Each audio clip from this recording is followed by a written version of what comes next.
Hello, hello. Hi. Hee. I want to apologize in advance if I'm a bit quieter than usual. I have a migraine, and I'm just not feeling the best because of that. So if I'm a little less chatty than I usually would like to seem, I apologize. I'm doing my best. Welcome to chat if you're new here. Hi. Today we're just doing the Genshin Impact 6.1 Archon quest. For one reason, because a character I am interested in is supposed to be in this quest. That's it. That's the only motivation I've got.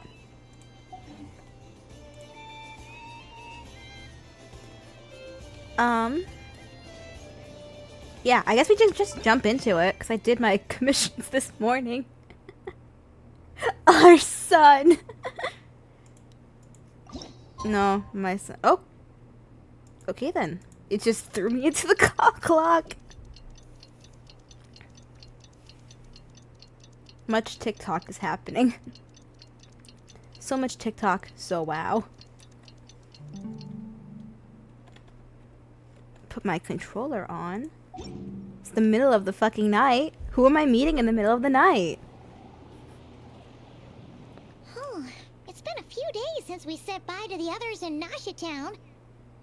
Still no news about Rarer, though. Where could he have slunk off to? If only he was gone for good. But with all the trouble he stirred up before, there's no way we've seen the last of him. Hello, you must be the traveler in Paimon? Who the fuck are you? Mr. Flint has been looking for you.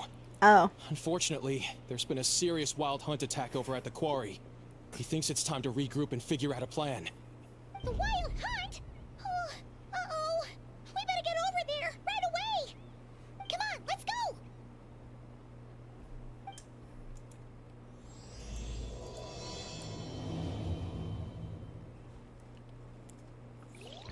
Yeah, that's Lev. That is my sugar daddy, who bought me a Welkin just to watch Venti my toast. Why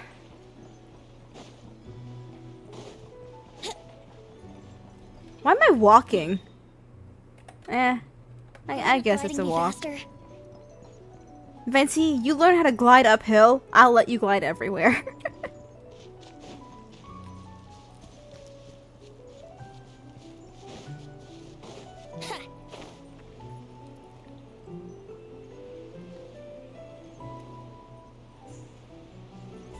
Yahoo!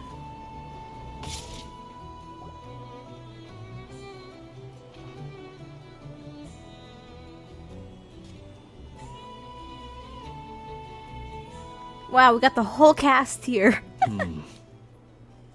I can barely sense any Kuvaki at all. This whole area feels like a soulless husk. Looks like his appetite truly is insatiable. As if the power of that energy cannon wasn't enough. He's not seriously still getting stronger?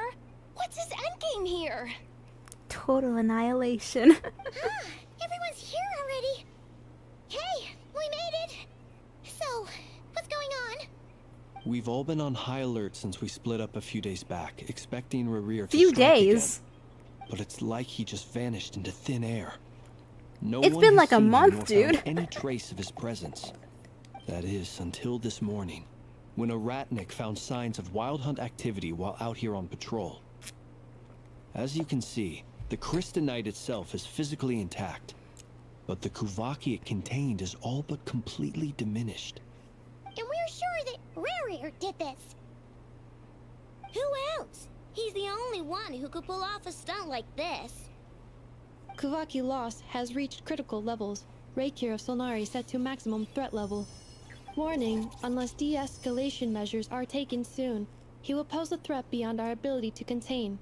The consequences could be catastrophic. Thanks for Traveler. that.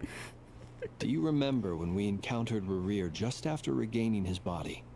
There wasn't a shred of sanity left. Nothing but madness and rage. Yeah, didn't he shout out a bunch of names? Then he started raving about how nothing in this world mattered to him. Oh, Paimon spine gets chills just thinking about it. Oh, but the thought that he's still out there, lurking somewhere in Not Cry, waiting for his chance to strike? Oh, even chillier. Yeah, there's some Last new time we toggles, fought, we were chat. Have fun already with at a that. disadvantage. If he has such overwhelming strength, why would he suddenly go into hiding? Yeah, if I were him and I wanted more Kuvaki, I'd just take it by force. No point staying in the shadows. Unless something went wrong. His whole resurrection thing didn't exactly go smoothly. The other thing is, how does someone who's completely lost their mind still have the wherewithal to cover their tracks so perfectly? Beats me. According to certain medical studies, insanity does not always 450 entail a points. complete loss of rationality. It may be that he is simply living in a world of his own. That actually sounds about right. He was ranting away to himself the whole time, like he had zero interest in talking to us. There are many unanswered questions here. He could be right under our noses, and we'd still be in the dark. Besides his name and title, we know little about him. Certainly nothing about his past, or what he might be hoping to achieve. And that's where Dane comes in. And we wouldn't even know where to begin looking. Even Boss hadn't heard of the Rahir of Solnari before all this. I'd be willing to bet that even if we gathered together every scrap of intel in Nodcry, we still wouldn't find more than, like, 3 useful facts about him. So, if we do nothing, he'll just keep getting stronger. But if we want to investigate him, we have no idea where to look. Last time we had Marionette and her big robo-buddy to help us, and we still barely held our ground. If we had to face him alone... Oh, Paimon's head hurts just thinking about it. What are we supposed to do against a threat this big? Cry? I do have a little hunch about his next move.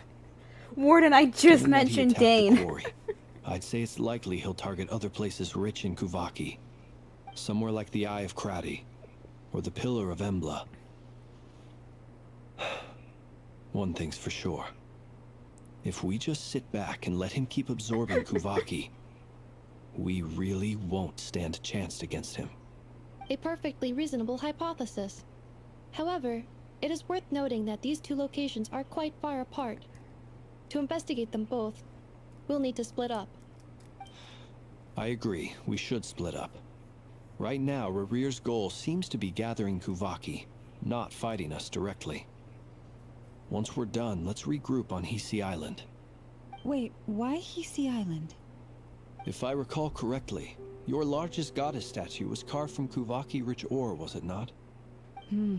That's right. Yes, it could well be a potential target of his. I should head back and start evacuating the pilgrims.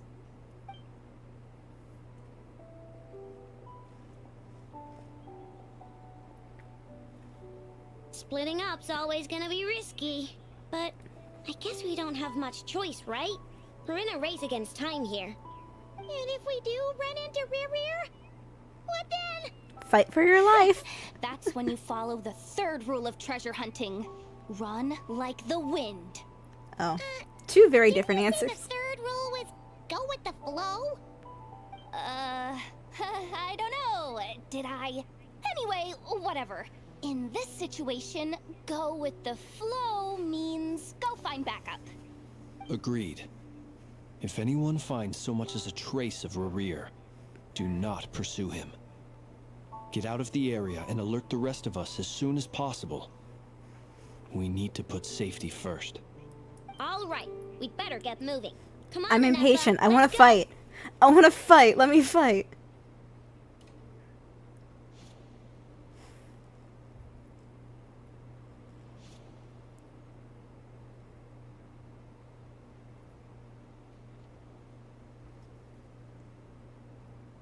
I'm just sitting here anxious to do something. Let me at him. I'm playing Venti. Surely Venti can take him on. Just shoot a black hole into him. He'll be taken care of that way.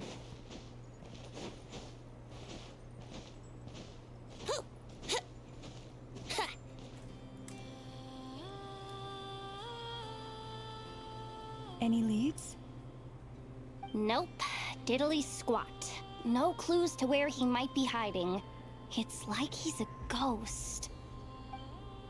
It feels like we're sitting on a powder keg that could go off at any second. Oh, I hate this feeling. I'd rather face him head on than be left hanging like this. So, you guys didn't find anything either? Not loving the word either. How about you, Flints? I questioned a few Ratniki and eventually narrowed my investigation down to one suspicious individual. But by the time I got to his place, he was already gone. Oh, dun Almost dun as if he dun. knew someone was on to him. Either that, or he's just extremely cautious and doesn't stay in one place for long. He's been biding his time for a while now. The question is, where or what is his next target? No idea. Since regaining his body, he seems to have lost all interest in the fragment in my possession.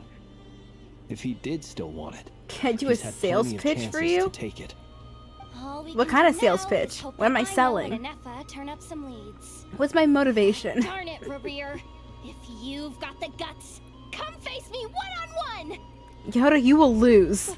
Wait, he's actually here? I didn't mean it, I swear! No, it's coming from Silver Moon Hall. The Lady Kutar might be in danger. Let's get over there, quick!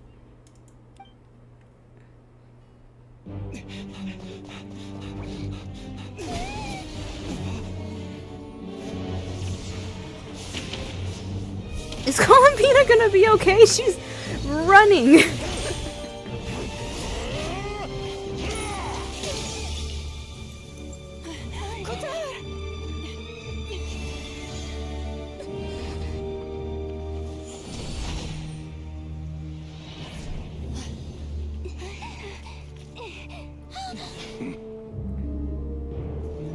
Why is he attacking the damselette? What's going on? No time for questions.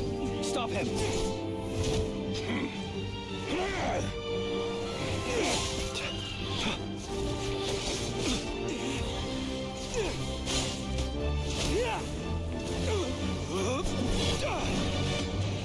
I sincerely thought this cutscene would be further into the story. Yehuda, get Kutar out of here! On it.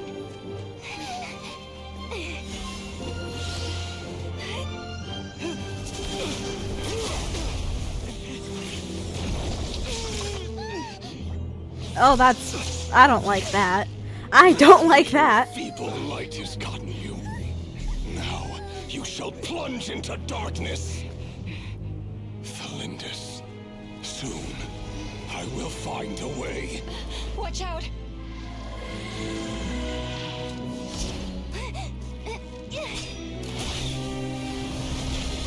That's a damn good shot.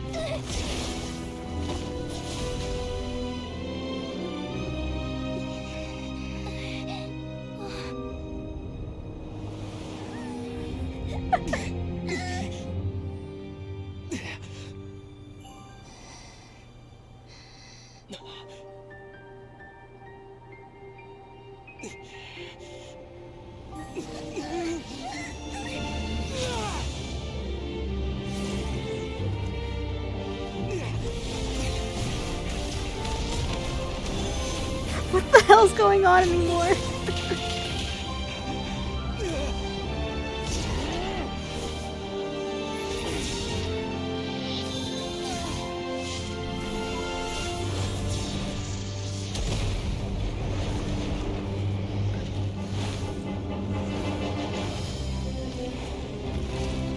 Oh, that's a lot. Find them, even if it means turning this place to ashes. Uh-huh. What the fuck just happened? That was too close. We barely made it out of there alive. What's that guy's deal? How'd he get so crazy strong? He's a threat to this entire nation. I doubt his strength could even be measured by conventional standards. have a question. When me and Anefa showed up, we saw him chasing after this lady like he wanted her dead. What was that all about? We weren't there for the whole thing either. They were already duking it out by the time we arrived. Yeah, we didn't see how it all started. It all escalated so quickly, we had no choice but to step in. Kutar, can you shed any light on the situation? Kutar. Cross-checking database. I see. So you're the one that the Frost Moon Scions refer to as the Moon Goddess? Wait, she's the moon goddess? Oh, no wonder she looks just like all those statues. There are many reasons why people might worship the moon, and just as many why they might despise it. I've never met that person before, but there was no mistaking his deep-seated hostility towards me. Why he holds me in such contempt, I cannot say. But since he hunts the power of the moon, it's no surprise that I am a target. Kutar. There are many potential motives. For instance, you help the traveler escape his grasp. This could be his way of taking revenge. It is also possible that he covets the Kuvaki inside you, and seeks to take it for his own. The list goes on. But, right now, devising a counter-strategy should be our number one priority. The likelihood of this location being discovered is close to 100%. A counter-strategy? But we don't stand a chance against an enemy like this. Surely our only option is to run. He's not gonna chase us to the end of the world, right? So as long as we can sneak out of Nodcry undetected. No, I can't say that. Come on, Yehoda. This is serious stuff. You can't suggest we all just chicken out. Running is our only option. Huh? You seem surprised, but what other choice do we have? We are facing an enemy we cannot possibly defeat in battle. Well, I mean, yeah, but still. It's not too late. I can distract him, so you have plenty of time to make your escape. Wait, what? You're gonna act as bait? Doesn't that make sense? I'm the one he's after. There's no need for you to risk your necks on my behalf. A coyote doesn't stop for bypassers while it's howling at the moon. What is it, Loma? The Frost Moon Scions have already grown accustomed to life without their goddess. My presence here is no longer essential, and this is not my home, so you needn't ask me to stay. We can't just roll over and let him get away with this. That's not our style. Yeah.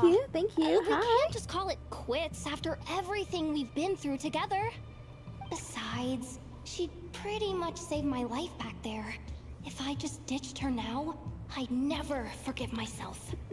We can't overlook that you have saved our lives multiple times now. To talk of returning the favor would be a little crass for my liking.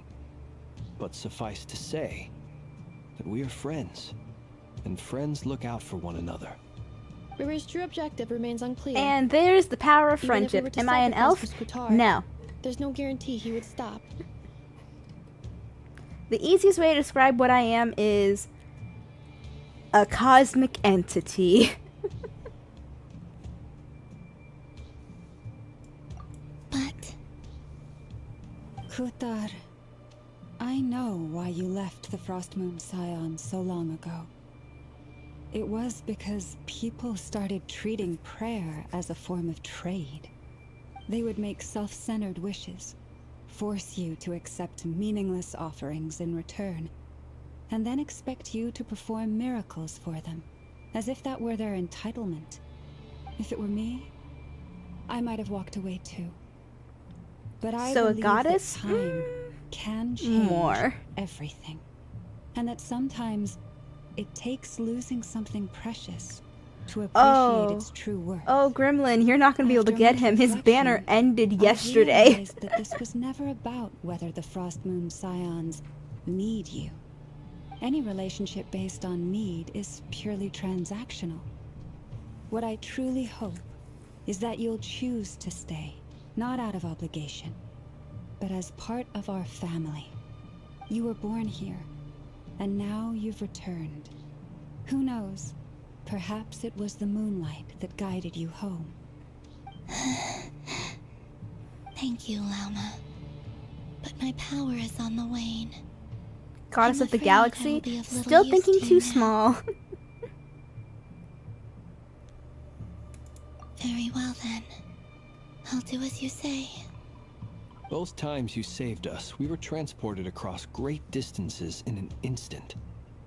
Is that one of your powers as the Moon Goddess? It is, but I find it very draining. I barely managed to pull it off just now, and it will be some time before I'm strong enough to do so again. Rejected by the world, my power is dwindling. Like a lake, cut off from its source, slowly shrinking away. Now, it has almost run dry. What do you mean, rejected by the world? The 3 moons belong Still to the a little ancient too bygone small. era in which they came into being. From the moment I was born, the world itself has been steadily sapping away at my strength.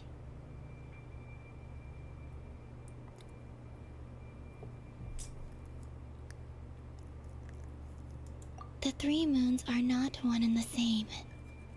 As the goddess of the Frost Moon, I cannot wield the powers of the other 2. Yet moonlight has a way of blending together. Each can reflect the other's glow. So when our fingers touched, I was able to restore my strength by drawing Kuvaki from the eternal moon's marrow. But this method of Can't go higher recovery than that. is painfully slow. If only we could find the... Ooh, do I get to fight? It's the Wild Hunt! Even faster than we expected. We'll have to finish this conversation later. See how those Wild Hunt creatures are running away from us. They're likely just a scouting party. Which means Rerir Oh, won't here at be the beginning of far behind. Sumeru, you're missing a lot. What are we waiting for? Let's get the heck out of here!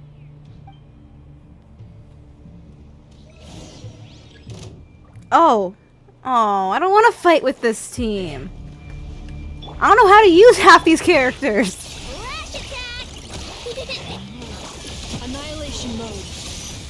Oh, they just keep coming! This is driving me nuts! Rerir's closing in on us. We need to pick up the pace. There's too many of them! And this time, we can't fall back on Futar's health to escape! If this goes on much longer...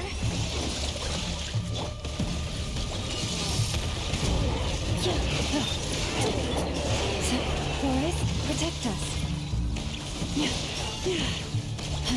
For the everlasting forest. Ding dong, weather bomb! You know what? I'm just gonna alt spam.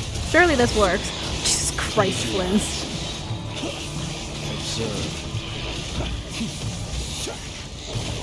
Damn, where's Nefer when you need her? Or even better, where's my son? By the frost moon of old. Look, the rainbow! Preparing for gusto.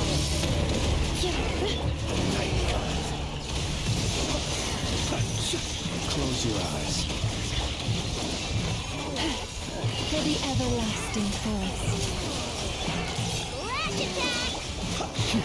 Annihilation mode. Defensive mode engaged. How many things do I have to kill? Why am I still fighting? Leave this place.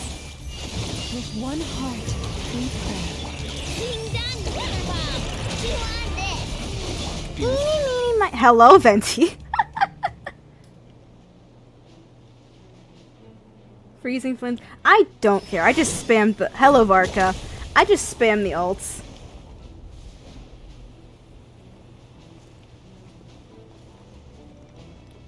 Sir likes to make an entrance, I guess. I'm still very unsettled by his model. I'm sorry. It makes me so uncomfortable. I'm so uncomfortable. Am I the Infinity Goddess? What's the No. matter? Bit off more than you could chew?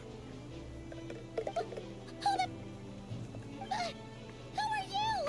Uncle Barka! You're back from Amspartnir? Whoa! You're Barka? Grand Master of the Knights of Favonius? Please Save the don't. interest for later. Right now, let's get you all out of this hellhole. Follow me. I know somewhere you'll be safe. Oh, is that where I think it is? That's the one. Come on, move! There's no time to waste. Or a nature model where you used to be new. It's because the way that they used blenders and shaders on him just does not Wow! fit the rest of the atmosphere. He looks out of place. So well hidden. Even next to like newer models Well, like that goes Flynn's without and saying. Columbina, he doesn't This look like is he the Knights of belongs. Favonius' meeting place in Nodcry, and a contact hub for the Northern Intelligence Network. What kind of goddess am I? That's the thing though. I'm not a goddess. I'm beyond a goddess. I'm a creature beyond mortal comprehension. AKA the black market of intel. No matter what faction you're with, it's the place to buy and sell information. Their headquarters are in Nodcry, but they've got contacts in every nation. As an expeditionary force on foreign soil, working with them has offered us the most effective way of getting our hands on reliable local intel. This is where we meet, so naturally, it's secure. Anyway, where were we? Folks from Nodcry should be pretty familiar with me by now, but I believe this is the first time we've met. Allow me to introduce myself. I am Varka, Knight of Boreas, and Not the Grand Cosmos. Master of the Knights of Favonius. We've heard all about you. This meeting's been a long time coming. You look way younger than Paimon expected. But you definitely have that Grand Master vibe. Well, I'm no spring chicken. Just not showing my age yet. Definitely feeling some of that back pain today, though. Rushed back from Amsfartnir without a wink of sleep, only to get right into another fight with that freshly revived maniac. Another? You mean you fought him before? Yep. He wasn't nearly as strong back then, but he was still a formidable foe. I brought some of the knights along to give him a little surprise, but he saw us coming from a mile off. My squad took heavy injuries, and I barely made it out alive myself. We knew it might have been our last chance, so we staked everything on it. But still, it wasn't enough to stop him. I tried tracking him down afterwards, but he didn't leave a trace. Even in his unhinged mental state, he's as cautious as any trained operative. So, I decided to come find you. And as luck would have it, turned up to find you being ambushed by the Wild Hunt. The rest, you already know. Is that why he's been frantically absorbing Kuvaki these past few days? Because he sees you as a threat? Maybe I'm part of the equation, but even if I weren't, I'm sure he'd still be gathering power. He's clearly working up towards something. Note to self, Uncle Varka's strength rating officially upgraded. Guess it's my turn to ask questions now. So, what exactly has been happening in Nodcry? Why is the Wild Hunt returned in humanoid form? And why is it after you? That's a long story, but I'll try to make it quick. Quick with snacks. Wow, I had no idea so much had happened. Sounds like you guys have really been through it. So, the Kutar is actually a Fatui Harbinger. And all this Wild Hunt activity in Nodcry is the work of the Raker of Solnari, one of the 5 sinners. Oh, that's a lot to take in. Need some time to wrap my head around it all. I'm truly sorry, Mr. Varka. You stood with us against the Wild Hunt and did everything you could to stop it from escalating into a full-blown catastrophe. And then, the one time you're away, it all comes to a head and all your hard work gets undone. You've got nothing to apologize for, Miss Moonchanter. You can plan 100 steps ahead and still slip up. That's just life. No one knows what tomorrow holds. You can't predict which way the wind will blow next. And, to be perfectly honest, I can't say I'm surprised. For all the times we've defeated the Wild Hunt in the past, we've never been able to completely wipe it out. Turns out, we were just delaying the inevitable. But now that a new variable has come into play, fate may well take a different course. A new variable? You mean us? Obviously, Paimon. Who else? And in a strange way, I think his resurgence might not be an entirely bad thing. The Wild Hunt is like an unrelenting force of nature, but Rerir is an individual with an agenda. He's gotta have a weak spot somewhere. That said, while I was explaining everything just now, some of the points that Mr. Flint's added caught my attention. You mean about our mystery ally? That's right. From what you've said, not only did they lead you straight to some key files, they also shielded Hisi Island from a lethal Kuvaki blast. I don't know who or what could pull something like that off. Farkas' Heck, eyebrows even make Miss him look off. Columbina doesn't have a Maybe clue. it's that. I don't know. I hadn't heard the story about those files. There's a lot of things, in my Would you mind opinion. repeating their titles for me? He just doesn't look like he belongs in the Wild Hunt game. Phenomena Log, a Nodkryan Ratnik's Field Journal, and Kuvaki Survey Log. Oh, It is too realistic. still doesn't ring a bell. Another dead end. It's like putting a real person Guess into an all we can do anime. now is Everyone hope else that is our in like mystery ally 90s keeps anime showing up style, when and then we have most like a need real them. person named Jim. Still, it's safest to assume they won't be intervening again. From here on out, we'll have to resolve this crisis by ourselves. Your intel also explains something else I've been wondering about. The reason I led my team to Amsfarnir was because we'd had reports about a possible source of the Wild Hunt showing up there. But once we looked into it, it turned out to be a red herring. I don't know who was behind it, but clearly, it served its purpose. I doubt it's by chance that he happened to make his comeback while my attention was diverted. And from everything you told me, it sounds like his scheming began well before his return. So maybe luring me away was all a part of his plan. But is it even possible that he orchestrated all of this by himself? The Moon Maiden and the Raker of Solnari. Nodcry of all places. The way everything is unfolding, it can't be a coincidence. So, what do we do now? Got any ideas? Right now, we've got at least 3 things to Will I be consider. pulling Columbina? Let's go Yes, through I them will. One by one. First, With my leftover we need to pools figure out how to anyway. take down Rerir. Priority is getting If we Durin. can't beat him in a straight-up fight, the rest won't even matter. To my knowledge, the bulk of Nodcry's fighting force is already gathered here. But even with everyone united, we're still no match for Rerir in his current state, let alone with his power still growing. What if there was a way to tap into a new power of our own? How so? Have you thought of something, Columbina? 3 moons once watched over this world. The Eternal Moon was the largest. The Frost Moon was the brightest. And the Iridescent Moon was the most mysterious.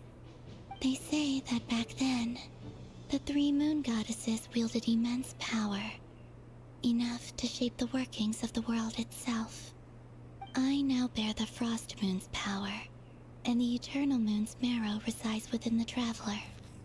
Hold on. Are you suggesting? The iridescent moon, the last piece in the puzzle. That's right. If we can find the Iridescent Moon's marrow, I will be able to regain my strength much more quickly. The 3 moons are said to stir the tides and illuminate all things. You cleared access with them? Good. Perhaps they hold Yippee. further secrets beyond And our yes, Sam, there is understanding. a... According Oh, to my man. analysis, the solution is feasible. However, it is subject to one major condition. How do we locate the iridescent moon's marrow? I know a way, but we will need to visit the Fatui's Experimental Design Bureau. The Experimental Design Bureau? Are you saying we need to involve Marionette? God, I hope we do. I must speak with Sandrone. It's a long way from here to the Experimental Design Bureau. There's a high chance you'll be spotted. You shouldn't go alone. I'll go with. I want to see Sandrum again. I love. Okay, pool plan. Current pool plan for me is going to be Durin, possibly trying for his C2 because that's where all his good stuff is. And then Columbina, of course. And then after that, Probably saving for Sandrum. Either Sandrum or the Fontaine Chronicle, whatever comes first. Then that's settled. Next up, our second priority. Somehow, we need to figure out Rare's end goal. As you saw for yourselves, when he was still in his wild hunt form, everything he did was for the sake of recovering his body and resurrecting himself. His first act since then, after laying low for a while, was to try and assassinate this young lady. People's obsessions often reveal She's their older than greatest you. vulnerabilities. There must be a reason why he despises the moon so deeply. Perhaps it sheds some light on his title, the Raker of Solnari. The Wild Hunt has plagued Nodcry for centuries now. Am I a whale? If No, we I'm want free to stop play. it for good, we have to get to the root cause of what's driving it. It's true. We still know very little about him. If Kuthar hadn't given us that lead, we wouldn't even know his name. But where would we even start? I doubt even the Intel Queen of Nokrai has a clue, and she has info coming out of her ears. Oh? That's a rather hasty conclusion for someone who's so painstakingly meticulous when it comes to dealing with machines. She heard me. How long has she been there? What the fuck? Make your presence known at least. Good God. Boss! What are you doing here? How do I save my prima I'm gems? now asking myself Easy. the I same don't pull on a question. lot of characters. I received a letter from a humble knight of Favonius, requesting a meeting to discuss a major business deal. But it looks like this humble knight had something else in mind. Humble? Details. Miss Neffer, the important thing is that you've arrived at the perfect time. Since his failed ambush, I've been racking my brains trying to come up with a plan to fight Rarier. Given the severity of the situation, I think it's fair to say that our only chance lies in uniting as one.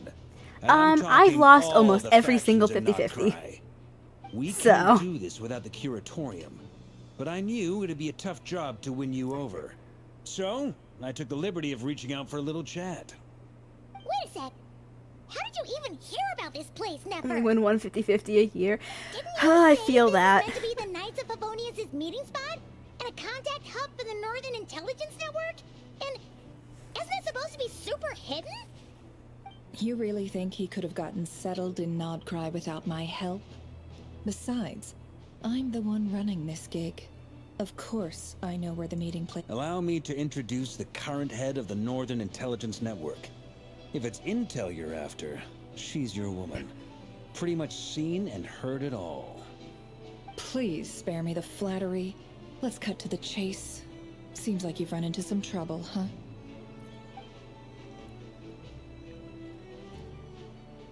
Well, this Someone did a qualifies breakdown on as how an many lines unforeseen each character crisis. has.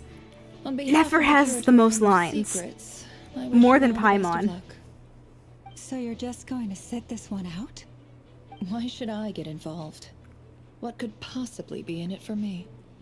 What if we told you we can't do this without you? Oh? Then I'd say Flynn's you just better make goth it in the worth my corner. while. I don't work for free. I can't put a price on something like this. It's just not in my nature. But then again, you and I have always been polar opposites in this regard. So I can't exactly say I didn't see this coming. If you insist on compensation, I will pay you. Consider this a formal commission. Sound fair? You just don't give up, do you? Too bad. I know you well enough to know you can't afford my prices. The riskier the job, the more it'll cost. And a Moonchanter's stipend isn't exactly generous. Unless you're planning to start passing the donation box around among the faithful. Boss, just a thought. If they come up short, maybe you can take the difference out of my next few paychecks. Things got really dangerous during the fight with Rerir. If this girl hadn't saved me, I'd be ley line fodder by now. I'd be gone for good, boss. If there's any way we can make this work, I'd really like to help her. Please? I'm begging you. You should not say begging to Nefer. That feels like a bad This is idea. why I'm always telling you never accept favors. They are the hardest debts to repay. You have to be careful who you get involved with, or you invite all kinds of misfortune. Very well. Yehoda, I will help. But just this once. Don't count on this happening again. Flynn's. That fragment that Rerir was after. Do you still have it on you? Of course. Let me borrow it. I need it to follow up on some leads. Wait, you actually have some leads? Of course she does. Shh. This is top secret information. I get it. We all have things we'd rather keep to ourselves. Plus, I know we can count on you, so we'll leave the intel gathering in your hands. And that brings me to the third and final item. We need to find a way to distract him. We need time to make our move, so someone will have to stall him. I'm in for this part, no matter what. Anyone coming with? Count me in too. Come off it, you two. Quit playing heroes. I'm way ahead of you here. Nefa did a scan of the Moon Goddess's Kuvaki signature, and we're gonna use it to make some decoys over at the Kramkake craft shop. Anyone who's in, follow me. Once they're ready, we'll deploy the decoys across Nogcry. So as long as the rest of you keep moving, he won't catch on to your scent and won't be able to track you down. I like it. Genius idea. Of course. Biggie. All right then, we'll split into 3 teams. Once your team has finished their mission, return here and wait for the others. Dismissed! Like this is some sort of war strategy meeting? Good God. Don't dismiss me like an army general.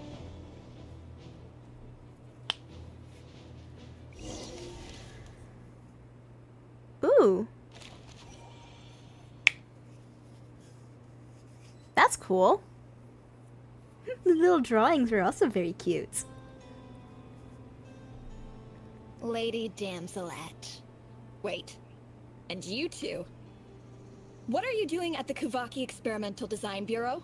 I don't think you should We've raise your been doing voice our like best that to a mind our own harbinger. business lately.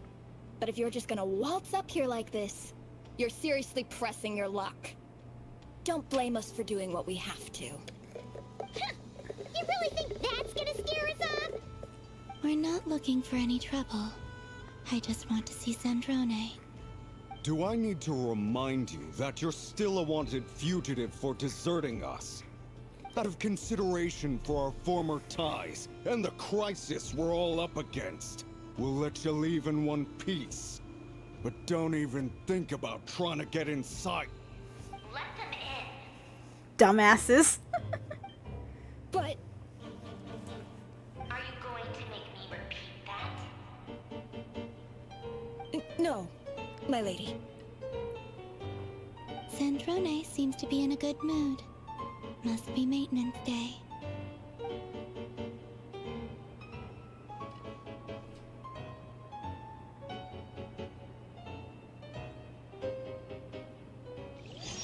I love their dynamic. I love how they interact with each other. They're siblings.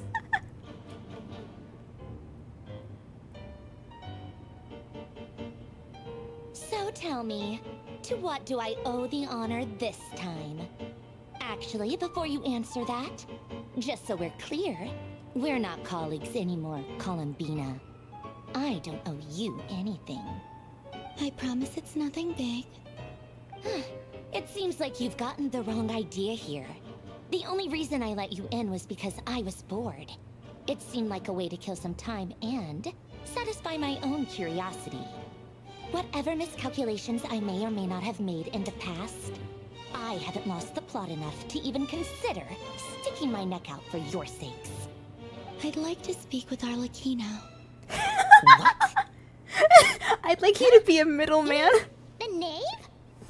I'd like to speak with Arlecchino. Is she in Nodcry? No, she's not. Once the work on this facility was completed, she went back with the Rooster and Regrator. The only ones in Nodcry are me and... what is it you need to speak to her about anyway? Who? Oh. Rerir is hunting me. If I'm going to face him, I must first retrieve the lost moon.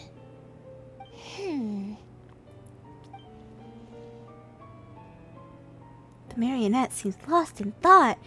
She doesn't look surprised. She must know more than she's letting on. Cause Ether doesn't want to talk when he's thinking. I'll just narrate. Hello? I don't understand what Arlecchino has to... I mean, I do, but whatever, Ether. No choice but to go along with Columbina's plan.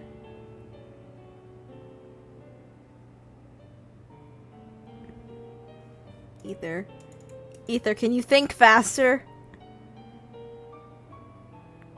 Why does it have me just sit here and stare at him? Is that a no, then? That. As if I need reminding. I was this close to settling things with him before someone decided to whisk me away to their weird little garden. Have you held any tea parties lately? Tea parties? Yeah, obviously. You don't seriously think we'd pack it all in just because you aren't here. If anything, they've been more eventful than ever. Just me, Arlecchino, and a bunch of insolent and sensitive guests who won't stop asking where you've gone. Oh, they've been a real joy. I bet you served them the worst tea you have. Just like you used to do to me when I upset you. Who cares about how good the tea is when there's no one around to drink it? I keep losing people. First Rosaline, now you. I'm running out of people who can make me laugh. Honestly, what could be more ridiculous than a multi-centenarian goddess who's only ever had the plain herbal tea she received as offerings? You'd always brew a different type of tea for me each time. Was it really just to see how I'd react?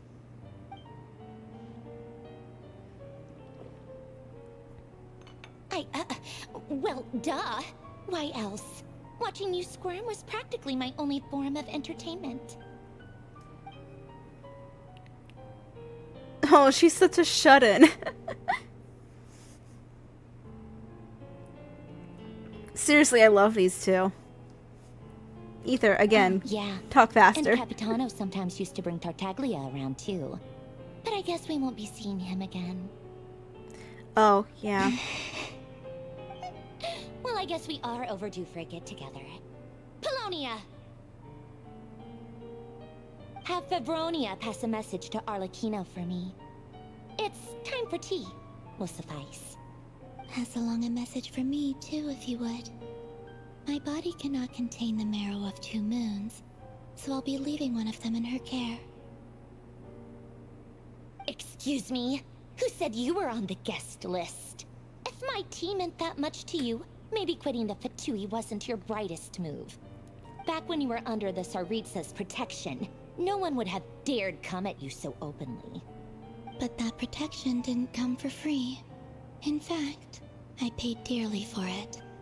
At the end of the day, it was just another transaction. I just got tired, that's all. I never wanted any part in their grand ambitions, and I've had enough of being treated like a bottomless supply of power.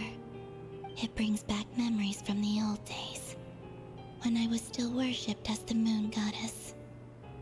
Centuries on, it may be a different group of people, but I see the same greed in their eyes.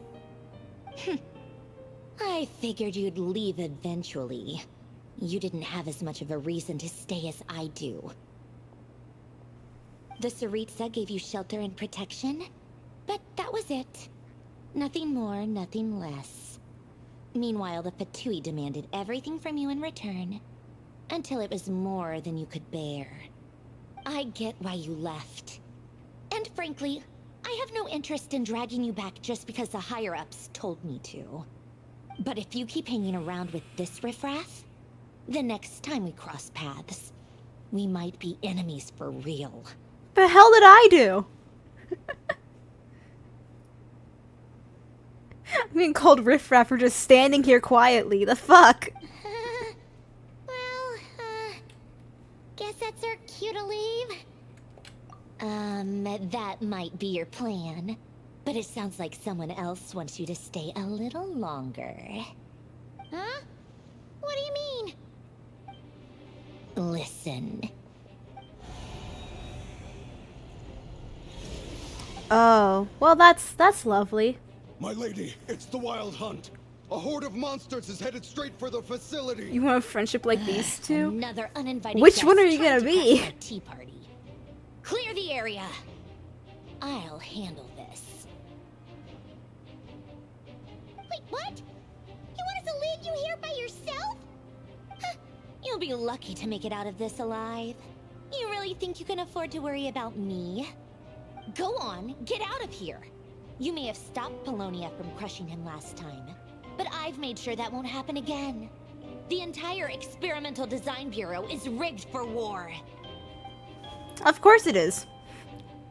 I love her. Stay and watch if you want, but it'll be at your own risk.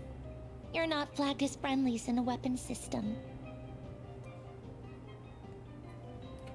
Don't tell me what to do! Ugh, Jesus! If you're leaving, make it quick. Or you'll just get in my way. There's a secret passage on the second floor. It'll take you right to the plains out back. Stare all you want, Columbina. You're not getting another invitation to my tea party. I know. But thank you anyway, Sandrone. This is exactly why you shouldn't hang around with those people. All their melodrama and sentimental nonsense is rubbing off on you. Your Honor, they're besties. Come on then, Mr. Ray here. Let's pick up where we left off.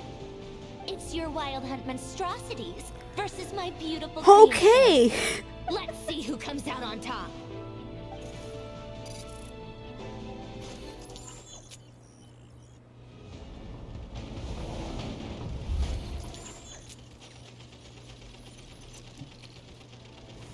Oh, I get to actually fight!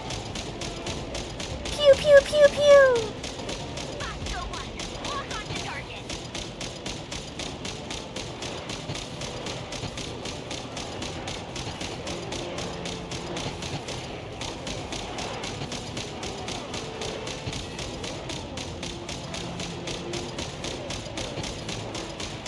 Oh, hello there.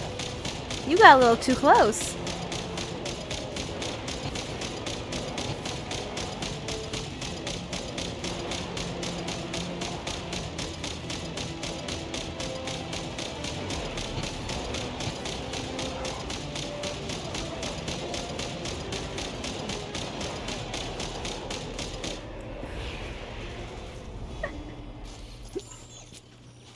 Do I get a different kind of weapon for this, or is it just more shooting? Oh, I get a bomb! Pew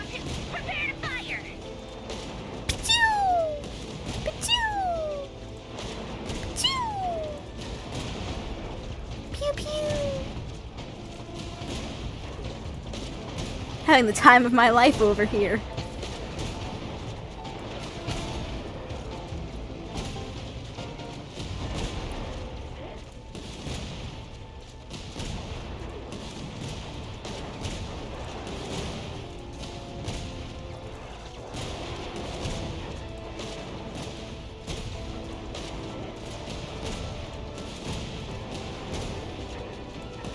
We are thriving.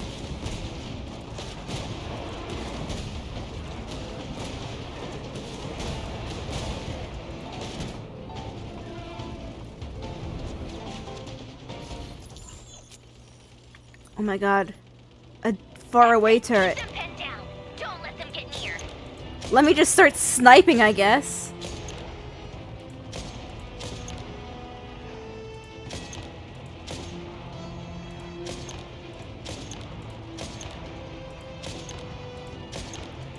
This is so fun. Hey, Hoyo, here's an idea. Make this an event. Permanent gameplay would also be great, to just be able to shoot stuff as Sandrone's minions. That's so fun!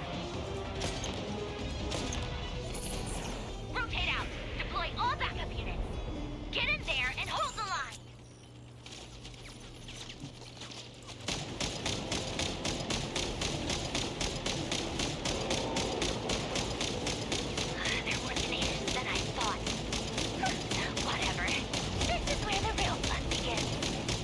things are huge.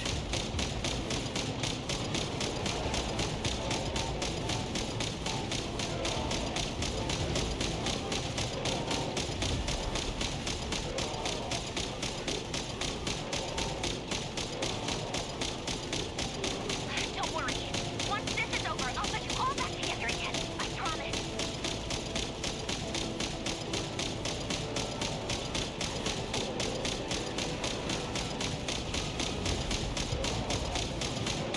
Hey, Cinder, I don't think this plan's working so well.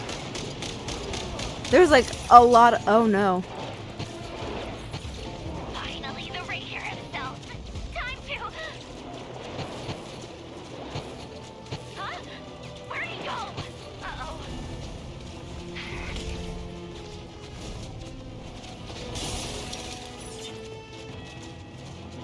Well, that wasn't very nice.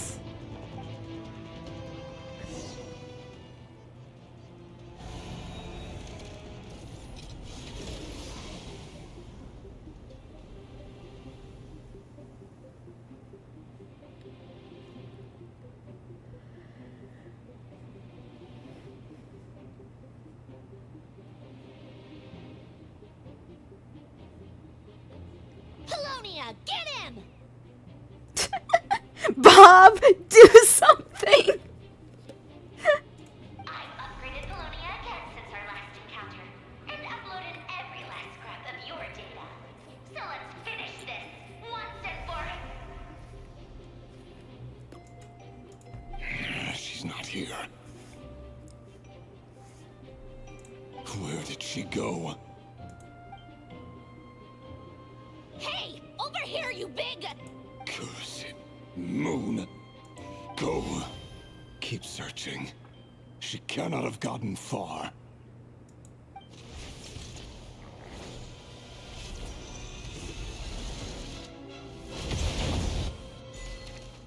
Is Polonium okay?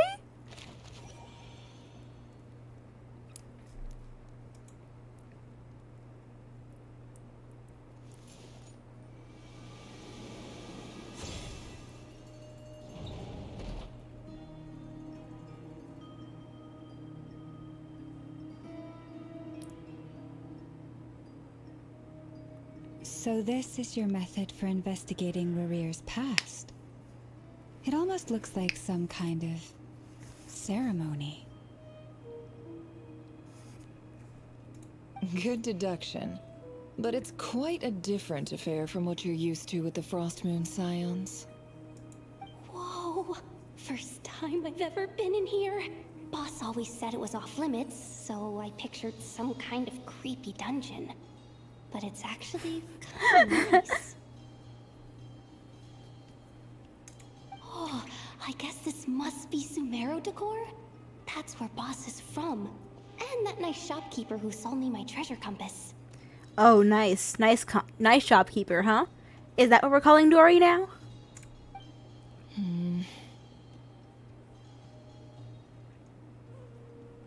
I'm not sure exactly what you've got planned, but it looks like you're all set. Whenever we wish. But for some reason, I've got a feeling this isn't going to end well. Uh-huh. I've never faced Rarir myself, but from what you've told me, his power is beyond anything I could imagine. I, on the other hand, am just an ordinary businesswoman.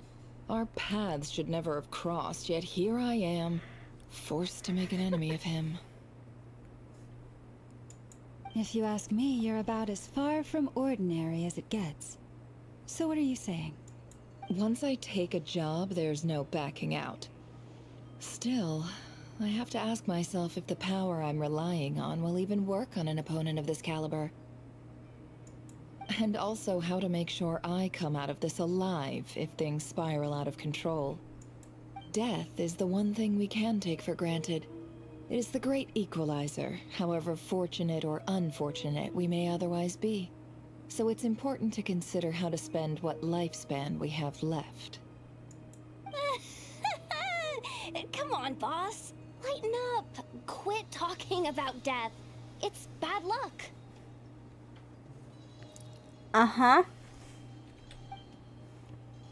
For once, I agree with you. When you're up against a foe like Rerir, there's no such thing as being too prepared. Is there anything I can do to help? That won't be necessary. I've already made up my mind. Time to cash in a precious favor I've been saving for a rainy day. Yehoda, I need you to find someone for me. The sooner the better. Find who? That shady merchant who sold you an overpriced treasure compass the other day. See, the only connection I can think of immediately that Dory has is to Skirk, and I don't think Skirk's coming in for this. Come on, boss. You're pulling my leg again. In what way is she shady? She showed up when I was completely lost and sold me a neat little gadget that was exactly what I needed. Trust me, she's a good person. No, Dory is not a good person.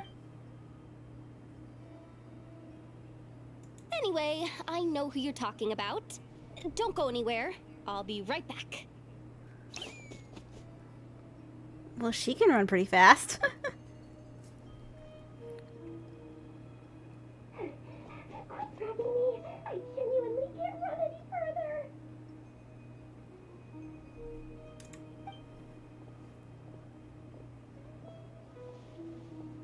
Hey, aren't you? What is it? What's the big rush? You dragged me out of a dream where I was literally swimming in Mora. I'm charging double my usual attendance fee. Uh-huh. See, look how easygoing she is. After that rude awakening, she could have completely snapped at us. But instead, she kept it together and just asked for an extra fee. No, Yehoda. Dumb. Dory Sangama Bay? I never would have pictured you two doing business together. If you want to make it big and not cry, it's all about connections. Lady Nefer just so happens to have a lot of intel that interests me. And she also did me a big favor in the past. It was back when I first arrived in Notcry. My trusty assistant, the genie in my lamp, had an adverse reaction to the Kuvaki and fainted. And wouldn't you know it, that's when I suddenly find myself in a life-or-death situation. I've been giving her a 30% discount off all of my goods ever since.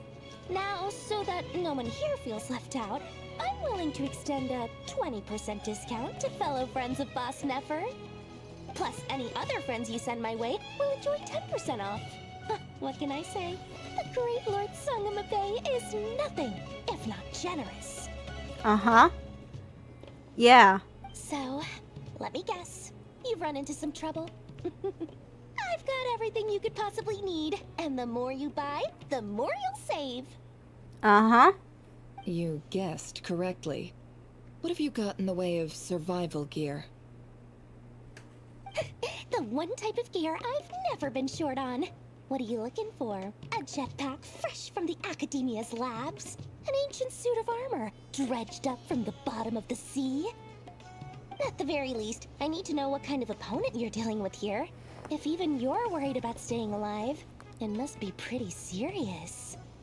What if I told you it's someone with the power to bring a nation to its knees? Is that so?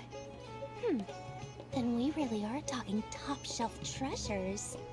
I don't have anything like that in stock right now. I'll have to ask my supplier. Your supplier? I can think of two people who supply. Actually, no. Specifically one. Alice. A powerful woman, make no mistake. I can't reveal her identity, but luckily for you, I hear she's planning to visit Notcry in the near future. If you're willing to wait, I can ask her when she's here. Can't say exactly how long that'll be, though. Then, let me put it another way. What would you do if you encountered an enemy like that? Of course not. I have a handy little trinket from one of my generous suppliers, which... Hold on. What exactly are you getting at? No, no! This is for my personal use only! Let's just say I'm borrowing it, all right? Just for insurance purposes. You'll get it back later. Favors are the worst kind of debt to owe, and now you've got a chance to repay one. A win-win situation, don't you think? Fine. You can borrow it for 5 days. No, make that 3. And for every extra hour after that, I'm charging you 1,000,000 mora. Deal? Money hungry. Deal.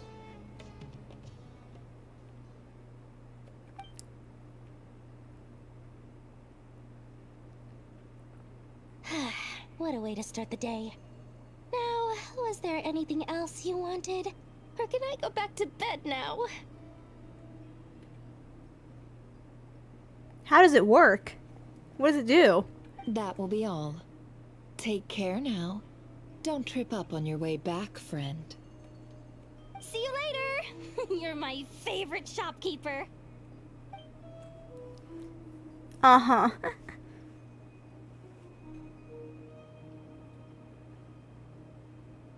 Excellent. Everything is well and truly ready. The ceremony can now begin. After initiating the ceremony, your minds will follow me wherever I go. You will see many strange things in your mind's eye. Uh-huh. So remember, don't be frightened, and don't make a sound. I don't think you should be bringing Yehoda along for this if it's that serious. Now then, let us peer into the Raker of Solnari's past.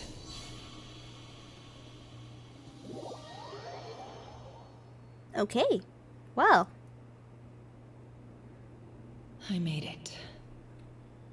I don't recognize this style of architecture. Must be Conrian. Simple furnishings, table and chairs. It's a more ordinary house than I might have expected. Looks like the fearsome Raker of Solnari came from surprisingly humble beginnings. Uh-huh. Unless this passed for luxury in Conria. Unlikely. It was said to be a very prosperous nation in its heyday. Anyway, I'll keep exploring.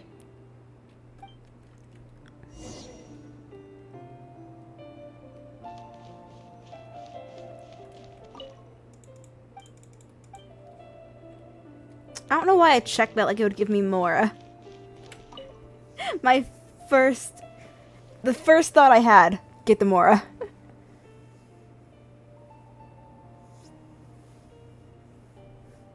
Hi, River. Since you're working extra hours tonight, I thought I'd keep myself busy by checking out that new kebab shop. I've heard good things about their menu. I'll test it out, and if it's as good as everyone's saying, let's go back together sometime. P.S. New stash from the Universitas Magistrorum. I brought some goodies home. A few teacups and a pin rack. Hope you like them. They didn't sign their name, but they must have been close. Sounds like they were living together. Aww.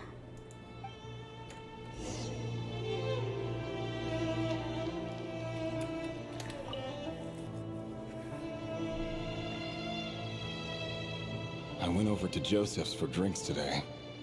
They have a fine collection, but I went alone. Thelindis was tied up with something and couldn't make it. Thelindis. Okay then. That's... I'm assuming his wife's name? Wife or at least fiance. Joseph asked why I came alone, but I didn't really have an answer. He then went on to ask about other things.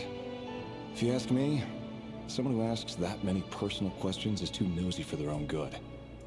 But if he invites me again, chances are I'd still go. Thelindis. That's the same name Rerir mentioned. Crane imports keep falling. If things don't pick up, we'll soon be back to meat and mushrooms only. Honestly, I'm not a huge fan of that new type of mushroom everyone's been into lately. Didn't it start out as a lab-grown variety? Oh, the thing from Pharesa's quest. Seriously, why would you even eat something like that? I don't care if it's an impressive feat of alchemy. That just isn't the kind of thing I like to eat. Grain has to be imported, and they're eating a diet of mostly meat and mushrooms. Could it be because Conria is underground, so it doesn't get much sunlight? That would explain why they use so much stone in their buildings. They even use alchemically modified strains for food. Seems like the people of Conria don't have many options when it comes to dining. Am I planning to finish the story day or run parts? I want to see how much I can get done. But if it just becomes too much for me, then yeah, I'll probably save it for later. I've just about saved up enough now. Time to buy it and keep it somewhere safe. Making a big purchase. Wedding ring, question mark? He really is a professional. No wonder he's so good at covering his tracks. Despite what he's become, it seems like he's retained certain habits, at least in this regard.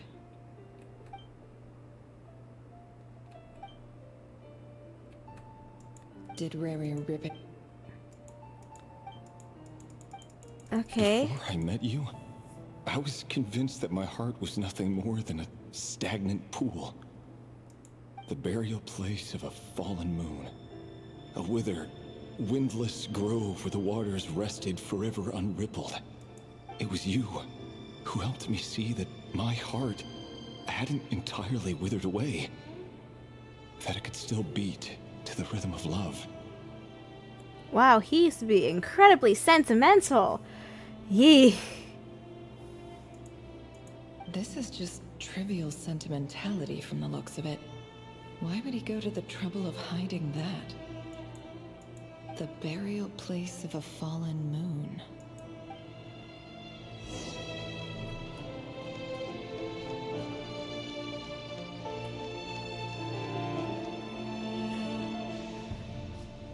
Right here. Over here. Hey, Warden.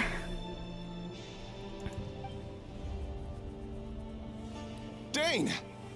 Oh, and, Vedelson here? What a surprise to see you here, sir. Hello there, Rerir. You need not address me so formally outside of court. He doesn't get that much free time, so I invited him over for a drink. Even the court prophet deserves a break every now and then, right? Wow, he sounds so happy. What the fuck happened to him? Well, I'm flattered. So, what are we discussing today? Hey, don't look at me. As far as I see it, we don't need an excuse to have a few drinks. Come on, don't give us that. Didn't you say you were about to pop the big question? I How's fucking that knew coming it. along?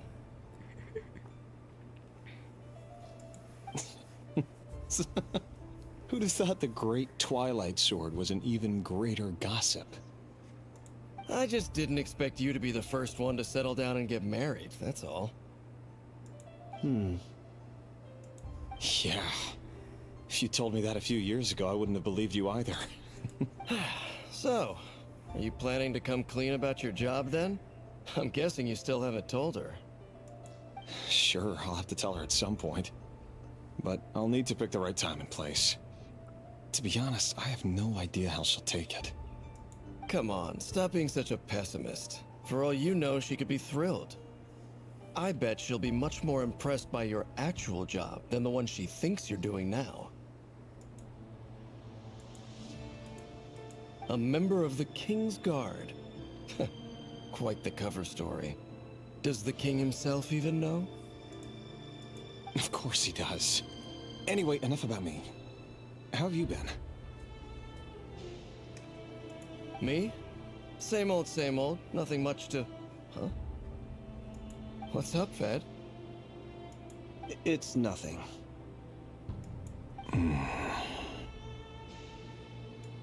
Vedifulnir, Dainslift's elder brother. Renowned throughout the court of Conria as the Visionary, and said to possess a wisdom far beyond the reach of any ordinary man. And yet, despite the gulf between us, he seems to have something to say about me. Does he even know me? Does he see me as a friend of his brother, or just another of the Vinster King's blades? Why did he react so strongly? Was it really to do with what we were talking about? Brown, curly hair and brooding blue eyes. So this is what Rerir looked like back in the day. Oh, his eyes were blue? I was not paying attention. Perfectly normal. No different from anyone else. As frightening as this monster is in the present, there's something even more unsettling about seeing the human he used to be.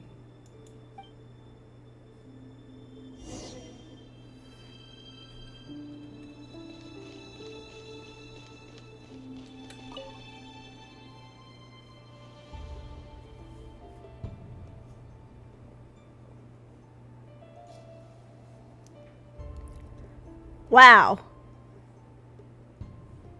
Felindis? You're back. What a already? couple.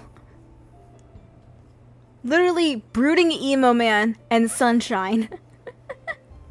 Our equipment's being serviced today, so I got off earlier than usual. How's your day been? Should put the autoplayer on. Aw, why the long face? Is something the matter? Has your boss been giving you a hard time again? Went for a drink with Dane and the others after work. Isn't that a good thing?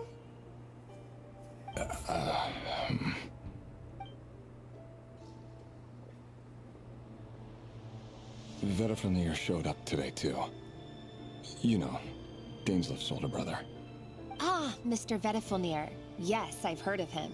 They say that everything he says ends up coming true.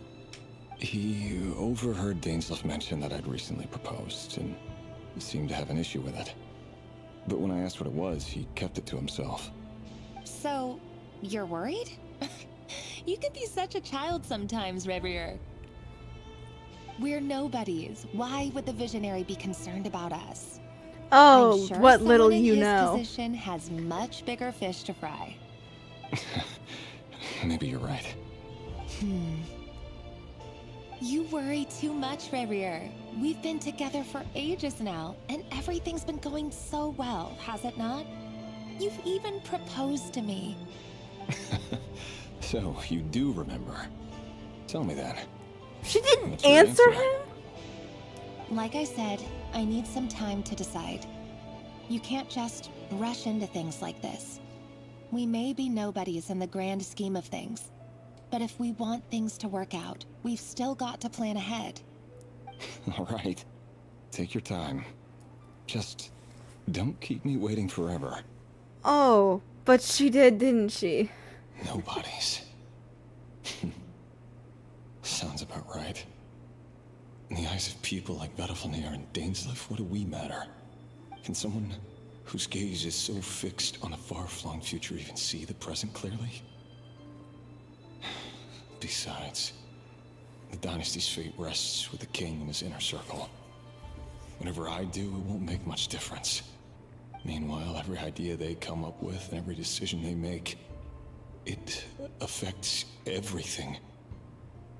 These days, the king is lost in his research, and the purge of the Crimson Moon bloodline grows ever more intense. Oh, you mean like in real life? The Yeah, it's a opposition smaller tried to one, but speak it's out. still there. But nothing came Really of it. interesting stuff. And I'm under no illusions as to why. Because we eliminated them and got rid of their bodies. A man can have 1,000 reasons to carry a sword, but there are few good excuses to use it. Yet the king has never even considered a gentler approach, and he never will. What becomes of someone who kills on another's behalf?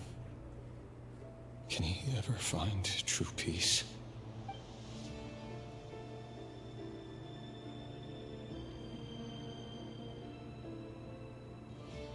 Felindis,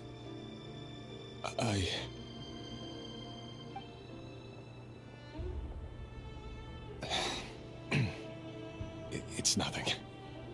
You were right. Fate has never smiled upon nobodies like us. But by the same token, it's unlikely to bear a grudge against us either. There's no reason we can't keep living happily together, cherishing the simple joys of each day as they come. See? You just need to stay positive, Revere. I can feel your warmth, your breath. You're right there, right by my side. Just seeing you makes me happy in a way I can't explain. And that's something that no one could ever take away from me. So smile, my love. Let go of that frown. You're right, Thelindis. I've just been overthinking things. That's better. Getting caught up about things like this will only ruin our evening. Speaking of which, all set for the ball tonight? I need to go get ready. You go ahead. I just have a few things to take care of, then I'll come join you. Even busier than the big shots, huh? Fine, I'll go get started. But don't be late. If you keep me waiting too long, I won't be a happy bunny. Relax. I'll be there. Seriously, though, you drive a hard bargain. You're really gonna leave my proposal hanging and still expect me to take you to the ball? Well, that goes without saying. I already told everyone I'd be coming with a dance partner. Besides, they're two completely different things. Let's take it one thing at a time, all right? All right. White outfit it is. It seems like Rerir was deliberately hiding his ties to the intelligence services by giving the impression that he was just an ordinary member of the Vinster King's Guard. He clearly doesn't want his would-be fiancée to know about his other life. Then again, that's hardly surprising. People in the intelligence trade rarely do. Who'd have thought we were in the same line of work? Let's dig a little deeper.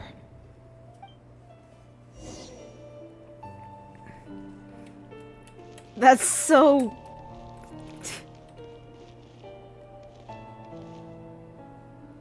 That's trippy. Hello, it's me. Imagine looking like this and looking in the mirror and saying that. Good God.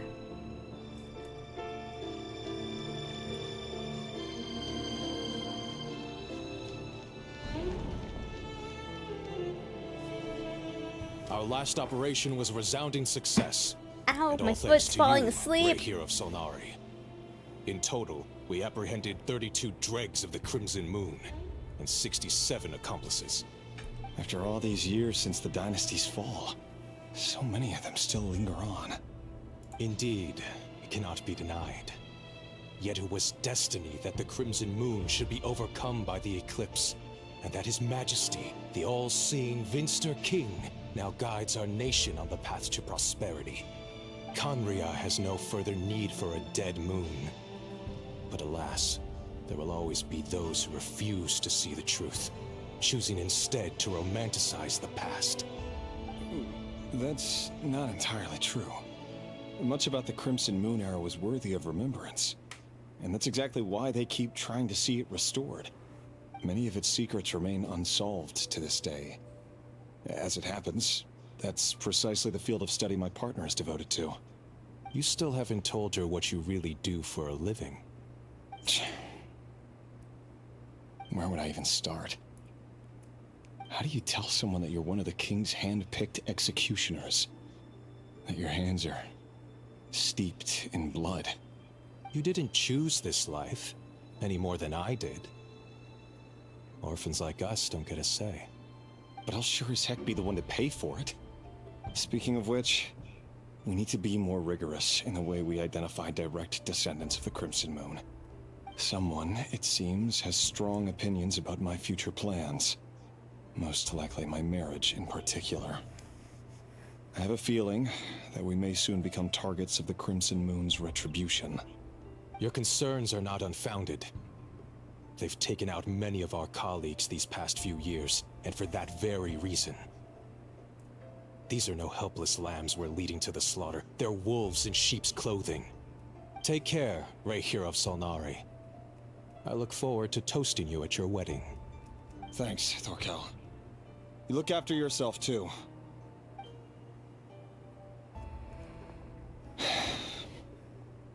Thelindis, I never wanted to keep this from you.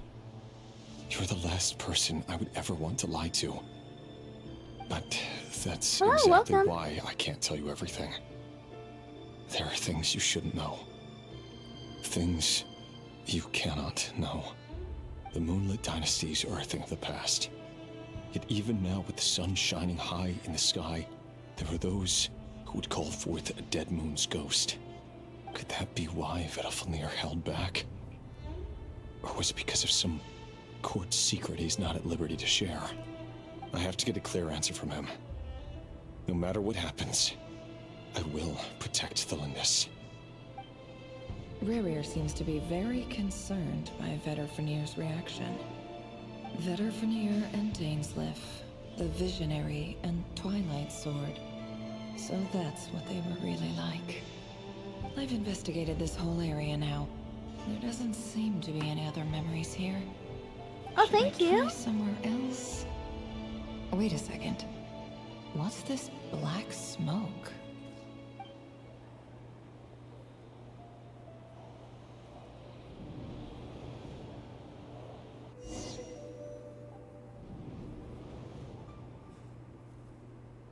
So, he's late after all.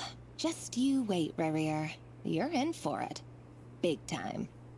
Are you waiting for someone, ma'am? Could I tempt you into buying some flowers? Oh, sure.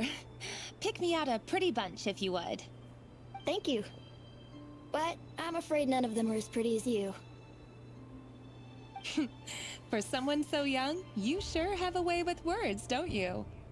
I'm only telling the truth. Look me in the eyes. You'll see I'm not lying. You're... May we have a word in private? Who are you? And what do you want? It doesn't matter who I am. Too many of our kind have fallen lately, so I decided to take the risk of reaching out. Not long ago, the Ray here of Solnari led an assault on one of our strongholds. We suffered many casualties, and many who came to our aid lost their lives as well. Sorry, I don't know why you're telling me this. And I don't want to get involved. Wait, hear me out. This time we finally got a clear look at his face and learned his true identity. His name is Rerir, and he claims to be one of the King's guards. What did you say? A cruel irony, isn't it? The man you're set to marry leads a double life as a brutal executioner. But surely, you must have caught a whiff of the blood on his hands. Why are you telling me all of this now? Simple. It's because... How strange. Rerir was nowhere to be seen in that memory. It clearly belonged to the Lindis. Rerir couldn't possibly know what happened if he wasn't even there. Why would her memories appear in his fragment? The ceremony won't last much longer. I think it's time to call it a day.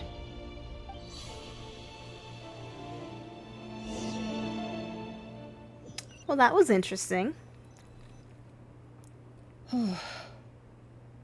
So that was your doing? Did you just pull us inside Rerir's fragment to spy directly on his memories? Any more questions, and I'll have to start charging. I had no idea you could do that, boss! Seriously, that was amazing! We're not worthy. We're not worthy! I gotta admit, though, I'm itching to see what happens next. Feels like we barely scratched the surface. I'm just as curious as you are. But the ceremony only allows for limited time inside. That's all we can see for now. Luckily, we managed to learn quite a lot. So far, so good. I just hope the others are doing okay too. Especially the group with the Traveler. Their mission is a risky one. Let's hope it's all going smoothly. About that. If you're worried about them, go see how they're doing. If I know Boss, she's gonna need some time to write up all the details and make sure it's all coherent.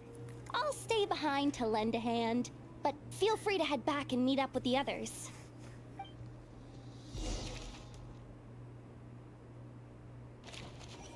Yeah, about that. We're currently on the run. Oh,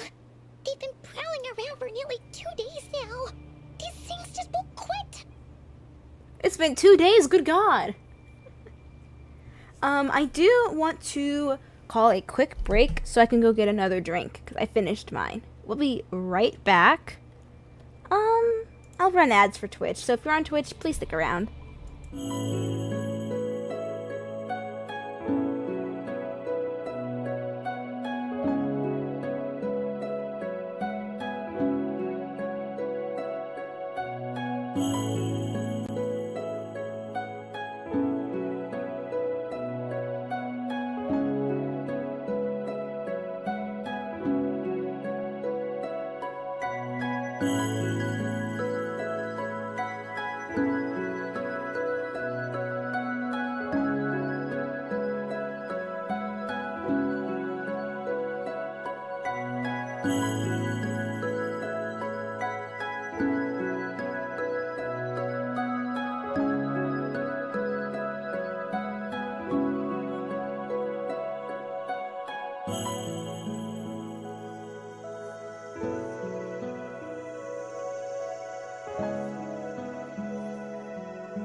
Okay.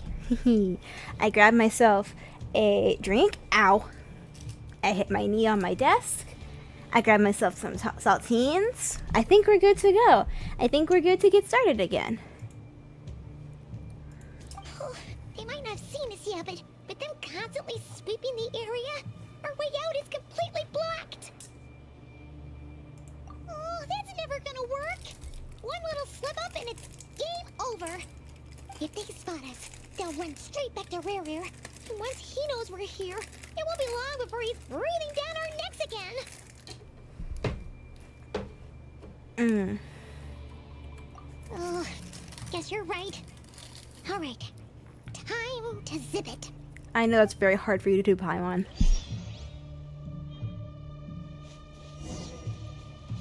Quick, hide! We almost got spotted.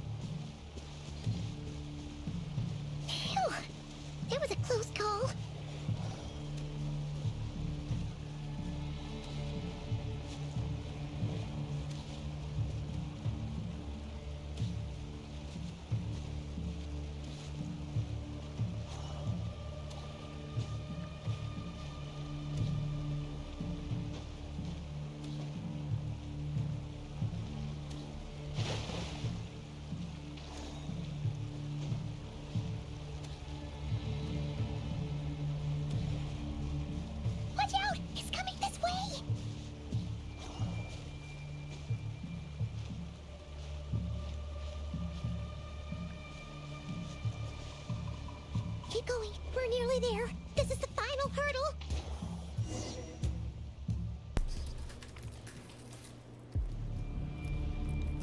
Oh, there's no end to these things.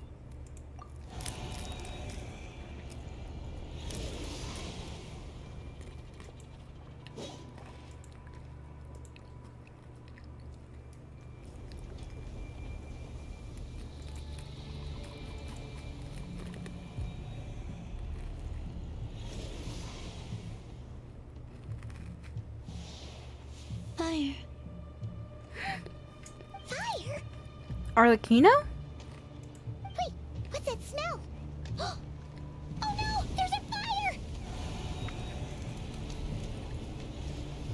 Definitely looks like her fire.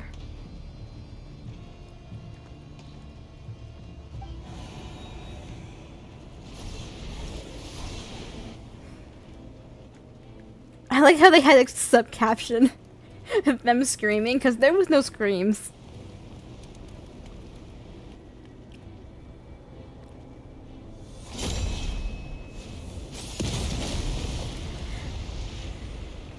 God, I forgot how scary she is. I love her. Zandrone was right. You look weak, Columbina.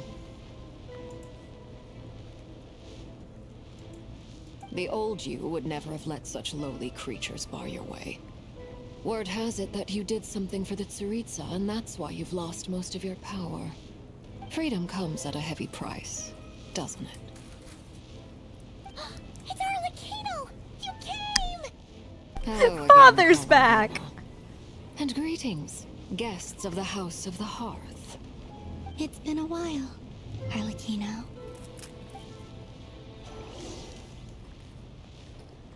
No! Let me go back!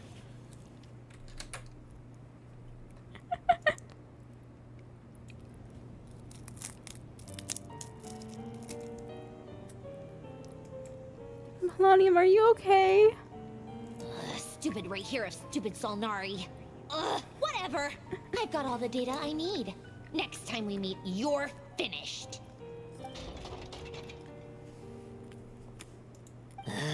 He sure doesn't pull his punches. Excuse me, do you need a hand? You can do me a favor by staying out of my way. Can't you see I'm busy? Wait a minute. I recognize that voice. Hello, Miss Oh, it's Zandrone. them. Father sent us over to help. Damn. I mean, I love Linny, but Considerate of her. I was really hoping that Remedy, Durham would show up. Get over here and help me fix this. Lenny, you do your thing. Just keep your sister away from my machines. Nearly every machine that cat girl touches ends up going haywire. Go put her on cleaning duty or something. Poor Lynette cannot be trusted. Then let's start downstairs. Fremine, we'll leave this place to you. You've got it. Wait a second. Pretty sure there's still some tea in the cupboard. If you want some, you'll have to make it yourselves. I love how the general consensus is just the siblings, everyone loves them.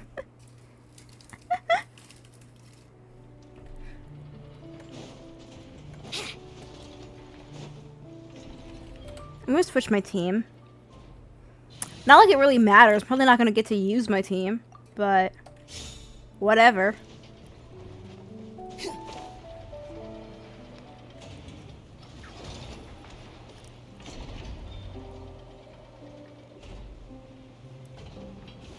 Ah, ah, ah, ah! The wind rises.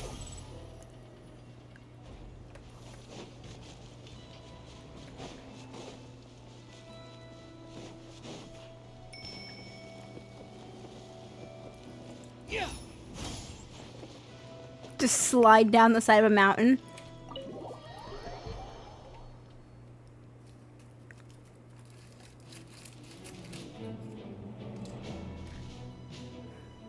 It's a relief to see you all made it back in one piece. Barely. Feels like there's quite a few people missing. Where's Flint's and the others? And what about Nefer? I returned ahead of them. Flinch is helping Ino and Anefa to set up the decoys and buy us some time. As for Miss Nefer... Boss is still wrapping things up on her end. She sent us back to fill you all in on the top secret intel we've been gathering. I see. Then let's get right into it. But first, who do we have here? You brought someone else in to help? You don't recognize the Harbinger, I was invited the here to knave? help as a longtime Tea Party companion of Columbina's. You may call me Arlecchino. Surely it can't be. Those eyes. Oh, where have I seen them before? Wait, of course. In those memories we just saw. The only Arlecchino I know is the fourth of the Fatui Harbingers. So either you share a pretty uncommon name, or you're more than just a Tea Party buddy. You are well informed, Grandmaster. A man from Mondstadt living all the way out here in Nodcry, and yet the people and affairs of Snezhnaya seem to hold a special place in your heart. Oh, the feeling's mutual. Sounds like you know all about who I am, too. A Fatui Harbinger. Technically 3 if we count Just Syndrome. got really tense. Guess we can't just start trusting Fatui Harbingers, even at a time like this. But she looks so I must cool. admit, though, I'm a little curious. Seeing as the moon goddess no longer belongs to the Fatui, what makes you so willing to put your neck on the line here? Nor does Nodcry belong to Mondstadt, Mr. Varka. Yet still, you're fighting for it all the same. Things don't always have to have a tangible payoff. Sometimes, stopping things from spiraling out of control is a higher priority than chasing the spoils of victory. Of course, I can't say there's nothing in it for me at all. But that's between Columbina and myself. I trust Arlecchino after having to fight her so many times. Forgive me. I don't mean to doubt you. It's just that the Fatui really have been the source of many of our troubles. We have our own way of doing things here in Nodcry. But ever since they arrived, the Fatui have treated us with nothing but hostility. I know there's been a lot of bad blood between us in the past. I've done my utmost to avoid friction whenever I could. But sometimes fundamental conflicts of interest simply can't be settled amicably. That's why I'm here solely in a personal capacity. This has nothing to do with the Fatui. As a gesture of good faith, I'll be frank. I can help Columbina track down the iridescent moon's marrow, which will help her restore more of her power. Anyway, what else is on the agenda? Let's begin. I love her so much! Frank then completely skips over the details. Looks like she doesn't want to give away too many secrets after all. But she clearly wants to change the subject. It'd be awkward if I tried to bring it up again now. I guess we'll just have to go along with it. She's the fourth of the Fatui Harbingers after all. One look and you can tell she's not someone you'd want to mess with.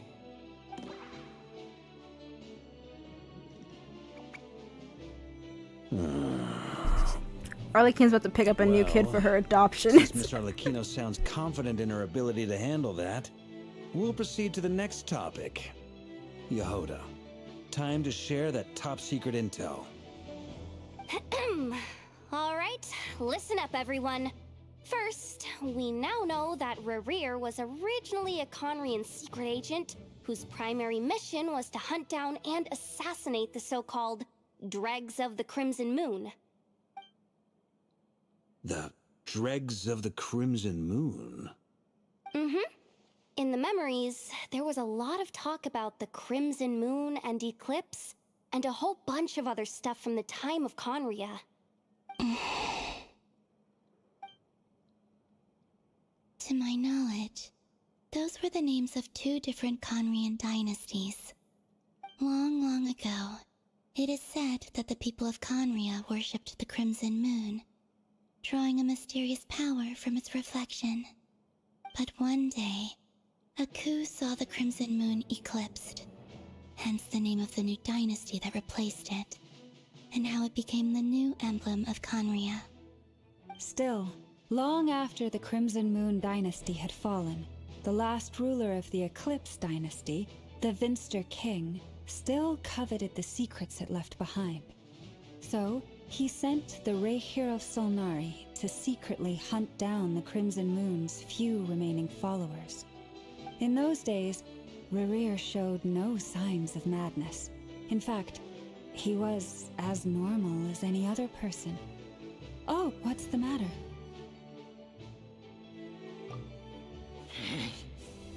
Stephanie, granddaughter, Flinders.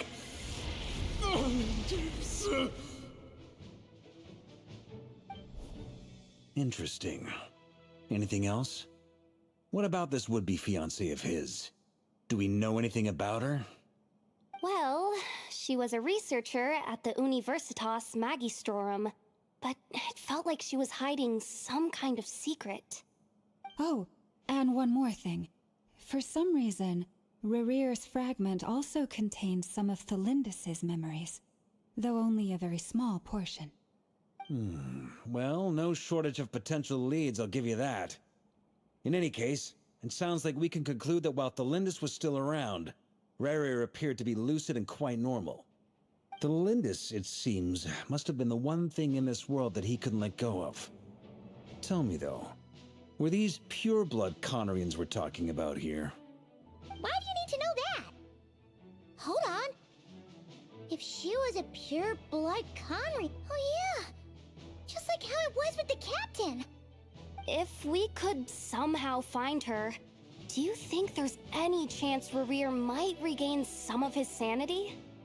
It's possible, but it would take a miracle. That merchant who Nefer knows, Dori Sangama Bay. Maybe we could hire her to look into it. All right, then. Let's keep working in our separate teams. Traveler, Paimon, Kutar, and Miss Arlecchino will go look for the iridescent moon's marrow. As for the others... On the way over here, I noticed that the Wild Hunt monsters had grown even more frenzied in their search for Kutar. At this rate, the people living here will be in grave danger too. So I'm thinking of gathering together some of our followers to go wipe them out. I'll head back to the curatorium and meet up with the boss. Feels good knowing we've all got something to be getting on with.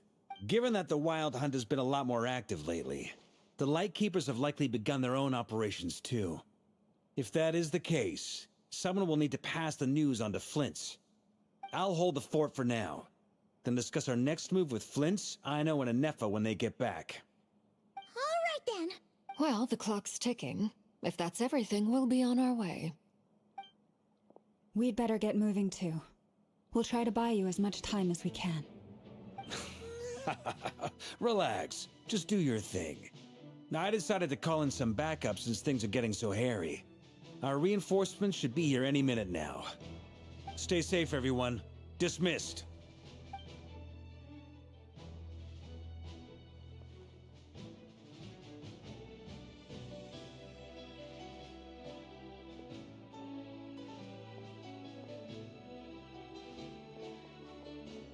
We're back. Did we get here a little early? Or a little late? A tad late. The others have already set off. To summarize, our resident moon goddess has found us a new ally, and Boss Nefer has uncovered some promising info. Everything going smoothly on your end?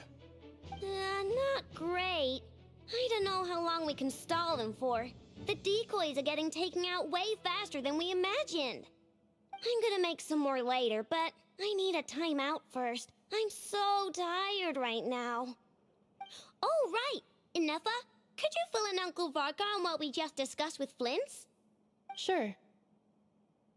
Uncle Varka, you previously told us about how when you went to investigate a source of the Wild Hunt in Amsvartnir, you discovered that it was just a diversion. But according to Flint's intel, several outbreaks of the Wild Hunt had already occurred in Nodcry in the period leading up to that. That was before Rerir had regained his body, when he was far from regaining his full strength. In other words, in theory at least, he still lacked the means to act in 2 places at once. Flins, with everything that's been happening, the Lightkeepers across Nodcry are rallying to fight back against the Wild Hunt. They're gonna need your help. I know, I'm sure you're So capable of coming tired. up with something far more effective than Flynn's looks decoys. so tired. But for now, you should stay here and get some rest. And Effa and I will head back over to Amsfarnir to see if there's anything I missed. I told you Uncle Varka would say that, didn't I? A deal is a deal. Not a word about my snack intake for the next week. Database updated. Reliability of Aino's predictions increased. What does that mean? They were betting on how you'd respond after hearing their intel. It's the obvious choice, isn't it? That's hardly worth betting on. We already decided that Anefa should go investigate the situation over at Amsfarnir on her own. You might as well stay here and keep watch. Someone needs to hang back and oversee our strategy meetings. And besides, you still haven't fully recovered from ambushing Rerir. So I've ended up with the easiest assignment. Well, I appreciate it, everyone. See you when you get back.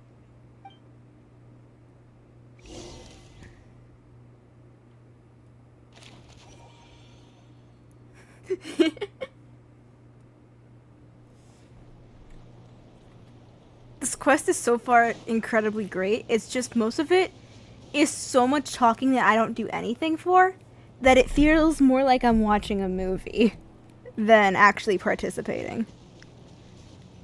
Now the question is, hold on, because I can't configure team party. Never mind, we are stuck with this. Here, this will serve as a good spot to cross over. Arlecchino, hold up a second. Since you brought us all this way, would you mind telling us what you got planned? We still haven't got the slightest idea what's going on here. And if even Columbina doesn't know where the iridescent moon's marrow is, how do you? Yeah, Simple. I agree because with that, Warden. I am an inheritor of the royal bloodline of the Crimson Moon, and one of the last surviving embers of the 2 worlds' flames. Huh? Ooh, Arlecchino lore drop. Are you serious? Isn't you're a descendant of that Crimson Moon dynasty we were just talking about? The one from ancient Conria? Your surprise is understandable. I was also taken aback when I first learned of it. But the more I thought about it, the more I realized the signs had been there all along. When I was young, I discovered I could wield a very special kind of fire. It coursed like blood through my veins and smoldered away inside my nerves. What's more, whenever I experienced strong bursts of emotion or drew too deeply on this power, it was like some kind of presence within the fire would begin to gnaw away at me, consuming me from the inside out. Seriously, can we go back to having characters like her? She's perfect. She has like one of the best designs in the game, and her lore is so fucking interesting. Exactly. That is why my hands are like this too. At first I saw it only as a curse, but once I became a harbinger, the jester apprised me of the truth. Together with my own investigations over the past few years, there are several things that I have gradually come to understand. For instance, take the so-called Crimson Moon. In truth, it is nothing more than the shattered remnants of the iridescent moon, fused with the abyss to prolong its lifespan. Since this blood flame was bestowed upon me by the Crimson Moon, it is a fusion of the iridescent moon's former power and the corruption of the abyss.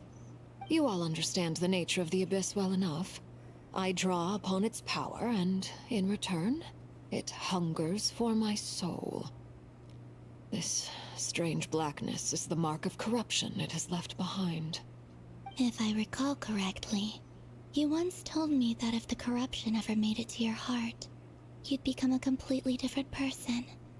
Yes, and that's the reason I'm always careful not to push my power too far. It's essentially a never-ending tug-of-war. Oh, sounds intense. Anyway, The rest of my story can wait.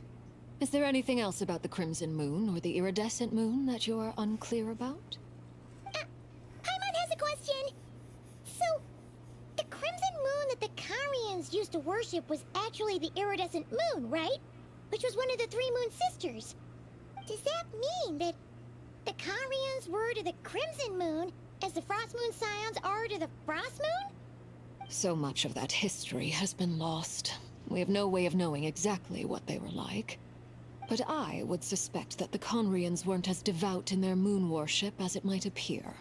The iridescent moon's remains simply served as their link to the Abyss. Later on, perhaps someone discovered a way to make direct contact with the Abyss. Or maybe there was some kind of ideological divide.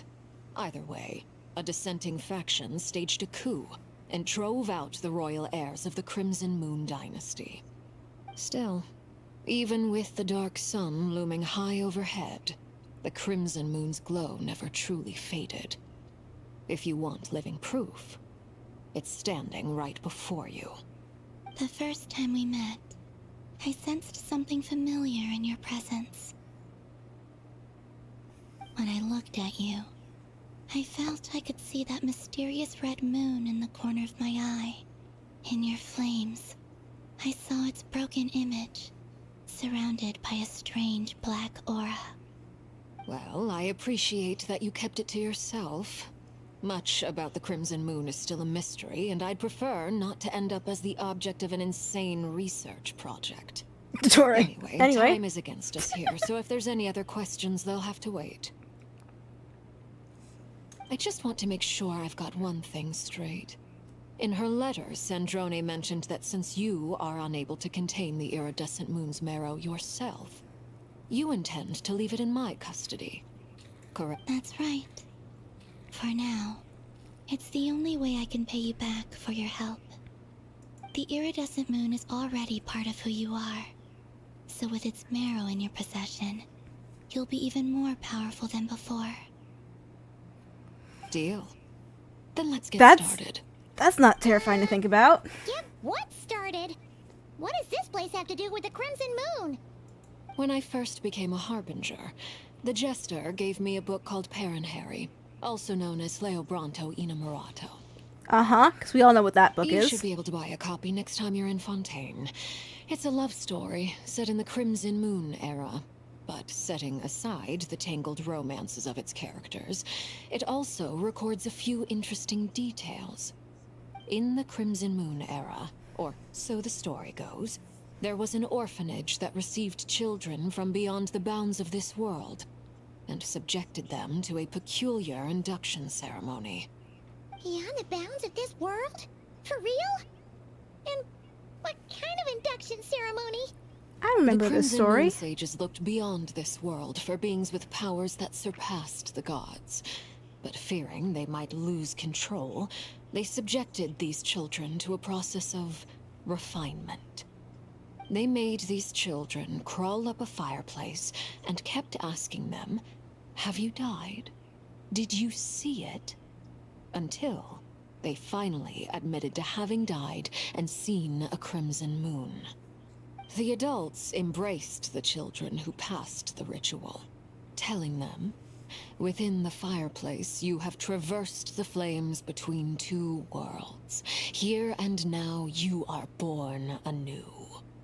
The book leaves much unsaid, but I suspect that this was their way of branding the children they had enrolled, leaving an indelible mark upon them so that they would forever live in the Crimson Moon's light.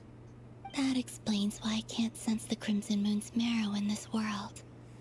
It makes sense that it would be sealed in a special space that can only be accessed temporarily through some kind of ritual. But there's no fireplace here. Do you see a chimney anywhere? Oh, are we supposed to build it ourselves? Smug ether. Okay, and fine. dumb Paimon. Paimon will go find some bricks. That won't be necessary. The fireplace is purely symbolic. The key to the ritual is crossing the flames between two worlds. In other words, the flames that burn within me. Those burned away by such flames leave behind a kind of ghostly afterimage in the world. In the days of Conria, people believed they could be used to bridge the gap between the two worlds of life and death. In short, I can open a passage to that space for you. That's the easy part. The catch is I'll need to stay on this side to keep the passage open, so I won't be able to come with you. Once you're inside, you'll have to find your own way. Very well. Then I'll open it up. Traveler, spare me a little more moonlight if you would. I may need it.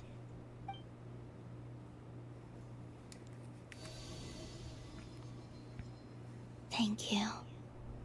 I feel like I've recovered some of my strength now. It should be enough to move us across short distances and confront whatever dangers might await.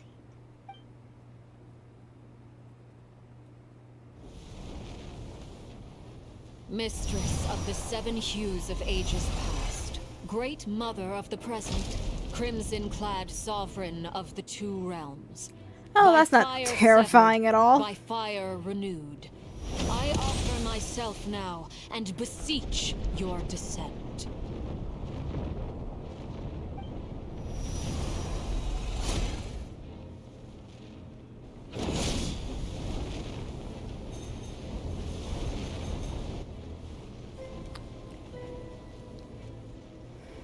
Seriously, such a well-written character. Everything about her is perfect. One word of advice. As you're crossing over, no matter what voices you hear, do not answer. Got it.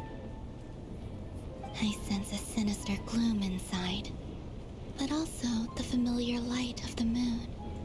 I feel that I am about to meet an old friend who has changed beyond all recognition. All right, let's go.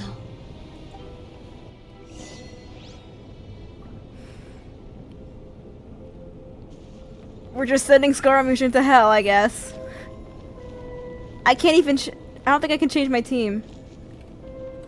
Yeah, I can't even change to make Arlecchino do this. Nope, Scar's gotta go to hell.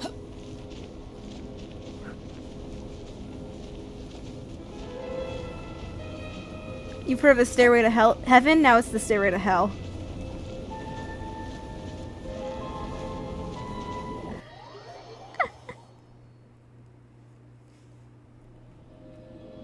Once I'm in, I cannot actually. I sense your presence and craving death and rebirth. Oh, that's not scary. Wait, why are you? You have crossed over from another world, transcended fate itself. I have no right to.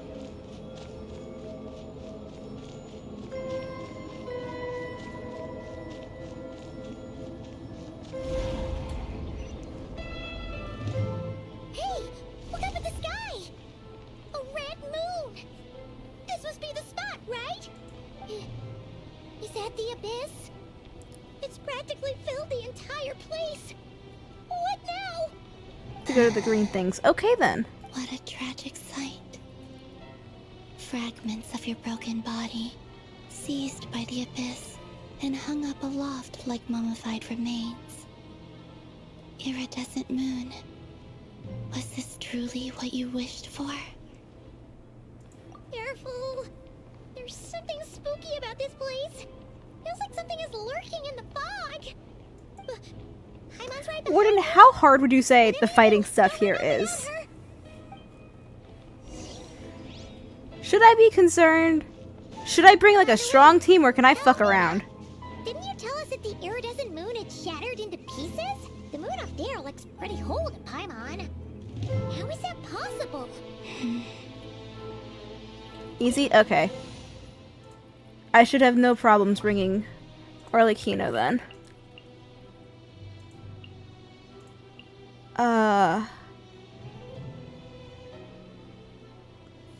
You know what? We'll bring Dahlia too for emotional support.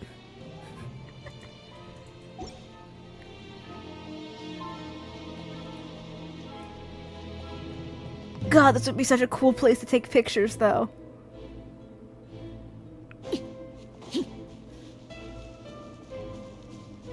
The only time there's hard combat, we have trial characters. Oh, boo! Transfixed.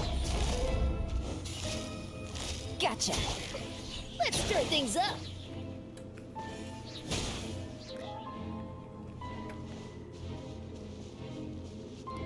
Anyway, moving along. Just like I thought. It was only a facade. Hello there. Blaze again. Quietly.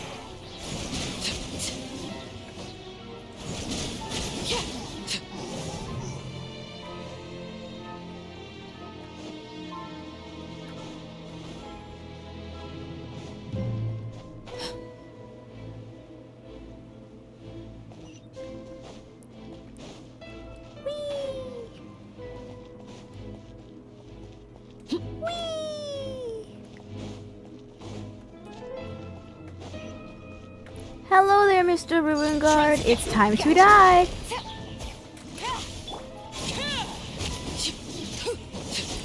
This should be fun. Bonk. Anyway, shiny chest.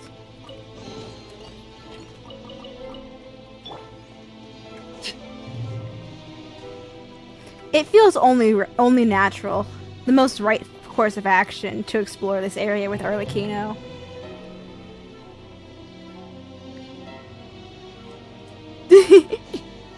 This is so cool.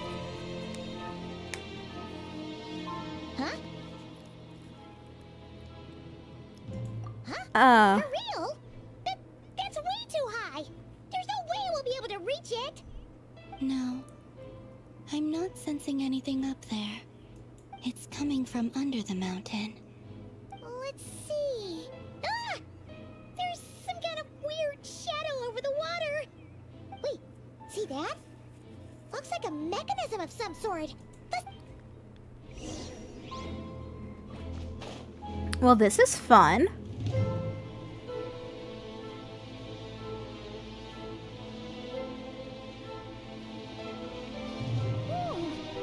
Looks like a device from the time of Kalia. Maybe people once came here to study the Crimson Moon's domain, and they left this behind. Oh, if we can activate it, we might find some clues.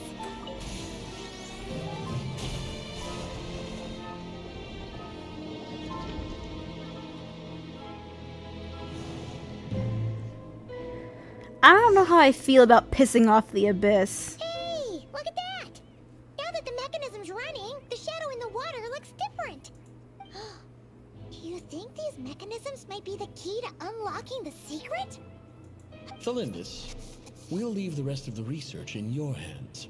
We'll be heading back now. I hope this isn't ruining date night. Ugh. Mind your own business. Just leave me some snacks on the table.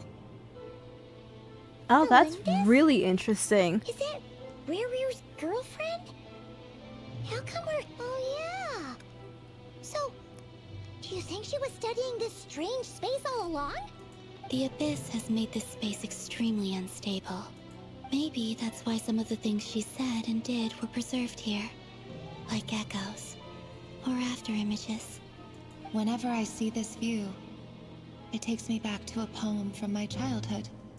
Waning moon, oh lifeless damsel, weeping on the mountain crest. Mourning still in wistful tone, her fragile soul now laid to rest. For me, of all people, to be here investigating the mysteries of the Crimson Moon space. Is it a coincidence? Or something more?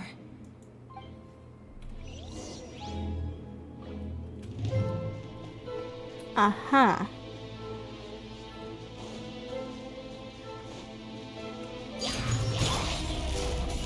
Busted.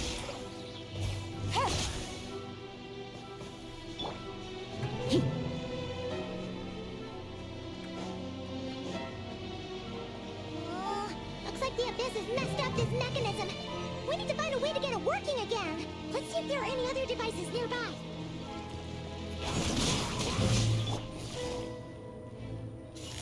Gotcha.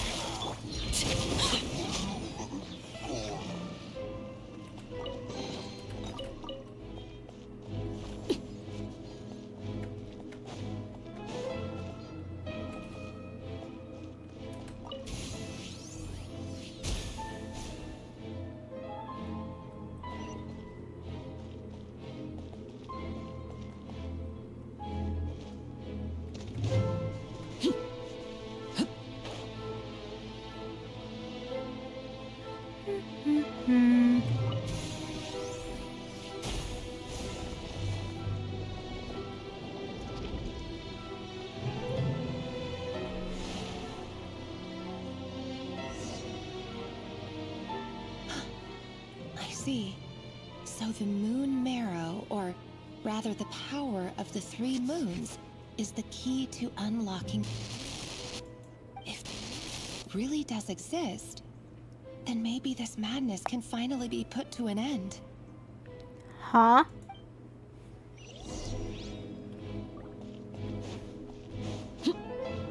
I feel like you're leaving out some very crucial information here.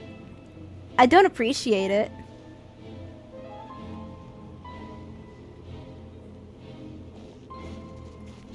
Wow, she got stuck for a second. Take cover behind the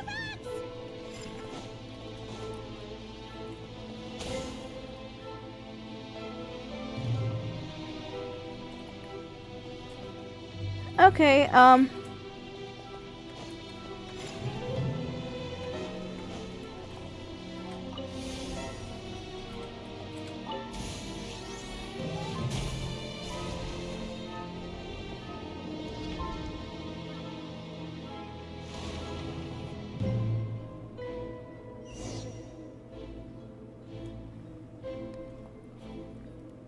With the Abyss inhibitors in place, I should be able to access the chamber with the moon marrow.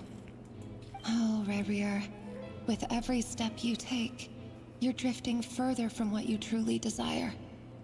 But you're not the root of the problem. Ever since that outsider set foot in Conria, the Vinster King has sunken deeper into madness.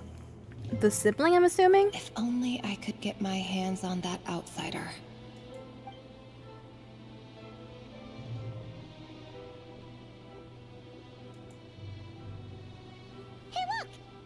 Reflection is back to normal. Elendis' voice mentioned a chamber with the moon marrow. Do you think maybe it's hidden in the moon's reflection? It must be. For within it, I sense the fragile aura of a dying soul. Then there's no time to lose. Let's go.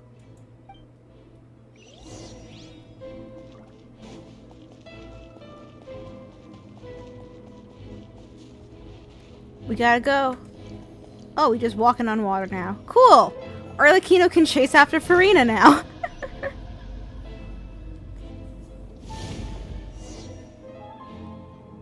She's so perfect. I love her. These things are so creepy. Looks like we'll have to destroy them if we want to get to the iridescent moon's marrow.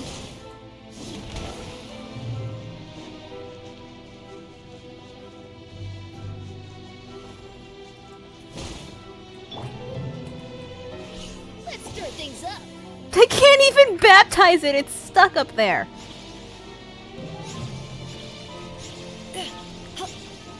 Man, not even the power of baptism can save us now.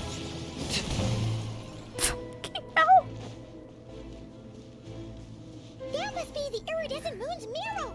Oh, we'll need to destroy these things before we can reach it. Easy enough.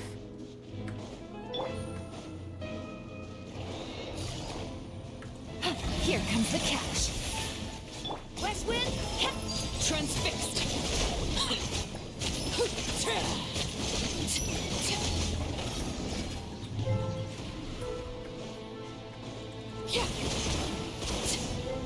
That's a lot of fire, Arlecchino. It would have been a cool addition if they had coded it in so like any fire that you make with her is her red flames. I think that would have been neat if they had done that. lore accurate.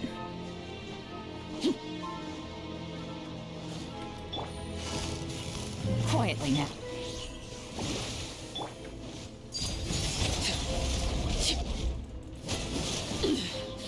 Pitiful. Witness my rise. Busted.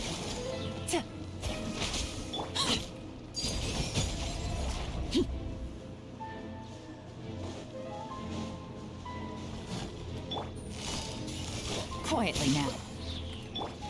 This should be fun.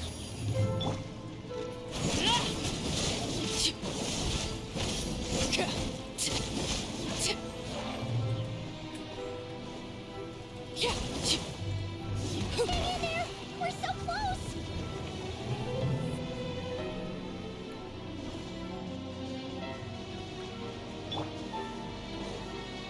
I'm going in! Thus saith the Animal Archive. Overruled. Game's up. Fun's over.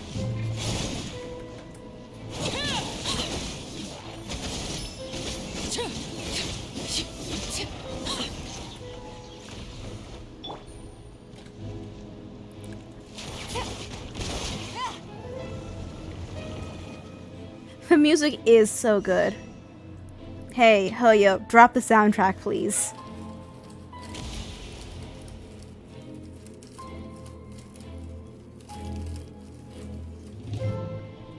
We finally did it! The iridescent moon's marrow, still burning away like an undying flame, yet now contaminated by the abyss. It has taken on a new form entirely. If we can purify the abyssal power within, we should be able.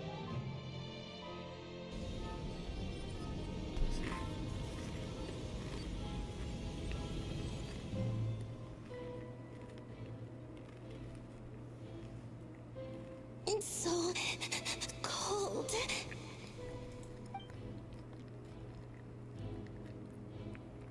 Is it you? Are you here? Huh?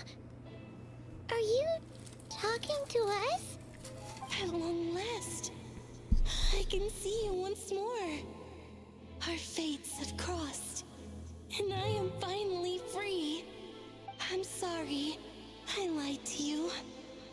Even knowing what was to come, I still couldn't let go of the fear in my heart. As death drew near, the moment the moon shattered, my body began to split apart piece by piece. Like I was being cut into pieces by 1,000 blunt blades. My thoughts scattered as the cold crept in. Tell me, what was it that brought you to us all that time ago? If only I had possessed your courage, then I might have been spared this torment more painful than death. You look so puzzled. That's how I felt too when I first saw you. But trust me when I say that everything happens for a reason. Farewell, Hypo.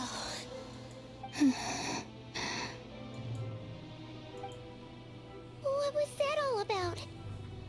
Was that the goddess of the iridescent moon? It sounded like she was speaking to a long-lost friend. But none of us have ever met her before, right? Perhaps. She took me for the goddess of the frost moon she once knew. For a fading soul like hers, our auras must be too similar to tell apart. But anyway, we've got the iridescent moon's marrow now. That should help you regain your strength, right? Alright, time to leave this place and meet back up with Arlecchino. Let's go!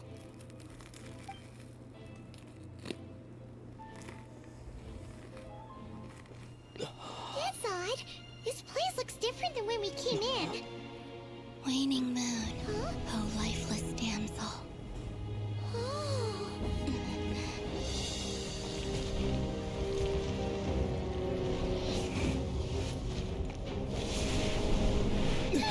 Hurry! The place is collapsing!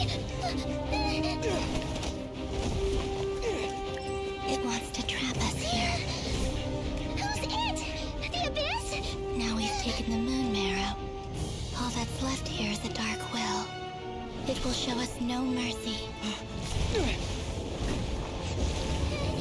She runs so elegantly. I really hope she gets a unique sprint. Give it back. The crimson moons. My mirror. My heart.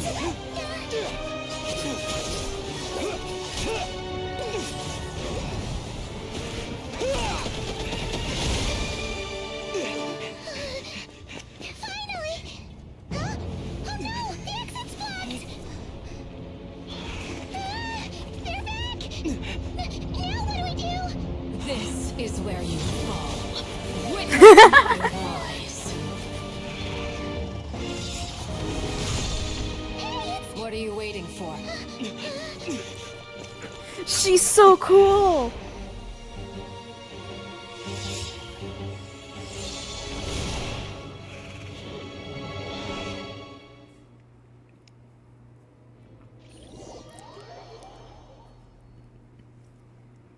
Arlecchino is peak. Confirmed.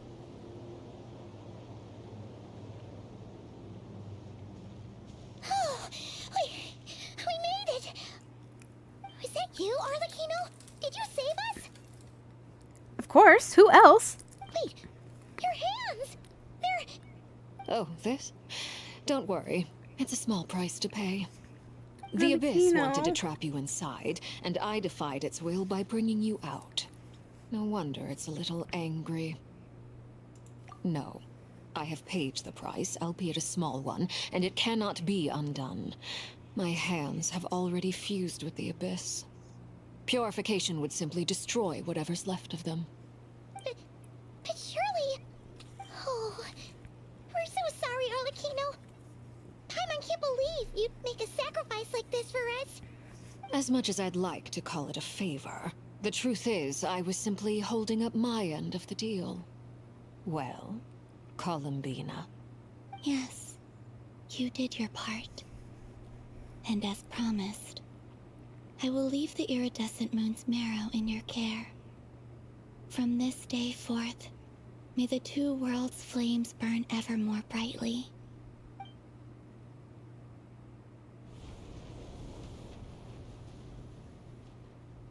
I'll take that as a blessing.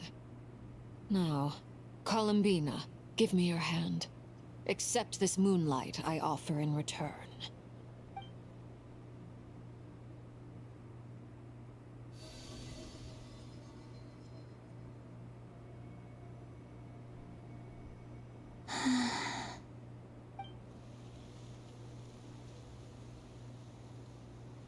Feeling stronger? Hey, Columbina, are you okay? I'm fine. Our powers are a little at odds, that's all.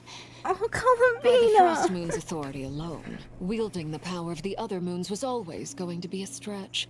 Still, I think it's fair to say that your strength has returned.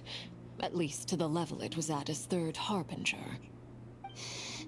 It's still not enough. There's no way I can hope to challenge Rayrir like this. Just one more ray of moonlight, if you would. It's okay. I can take it. She's gonna tear herself apart at this rate. I'm so worried about her.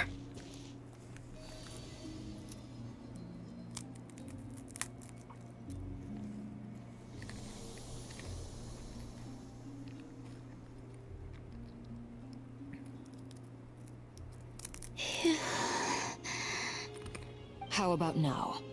Fighting fit? At the very least, I won't have to stay hidden like before. I want to see him gone from Not Cry. The Rayhir of Solnari and his wild hunt must be sent back where they belong. Well, it's good to have something to aim for. You certainly seem more alive now than you did earlier. When I first met you, you didn't strike me as a ray of moonlight. More like a wisp of fog drifting in from who knows where, ready to scatter at the first sign of a breeze. But now, you're full of vitality. Just like the frost moon, once the brightest of them all. May you keep shining, Columbina. This is who you are. Thank you. Look after yourself too, Arlecchino. I know you have plans of your own, and that's why you're always seeking to grow stronger. But whatever you're after, don't let the Abyss take a hold of you. I do not wish to see you go down the same path as Revier. I appreciate the concern, Columbina. Although perhaps it's time you took a new name. A new name? Kutar, the Moon Maiden, Columbina. They're nothing more than code names. They describe who she is and the roles she's played, but they're not her real name. We often use code names in the House of the Hearth, too. But it's knowing your real name that keeps you grounded. Up till now, you've been living a wandering life, so you've probably never really cared. All I'll say is this. Once you've defeated Revier, give it some thought. All right, that's it from me. I'll get you back safely first, then go meet up with Sandrone. And your children. You're the best! I appreciate the gesture. It speaks to your good character. Anyway, let's get going. There are more urgent things to do right now than trade compliments. Wait, that's it?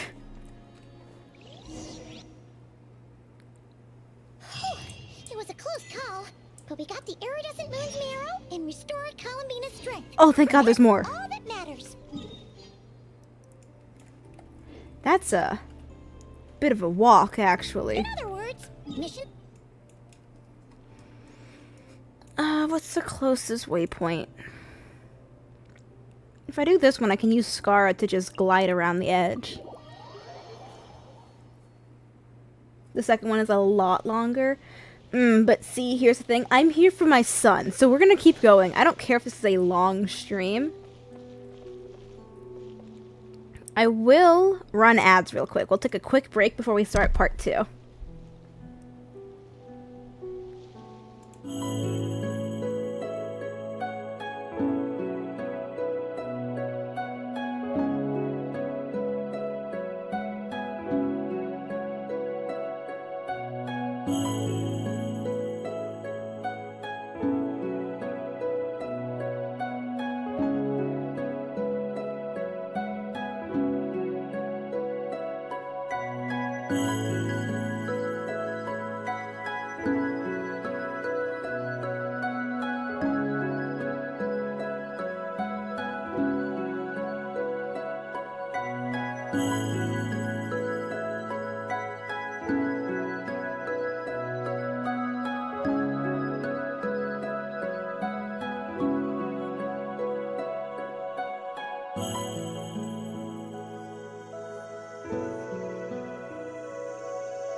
I'm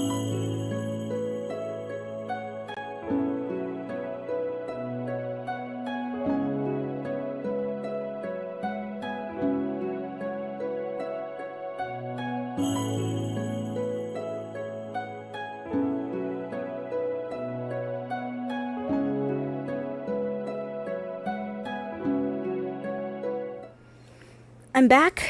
I had to go take more medicine because I still have a migraine. It's not fun. Okay, we can get back into it. Let's see what happens first. We finish the quest, or do I pass out from pain? Behold! Quit following me.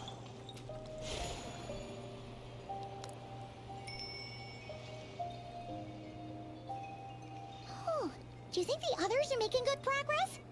Hope it's all going smoothly. Oh, hey look! They made it back as well! Yay! Llama! How did it all go? All is well, thank you. Nefer and Yehoda had to stay at the curatorium to wrap things up, so they won't be joining us for now. I ran into Miss Anefa and Miss Aino on the way back. Their work is still in progress, so I suspect they won't be back for a while either. You seem rather cheerful today, Mr. Flint's. I certainly am. I achieved what I set out to do and came away with more than I bargained for. What did you... Fighting alone can get quite tedious, but I had the good fortune to run into a pair of brave young warriors. This is what I'm here for! How have you been? Hi, Albedo. Oh, what are you doing here? You know, usually I'd be incredibly happy to see you, but I see my son in the background. Thankfully, tracking you down turned out to be a lot simpler than we envisaged. Koi's back! Koi's back to voicing. Wild Hunt. When they told me they were Servarka's Why does Durin look colleagues, so it all sad made in the sense. corner? Sir? And given how people of outstanding talent Little tend sir, to are you cross okay? paths, it's no wonder you're already acquainted. So, who's your travel buddy, Albedo? Why don't you come and introduce yourself?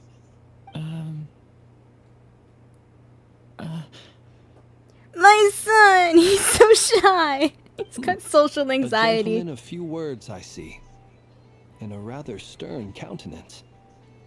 I presumed you were acquainted with him. Is that not the case? My son has social anxiety. It's nice to meet you again. We've technically met before. Wait a sec! You're Minnie Durin! That's right. It's me. I'm glad to see you again. By the way, he says it's okay if you drop the mini. Yeah, I'm not as mini as I used to be. He's not! He had a Interesting, growth isn't it? spurt! The first step towards blending into human society appears to be reflecting on whether one's name really reflects who they are.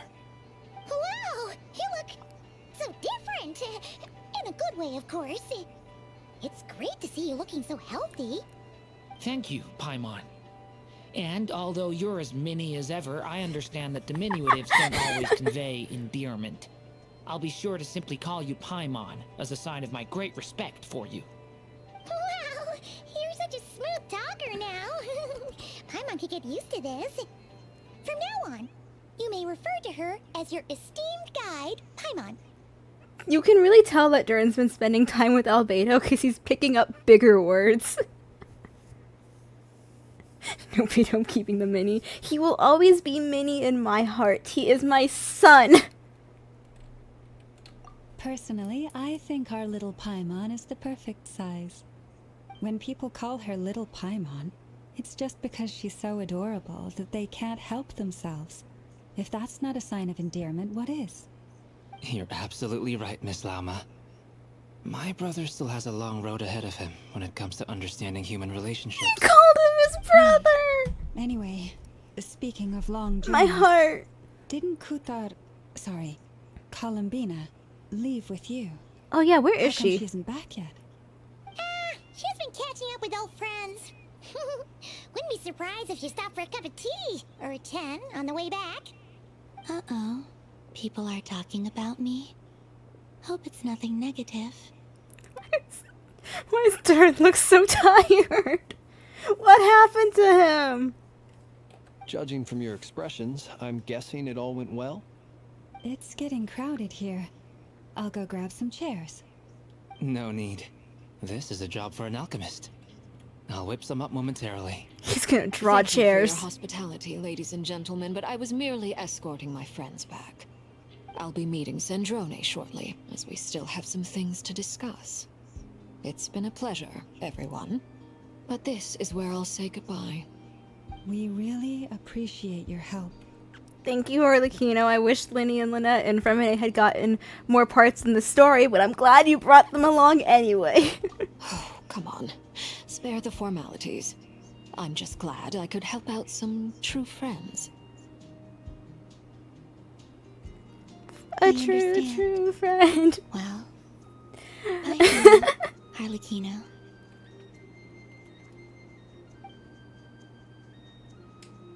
Oh, this place is hopping. It's probably a good thing one of us left. Otherwise, we might not fit all these people in. Are you saying we're about to run out of chairs? As a matter of fact, I am. Come on in and see for yourself. My son is here. Can this group go inside already? Yeah, there's kind of a crazed psychopath chasing us. Oh, hello there, sir. I was not expecting you to be here. Warden, it's your husband. A little chit-chat outside, by the way. With Miss Columbina's colleague gone, we should be back to the original crew plus the other colleagues I brought in. Though, it looks like we have another new face. Someone else managed to rope in a colleague, too? Hello, sailor from Warden. The only thing that can get Warden to interact this lively. Dane. Frankly, you and Paimon are the only people I know here. This here is Deanslip, colleague of Tibet's greatest guide, Paimon, and greatest adventurer, the Traveler. Well, not exactly colleagues, more sort of friends. When someone else jumps in to do the announcing, you know you're speaking to someone important. Let's hear what he has to say. Note to self.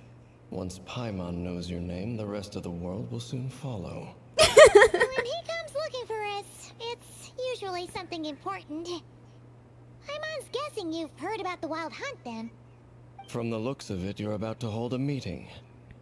If I were to say that the Wild Hunt is our mutual enemy, would that earn me a seat at the table? As the saying goes, the enemy of my Yeah, I've enemy never is my seen Warden friend. act this happy unless Mr. Dane's Dainsleif, involved. There's a seat with your name on it. Though, I can't promise the same for everyone else. Hey, Albedo, think you can rustle up a couple more chairs?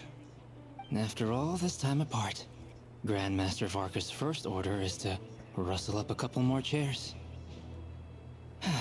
I've missed this. Is he being sarcastic? I can't tell either. He's your brother. Why are you asking us? I've still got a lot to learn about the nuances of human conversation. Trying to decipher Albedo's way of speaking has been like jumping in at the deep end. Oh, he's autistic. Oh, good point. Paimon gets you now. Don't sweat it. There are people who go their whole lives without getting the hang of it. You're ahead of the game already. Someone slapped the autism sticker on my boy. He's truly part of the family. Oh, wow. Why is Traveler crying? Taking Nefer so long. Perhaps you should go and check in with her. If anyone can hurry her along, it's you. I just got back from the curatorium. Besides, aren't you curious to see what's taking her so long? Miss Nefer doesn't strike me as the type to share secrets. And since gathering intel is her specialty, I'm guessing she'd prefer to keep her methods confidential. Under such circumstances, would it not be tactless for me to impose? Oh, but it's fine for me to impose. Why are you both so fucking polite? You have an unrivaled ability to garner people's affection, Miss Moonchanter. Besides, you have far more in common with her than I do. All right then. Impressive. She barely fought back at all. I admire your powers of persuasion, my friend. Oh, that's what we're calling As it? I'm sure Miss Lauma will realize soon enough. The trick in life is to always pitch in with other people's responsibilities so that you can be selective with your own. Another trick is to simply hide in the background. Spoken like a true sage. Anyway, looks like we've got some time to kill before the meeting. Let's take a little breather, folks. And feel free to chat amongst yourselves. We'll get down to business once the other two arrive. Does that mean I can walk around and talk to people? Does that mean I can talk to my son? Let me talk to my son. My son! Look, the whole family's together. But I am going to get out the Albedo team. Now we have 2 Albedos. Surely this is not a bad idea. You're both awfully quiet. Why don't I start us off with an icebreaker? They're both awfully socially anxious. Have either of you ever had your portrait painted? If not, I'd be glad to help. That sounds like a lovely idea. You know how to paint, then? I dabble occasionally. Excuse you? He's an excellent painter. Tables, chairs, people, dragons, you name it. He'll paint it for you. I'm flattered. If I ever get the chance, I'd like to give it a try myself. I'll bear that in mind. Anyway, how about you, Durin? What sort of portrait would I'm you kind of prefer? standing right in I'd between be them. fine with anything. Whatever style feels best to you. Very well. Then I'll play it by ear. You can replicate any style I want? I can try. If you show me a sample, I'll do my best to match it. Thank you. In that case, I'll dig up some reference material for you. My son. My son. I'm so happy he's here. Finally, he looks so fucking tired.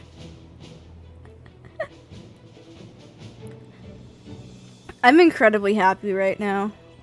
I know we probably won't see Skara until much later into the patch, like 0.5 or even 0.7, because I'm fairly certain he's going to be going up against Dottore. And first half is supposed to be primarily, hi Dane. First half's supposed to be primarily this first dude. Is there something you'd like to say to me? Yeah, for starters, why'd you just show up here without even giving us a heads up? I'm sorry, is that not normal? If you think back to our previous interactions, you may recall that that's hardly out of character for me. You do have a point there. Oh yeah, you'll need to find somewhere to stay the night too, right? Want to tag along with us? You never know. We might get a group discount. Sure, let's do that. Great! Paimon will handle it. And in return, we can get Dainslift to be our very own personal bodyguard. Uh-huh. If that's what you had in mind, you should have said so sooner. I'd be happy to help. Oh, okay then. Paimon was only kidding, but good to know. Anyway, since we're all here together, we might as well watch each other's backs. That's just what friends do, right? Indeed. Thank you.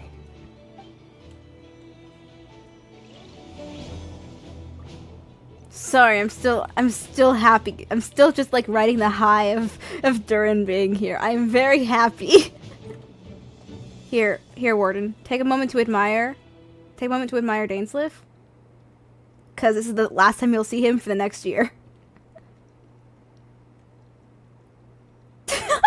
I've ruined Paimon for you by showing you Little Misfortune.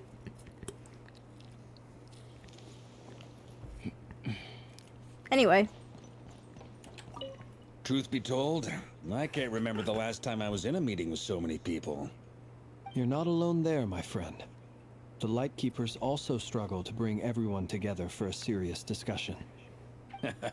I don't doubt that. I've only ever met two Ratniki, one being you, and the other being that young guy, Itlua. Itlua's a good apple. I'll give him that.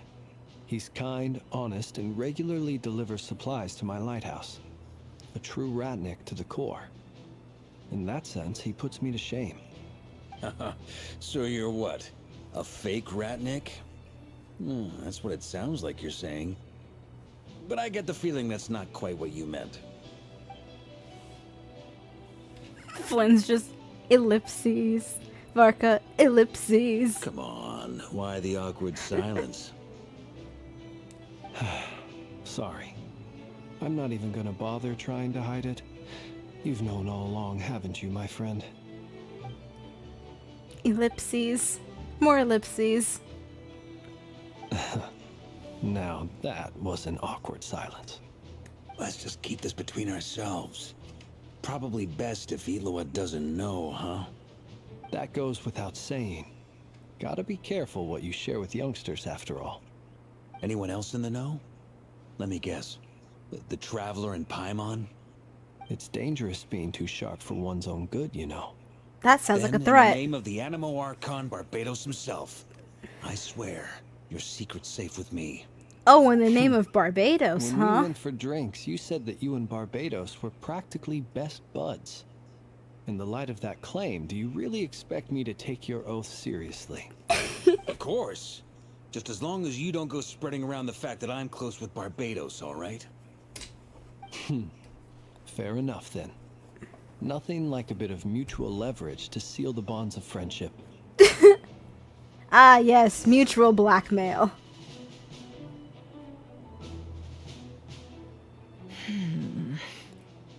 She looks so fucking done. Does not want to be here. Ah, My Miss son. Nefer, you made it after all.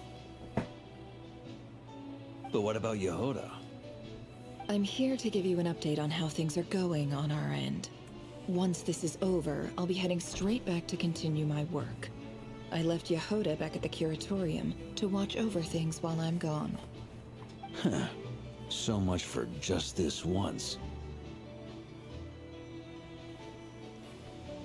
Dane just staring in the background. Loud! We're on a roll here.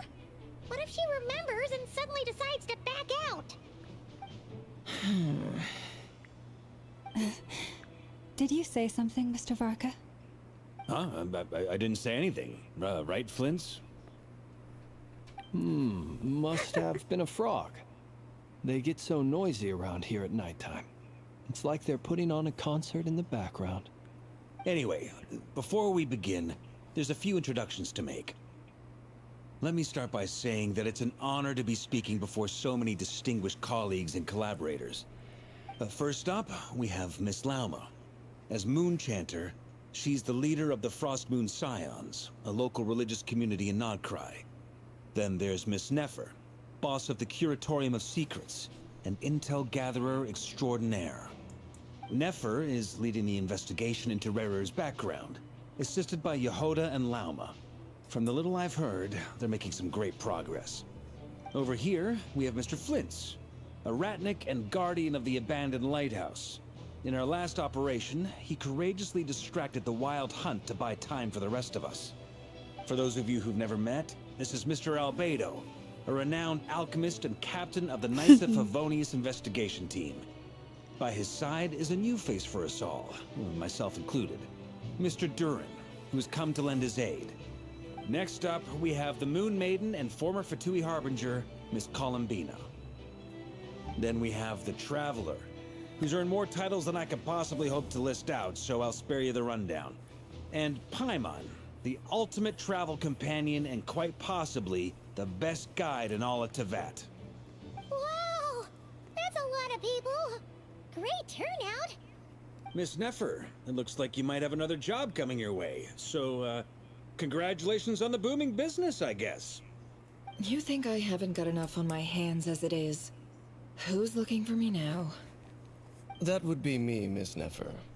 I have a commission for you. And you are? Who I am doesn't matter right now. What does matter is that I'd like you to gather more intelligence about the Rehur of Solnari. Well, it's not as if we never take on anonymous commissions. But in your case, I'll have to decline. I'm gonna take a wild guess and say your job's probably more hassle than it's worth. Something about you seems like bad news. Damn, she clocked that fast. It's my eyes, isn't it? Conrian, I assume. And what's with the mask? Are you trying to hide your identity? In any case, the fact that you're even still alive raises an awful lot of questions for me. My name is Dainsleif. And yes, I am from Conria. As I'm sure you're aware, the Raker of Solnari's real name is Rerir. He was once an acquaintance of mine. Really? Then you must have been quite an influential figure yourself. You flatter me, but none of that matters anymore. My point was simply to clarify why I have asked Miss Nefer to investigate Rerir's background. So you're both from Conria, and it sounds like you used to be friends? What am I missing here? Surely you already know how he became one of the Five Sinners. I'll tell you everything I know. The history of Conria, the names and identities of the Five Sinners. One of which being Albedo and Durin's mother. I have never spoken openly of this before. But the truth was exactly as people say. The Five Sinners were each driven by their own desires, and it was by playing upon these that the Abyss tempted them to their fall, tearing Conria apart in the process. The visionary, Vedifenir, who wished to foretell the future. The wise, Haroptatir, who sought limitless knowledge. Gold, Rhindaughter, who desired to create life. The foul, Sertologi, who pursued supreme strength. And last, but not least, Raker of Solnari, Rerir, Ravager of the Moon. Of the five, Rerir is the only one who remains a mystery to me. He never harbored grand ambitions. So what changed in the space of a single night? How did he come to fall like the others? In other words, you're saying that his change came as a shock to you, and you have no idea what actually happened? That's right. You mentioned how the Abyss tempted them, which led to their fall. But what did that look like in practice? And what other context can you give me about the events of that time? The more detail you can give me, the better. Strangely, now that it comes to it, I hardly know where to begin. The fateful night took place during the era of the Eclipse Dynasty. One day, my elder brother, the visionary, Vedifenir, was summoned to the palace by the Vinster King, only for the king to gouge out his eyes and cast him into the dungeons. When I came to hear of this, my fury knew no bounds. I gathered together every ally I thought I had, and together, we set a night to storm the palace and free Ved. Centuries on, the memories of that night still haunt me, like a never-ending nightmare.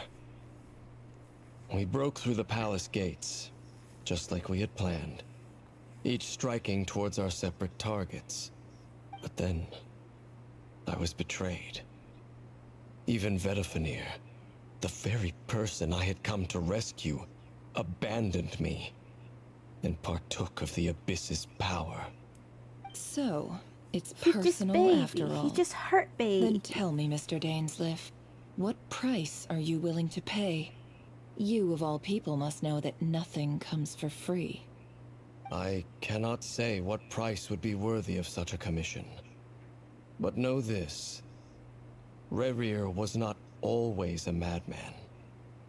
Believe it or not, there was a time when he was just an ordinary man, working for the Conrian Intelligence Service. Uncovering the truth of Rerir's past is the only way to unravel this mystery. But before you decide if you will accept my commission, I will tell you more about him. Enough, I hope, to help you plan your next move. Sounds pretty good to me. Feels like we just flagged down a random passerby, only to discover he's actually a master strategist who has a score to settle with our enemy. Huh. Yeah. Who knew knowing Dane would be so important for Nod Cry of all places? Thought he'd be more pivotal in Conria itself. Can I borrow your halo? It could be useful in the lighthouse. Hey, enough with the wisecracks. Besides, isn't that lamp of yours bright enough already? Relax. It was meant to be a compliment. If that was a little over the top for your liking, I'll make sure to tone it down next time. Like half the people I'll give here your are socially proposal awkward. some serious thought, Mr. Dainsleif. Let's speak in private once the meeting is over. Before that, there's a few things I'd like to share. Ether, you're speaking? You have a voice?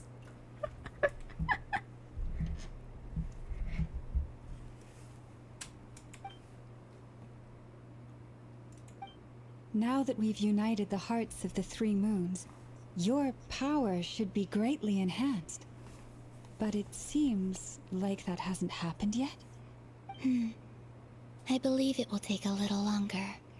You've done so much for me, so I want to be completely honest with you all. Even though I'm doing a lot better now, the truth is, my recovery will likely be an ongoing process. From the moment I was born, my power has been slowly ebbing away. And that is because Tevat has never accepted me. Even with the moons united as one, it seems my rejection cannot be undone. So far, I have yet to find a solution. It may turn out to be a problem that will plague me until the day I finally leave this place behind. Even so, I will do everything in my power to help you drive out the Rayhir of Solnari. As Arlecchino put it, this is not about chasing the spoils of victory. It's just a gesture of heartfelt gratitude. Kutar.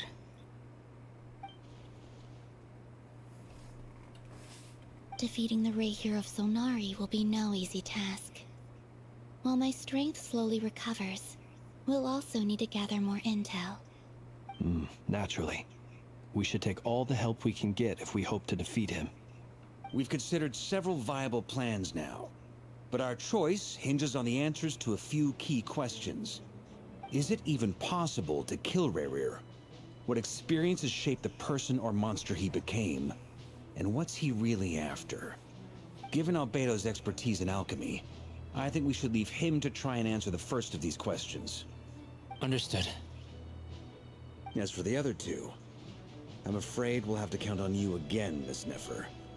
Believe me when I say it's not my wish to burden you. But right now, relying on your skills is our only option. So you're placing all your hopes on me, huh? We can't thank you enough for agreeing to help us.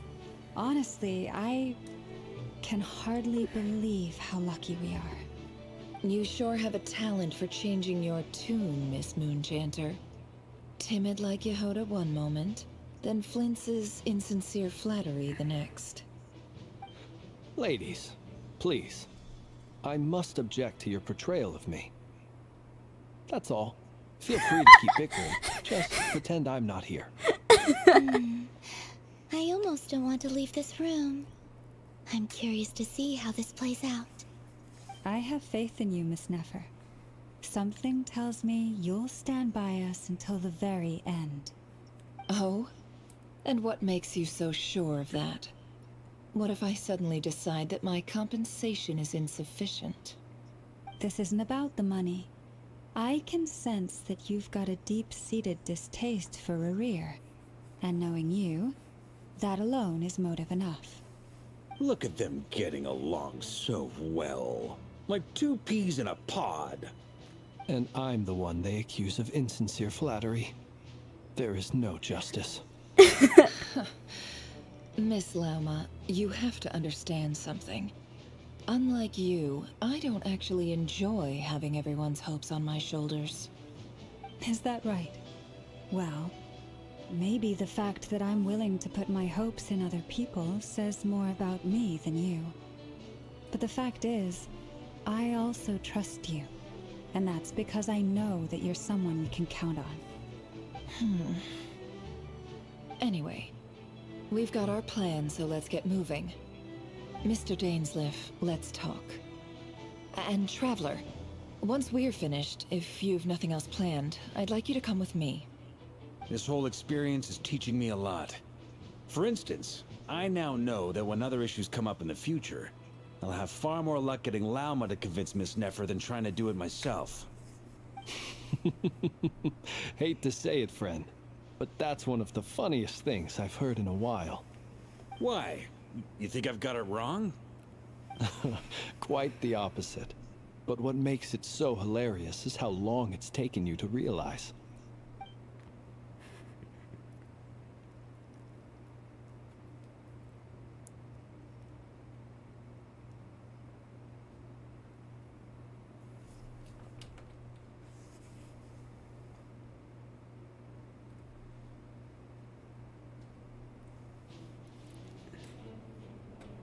There's so much text. Can we please hurry it up?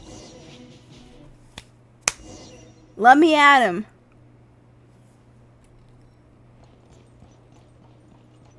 I may not have Albedo. I may not have Durin on this team, but at least I have Albedo.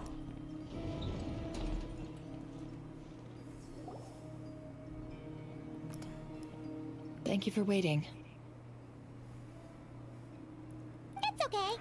We actually used the time to help Dainsleif get a room at the hotel. Oh, nice. That's so nice of you guys. That's very considerate of you. Now, I trust you share my curiosity about Rerir's past, and you seem fairly familiar with Mr. Dainsleif already. Yeah, we've known each other for like 5 years now. That's right. It's been going on like 5 years now since we first met Dane. We spoke at some length after the meeting. He was the one who suggested I should invite you to join this operation. He feels confident that these secrets will be safe with you. Dane has a lot of faith in us, that's for sure. Likewise. I appreciate that you got right on board without interrogating me about why I invited you. It shows that you trust me to explain everything in due course. That's because we know what you're capable of. We appreciate you too, Nefer. You might have been forced to help in the beginning, but this time, it was your choice. That's one way to put it. Another is this, that once a decision's been made, it's set in stone. After that, my only goal is to see it through. Alright, so here's how it is. I'm going to access Rerir's thoughts again using my confidential method. Now, I'm sure you've seen things like this before on your travels, so you're surely well aware of how dangerous it can be. The reason I've gathered you all here is to ensure my safety during the proceedings. I plan for us to enter the fragment of his consciousness together, and once inside, I will focus on searching for information. Think of this as a diving expedition into someone's brain. If I'm the diver, you are my safety equipment, tasked with keeping me alive while I'm under the surface. Once the ceremony begins, we will all be spying on privileged information. But in the interests of safety, you must remain absolutely silent at all times. We will discuss our observations after the ceremony has concluded. Lastly, any individuals of a weaker constitution are advised not to partake in the ceremony. In any case, Paimon...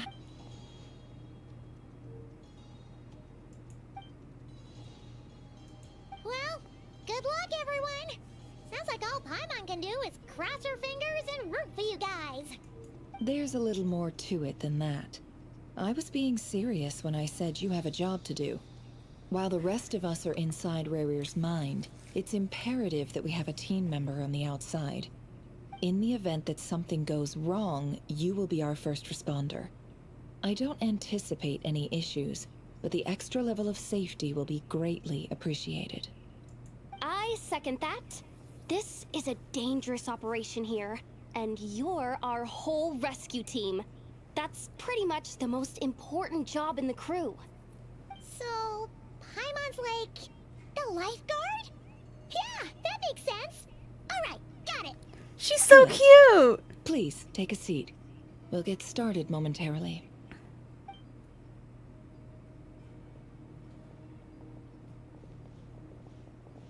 So, did Mr. Dainsliff tell you anything else?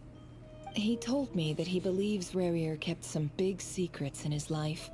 He's not sure that they were the cause of his eventual downfall, but he's asked me to uncover what those secrets were all the same. But surely you're not planning to go through with this, no matter the cost.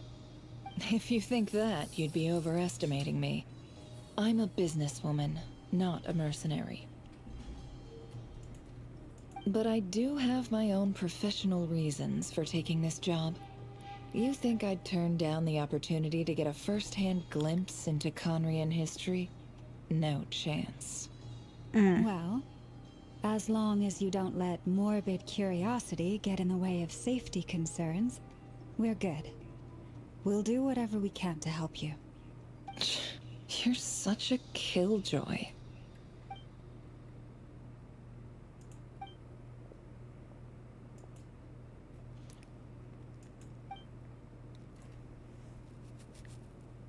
Oh, it's a chess set.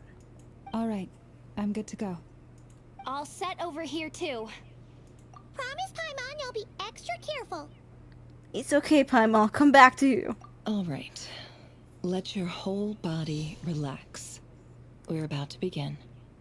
Close your eyes.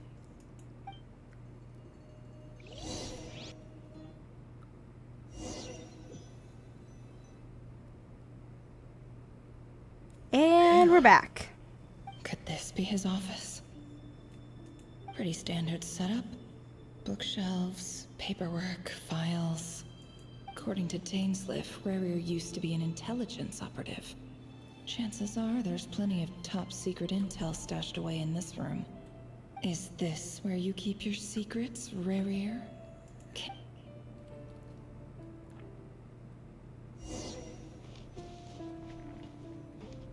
Anything I can do for Mora? Probably not. You know, it would probably be a little weird if you can collect Mora in someone's mind.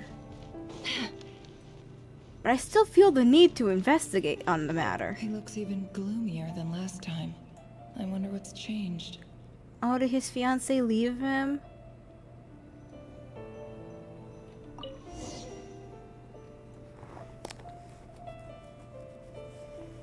Today's files are in. Time to wade through them, just like usual.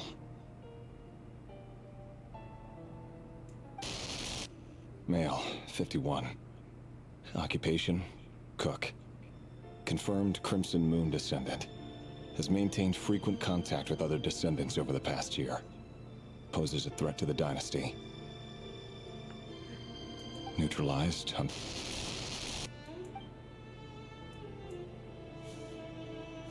This one should be archived under purged targets. Well, this is gonna be really depressing. Female, 23. Occupation, office clerk. Confirmed Crimson Moon descendant. Has maintained frequent contact with other descendants over the past year. Poses a threat to the dynasty. Neutralized.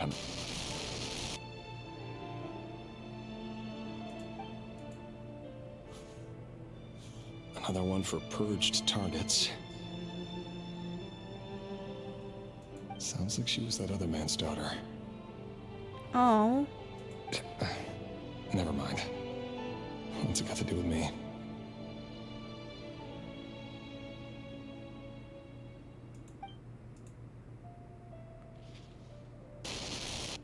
Male, 40. Occupation, teacher. Confirmed Crimson Moon descendant. Has been observed making contact with other descendants during the past year. Poses a threat to the dynasty. Neutralized on... God, this is depressing. Just another nobody for the archive. Come to think of it, I remember surveilling this man. A case like his never would have been considered a priority in the past. Huh. He barely even interacted with other Crimson Moon descendants.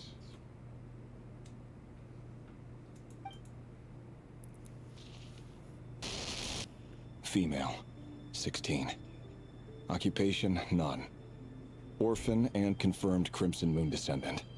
Has been observed making contact with other descendants during the past year.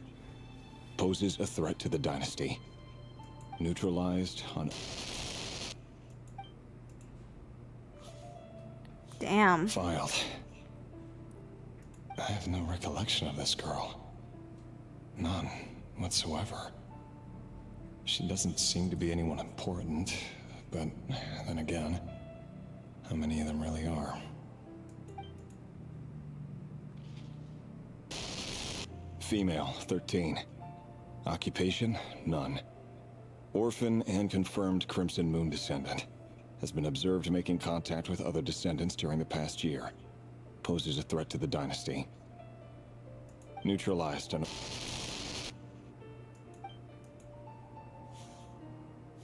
Filed.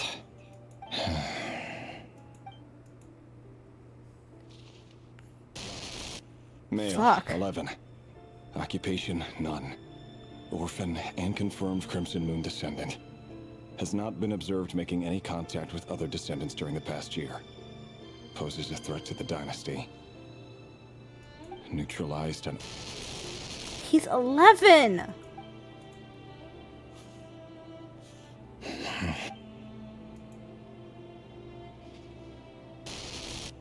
Male, 6. Occupation, none. Orphan and confirmed Crimson Moon descendant. Poses a threat to the dynasty. He's 6! What the fuck? You know what this reminds me of? The fucking Holocaust.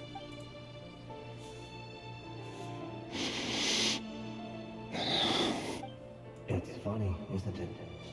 Your job is becoming both harder and easier at the same time, depending on how you look at it. Sooner or later, the Crimson Moon descendants will be completely wiped out. But as their numbers dwindle, they become harder and harder to track down. That's not how it is. Fortunately, however, most of the able-bodied adults have already been taken care of. The remaining weaklings will be increasingly easy to deal with. No! No. My job is to ensure the survival of the Eclipse Dynasty. And the only way to do that is by eliminating any and all potential threats. It's a perfectly legitimate line of work. Every single one of my colleagues can attest to my fairness. And if my friends were aware of the facts, I know they'd back me up too. Assuming, of course, that they were aware of all the facts.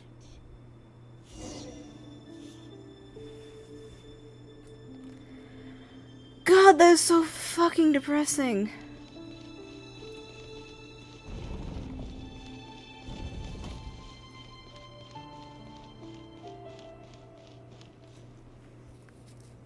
Mr. Vedifalnir, it's been quite some time since we last met. Rerir, I trust you're here because you have something important to discuss. Forgive me. I wasn't tuning out, it's just, I noticed you didn't even phrase that as a question. As if you knew I was coming. Tell me, does someone in your position ever feel the need to ask questions at all? It is indeed within my power to foresee certain things. Things like your arrival. I was just thinking. It won't be long before I'll be inviting both you and Dane to my wedding. That isn't a lie, but nor is it a fact as such. It's a wish, isn't it? No fooling a prophet, is there? Ever since that day we met for drinks, I knew it was only a matter of time before you came looking for me. Does it feel good? Knowing how the future will unfold. I'd assume not. I'm afraid the notions of good and bad fail to capture the complexity of what such a power entails. Once you've seen what will come to pass, it can be all too easy to succumb to fear and melancholy. Unless, of course, you learn to abandon these feelings. You fear my silence, and long to hear the words I left unspoken that day. That's right. You must have noticed my reluctance to broach the subject, and the reason is simple. Because the truth could never have lived up to your hopes. For both our sakes, such words are better left unsaid. The burden of prophecy was never meant for your shoulders. So who exactly do you deem worthy to hear your prophecies? None but our exalted king? Or rather, our king as he once was. You're closer to his majesty than I am. You must know better than anyone how much he's changed. You say that as though it is to my benefit. Yet precisely because of that, I dare not speak rashly. A king can turn out to be the most virtuous of rulers, or a tyrant more terrible than the most vicious of dragons. You are so wise and far-sighted, yet still you would have me live in fear of the unknown? You make a fair point. Especially given my silence alone was all it took to send you spiraling downwards. Very well then. Let me offer you some advice.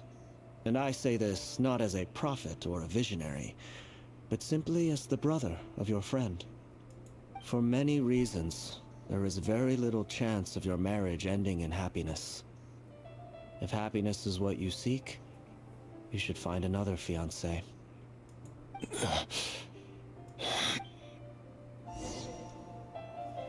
Hold on. There's that same black fog again. Could this memory belong to Thelindis? Guess I... Wait. Hear me out. This time we finally got a clear look at his face and learned It's the his same identity. memory again. His name is Rayrir, and he claims to be one of the king's guards. What did you say? A cruel irony, isn't it? The man you're set to marry leads a double life as a brutal executioner. Why are you telling me all of this now? Simple. It's because I want you to kill him. You are the only person he would never suspect. No, absolutely not. I would never dream of doing such a despicable thing. So you'll just stand by and watch him slaughter us to the last? Do not forget that the blood of the Crimson Moon flows in your veins too. The blood of the Crimson Moon? What does that matter now? The dynasty has long been dead and gone. You think that alone is reason enough for me to throw away everything I have? Why wouldn't it be? You two were once a child of the Crimson Moon, just like me. Don't tell me you've never felt so much as a flicker of fury for the way we were trampled into the dust.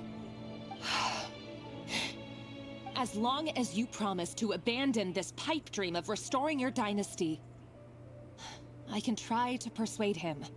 Or have him persuade the Vinster King. Persuade the Vinster King? Do you even know why he's so obsessed with hunting us down? Why he keeps trying to force us to hand over our secrets? Over and over again? Or why we refuse to give up on restoring the dynasty? The Vinster King. A blind fool. His eyes clouded by powers from beyond this world. A petty little man with a miser's heart. And he dares to sit upon the throne? Mark my words. Sooner or later, Conria will fall. And it will be his doing. If you can't bring yourself to do it, so be it. Just you watch. It won't be long before calamity descends upon us all. The Rayrir of Solnari. That really is quite a secret you've been keeping from me, Rayrir. But who am I to talk? Am I really any better? I've kept my own past a secret this whole time too. Love should be built on honesty. But ours was born from lies. And yet... is it really so wrong to hide things that would only make life harder? If we don't cover up the parts that no one else should see, how can we go on pretending to be normal? Vedifulnir must have known all this. And that's why he made his prophecy. In the end, nothing stays hidden forever. But I won't just sit by and watch this disaster unfold. I'll do everything in my power to protect what I cannot afford to lose, no matter who I have to face.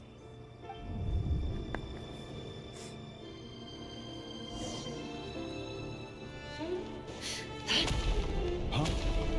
Was that Rerir who just walked past the window? Doesn't it give you the chills that he still takes the same road to work every day? As if nothing ever happened. Those people at the deli. Enough already. They're clearly pretty taken by their own disguises, so just smile and play along. Pull the rug from under beasts like that?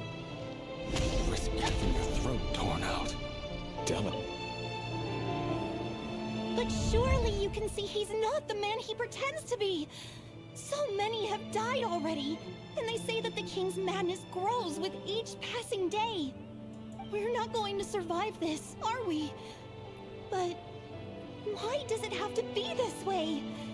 Do we really deserve to die just because of the blood that runs through our veins? Felindis, are you even listening? Sorry, Freether. My mind was off wandering. I heard you, though. You're talking about what Rerir said. He's just following the king's orders. He's a secret agent, and it's his job to hunt down rebels and dissidents. By the time you first met him, he'd already taken lives. Maybe he was using you from the very beginning. No. Rerir has no idea I have anything to do with the Crimson Moon. My family are only distant relatives of the main lineage, and besides, my eyes are perfectly ordinary. Truth be told, apart from my teacher, pretty much no one knows I have any connection to any of it. It's been a long time since my family severed ties. But as Orlog said, who could possibly talk sense into that raving lunatic of a king? I'll work something out. Trust me, I'm with you all. But for now, you need to keep yourselves hidden. Don't let anyone find you, anyone at all. Don't forget that Rerir is an Eclipse operative. You need to be extra careful when he's around. And when I am too. For now, don't come looking for me. And if anything happens to me, just act like we've never met. If even you can't escape this, what hope do the rest of us have? But after all this time together, surely he wouldn't lay a hand on you. I won't speak in his defense, nor can I give you a clear answer to that question. But I'll do everything I can to put an end to this. Here, hold on to this. If an opportunity to escape presents itself, take it. You'll be glad you took some spare change. You call that change? But... I've got a job, and there's still money coming in. But you can't go anywhere right now. Please think about yourself for once.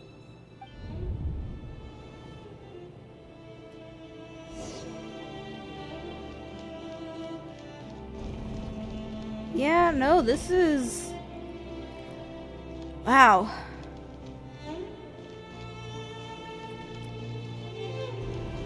Definitely reminds me of some things. Another day, another round of assassination training. Training ground is just beyond this hidden passageway. When you kill a person, doesn't it bother you when you end up covered in their blood? Why would it? Aren't we all just walking blood bags? But not everyone is accustomed to hunting down others like prey. You've been a hunter for so long now, you seem to have forgotten that most people don't just go around killing one another. Leave me alone.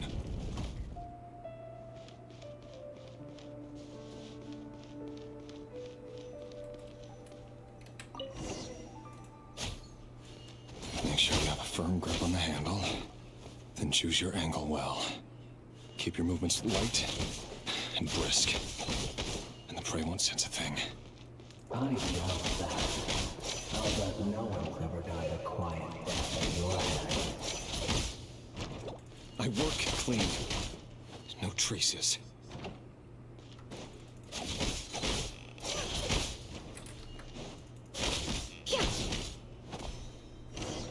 That doesn't make it open or closed, though. The key just happens to be right now. What if it doesn't? That won't happen.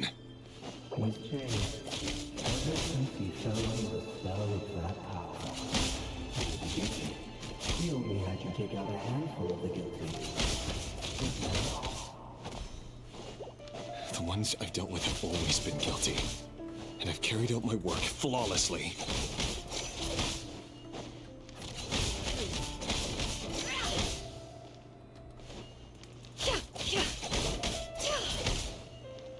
No more lies.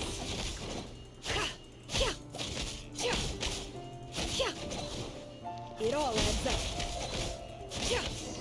You know why Celeste didn't accept your proposal, don't you? Was it because she didn't trust you? Or something else? Enough!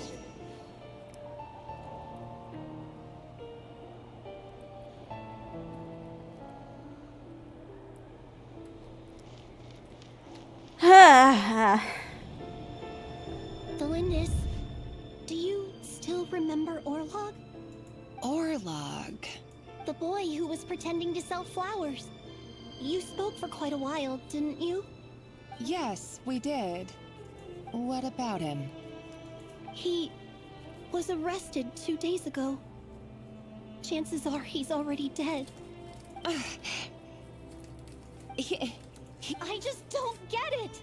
After everything he's done, why do you still stand by him? Or does it mean nothing to you that people keep dying? No, that's not... Just hear me out. I need to go now, Thelindis. They're looking for us. You take care too. If you ever need a place to hide, come find us.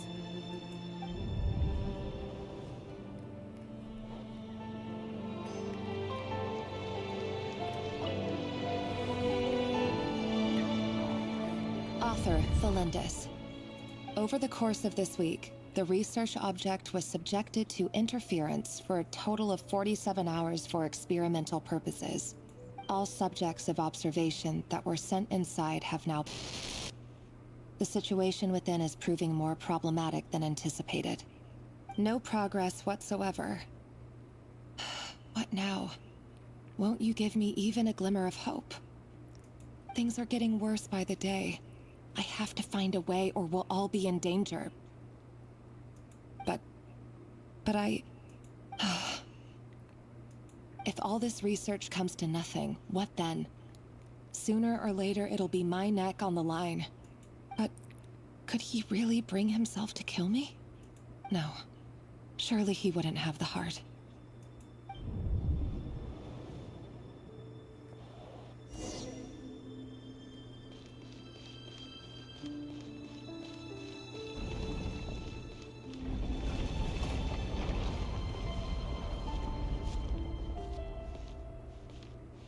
Why won't you just let us go? We don't even know each other. All we want is to live ordinary, peaceful lives. You want to live?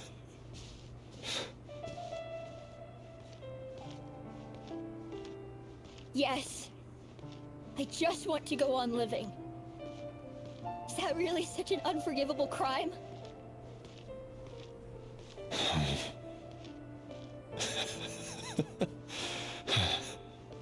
You want to go on living.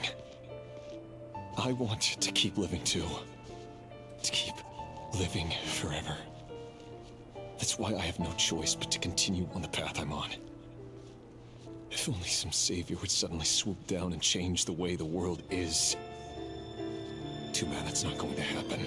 Imagine that. If there really were such a person, you and I wouldn't be standing here like this, would we?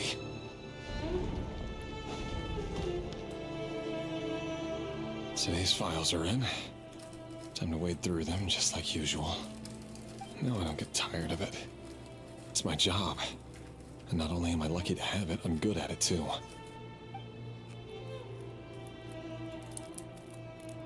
Huh.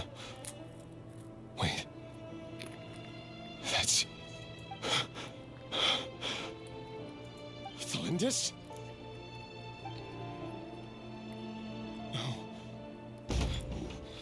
No. No! Why? But you bear no mark of the Crimson Moon. How could you possibly have anything to do with them? It can't... A diluted bloodline. Carefully concealed. I see it now. You've been living in the shadows just like me. What a fool I've been. Numbing myself with talk of justice. Even imagining my friends would back me up. But in the end, Irminsul. Finster King! How far are you going to take this? From the direct bloodline to secondary offshoots? And then what? Today it's the descendants of the Crimson Moon. Who will it be tomorrow? Will you not rest until everyone down here is dead? No. This cannot go on. This is where it ends. It's interesting that he mentioned Irminsul specifically.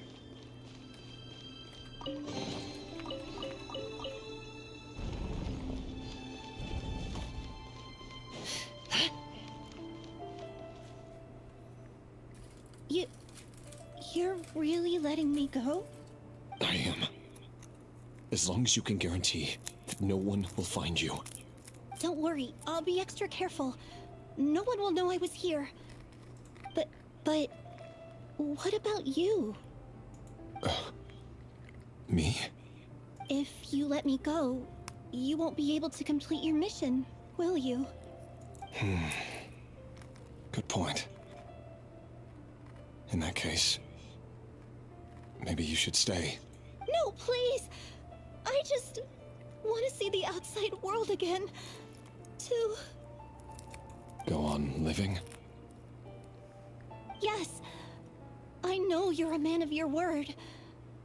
So please, just let me go. If I let you leave, what will become of me? Just kidding. Go, now. But remember, don't let anyone know you were caught. We'll be seeing each other again very soon if you do. Even shadows in the dark must live by a code. But you can't save everyone. You've been whispering in my ear for days now, Vedifalnir. What are you trying to do? Break me down? I only say this because you long for an answer to your problems. Let her go, Rhaenyra. You risk losing everything. I will not abandon Thalindis. Then you'll need a little more vigilance and a lot more power. The world is changing, Rhaenyra. Keep your eyes peeled for your moment of opportunity. That voice used to be so unclear. But now I know exactly whose it is. It's Vedifalnir. He won't tell me how to actually resolve any of this, but he keeps trying to manipulate me like a puppet. What's his game here? Tell me then. What will this moment of opportunity look like? And... no answer. He's like a ghost. Always disturbing me when I'm on edge, but never answering when I need him most. So, the Eclipse Dynasty was purging, well, massacring the descendants of the Crimson Moon. And it seems like it was all connected to the Finster King's research. The King's obsession with abyssal power left the future of Conria hanging in the balance. No wonder every aspect of Rhaenyra's life was so unstable. And it looks like this Thalindis, Rhaenyra's would-be fiancé, herself belonged to a sub-branch of the Crimson Moon Dynasty's descendants. It almost defies belief that a couple like them could hide the truth from each other for so long. If the Vinster King hadn't intervened in such a drastic way, they might have gone on deceiving each other for the rest of their lives. And why does Vedderfanir, Daneslif's older brother, keep talking in Rerir's head? The human mind is like a vast desert of shifting sands. When you follow the flow of someone's memories, you only ever see the parts they're willing to let surface. Time for something a bit more creative. We've been inside Rerir's mind this whole time, building up a picture of his psyche. There's already enough clues on the board to start reading between the lines and mapping out the rest. Now, we can finally begin to put the pieces together.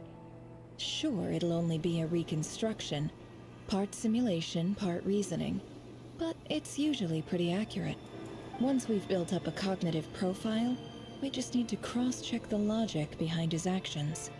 And then we'll be able to take a sneak peek at whatever it is that Rerir has really been hiding.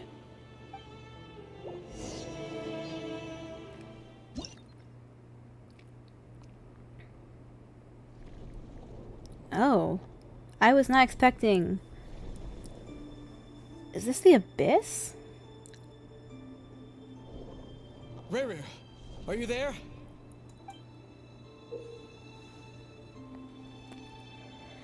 Moving pieces consumes action points. When all your action points are used up, you'll be returned to your previous save point. Man, I wish that's how spoons work. When a piece moves to a square with this marking, you'll gain corresponding number of action points. This square will also become the last save point.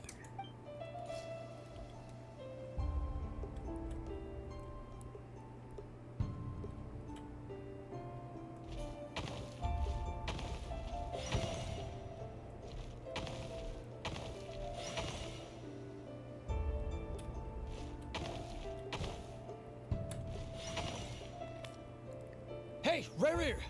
Come out, it's urgent! Dane? What's wrong? Quick, come with me. I'll explain everything once we've met up with the others. Okay, I'll come. But the Lindis is still over at the Universitas. I'll need to leave her a note. All right then, but make it quick. I've never seen Dane so worked up before. Whatever this is, it must be big trouble.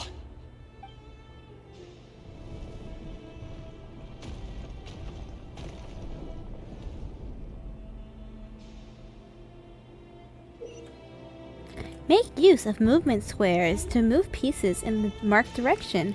Moving this way does not consume action points.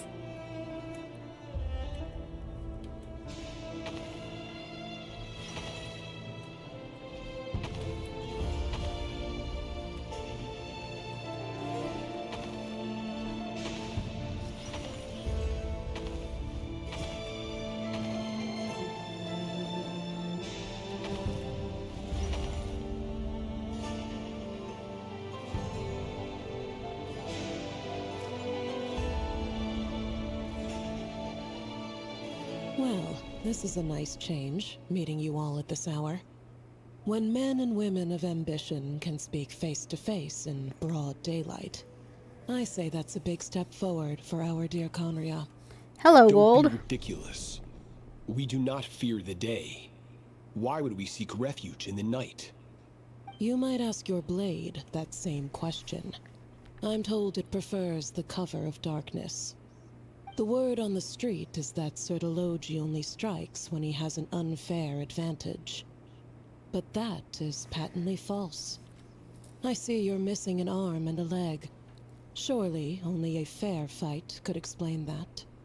If this is your way of offering me replacement limbs, believe me, I'll take them. Oh, we can certainly discuss that. With bioalchemy, anything is possible. Assuming I have your full support in my research. Lunatic. Robtatir. What brings you here? Why, Daneslif, of course. He invited me. Please, cast aside your apprehensions, Miss Rhindaughter. Whatever the rumors may say, I am but a humble servant of the king. And I can assure you he affords me no greater convenience than he does you. Well, the Universitas Magistrorum won't stop fawning over you. So at least some of the rumors must be true. You're clearly doing well for yourself, so drop the humble servant act. It endears you to no one. You're president of the Universitas Magistrorum, the chief royal mage known as the Wise by royal appointment, and by far the most favored among the 4 pillars of Conria. Vice President Veit doesn't even try to hide his envy when he sees you. My success is the product of hard work and good luck. It's as simple as that. Were the king not such an extremist, I hardly think I would have received a senior post at my age. Of course, no job is without its gripes. Serving a king like ours can be a challenging task, as I'm sure you can imagine. And as for Efterveit, in missing out on the presidency, he's dodged a mountain of stress. Like everything else in life, it comes with pros and cons. You're all here. I apologize for the short notice, but it was an emergency.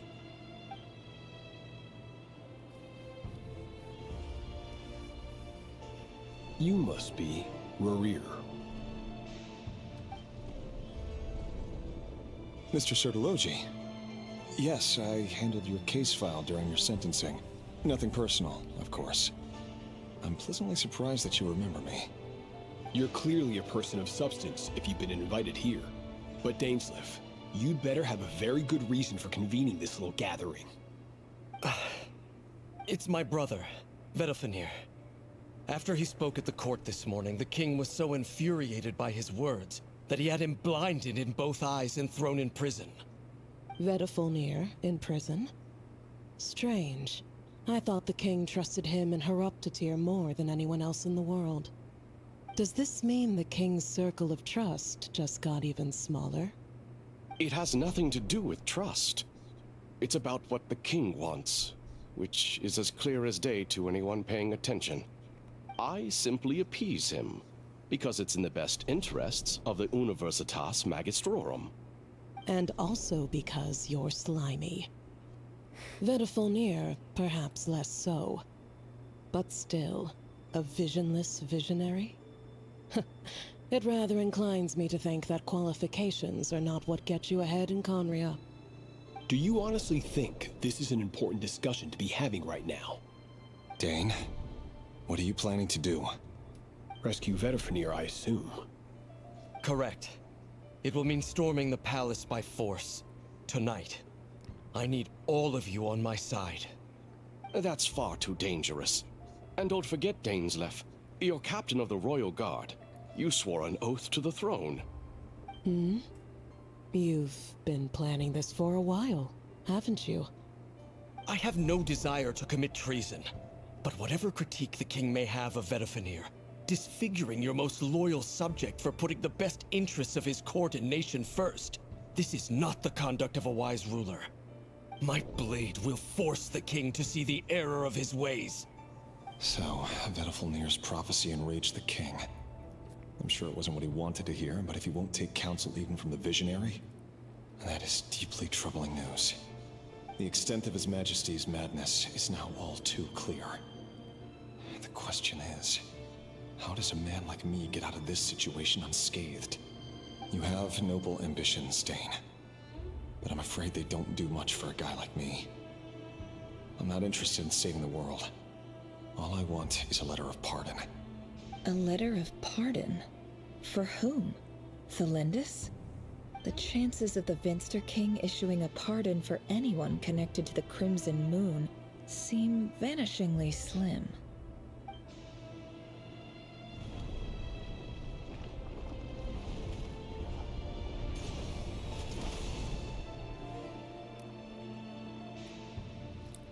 This black fog over the board must have some connection to Thelindis.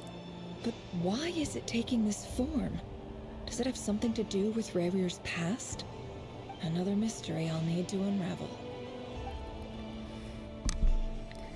I know Dane mentioned that he put together a small group to go save his brother, but it didn't occur to me that that small group was all of the sinners. and that he might have been the catalyst for what happened in Conria, which is really depressing. 1, 2, 3, 4. No. Oh,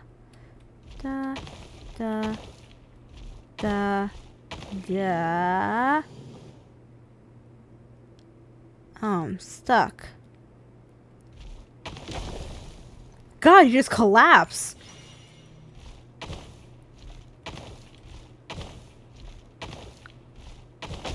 And okay. Can I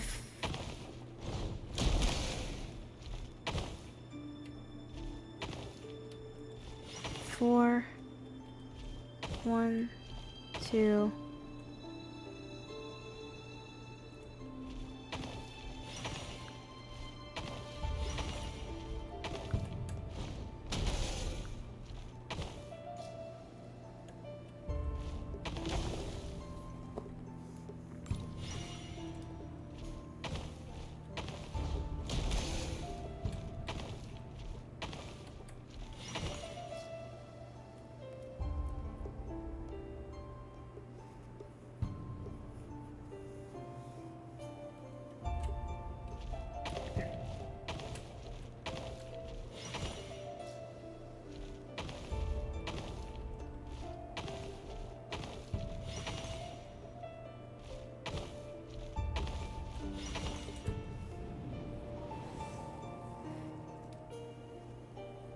Author Thelindis. Over the course of this week, the research object was subjected to interference for a total of 60 hours for experimental purposes. The results are as follows. Research dating back to the Crimson Moon Dynasty has established 2 points regarding moon marrow. Firstly, its origins have something to do with a god's power. Secondly, it serves as a portal to an as-yet indeterminate location. Moon marrow can thus be defined as a spatial gateway. However, there are a number of hurdles to overcome before we can answer the question of where it leads to. To start with, opening the gateway requires a specific power source, which the relevant literature indicates. An enormous amount of power is then required to keep the gate open. Currently, the total power output of our instruments remains in the single digits. To make matters worse, I am now the only staff member remaining in the Moon Marrow lab. The Universitas Magistrorum recently decided to move most of its personnel into abyssal energy research, which has stymied all Crimson Moon-related projects. This is not a wise move.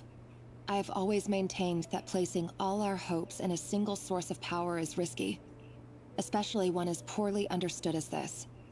As well as making ourselves overly reliant on a single resource, we are neglecting other promising technologies. I apologize if this comes across as disrespectful. But as a Moon Marrow researcher, I desperately want to see the world beyond the gateway. If we really made it there one day, what would we find? And how would we go about taming the unknown? My imagination is endlessly fueled by questions such as these.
This is for you.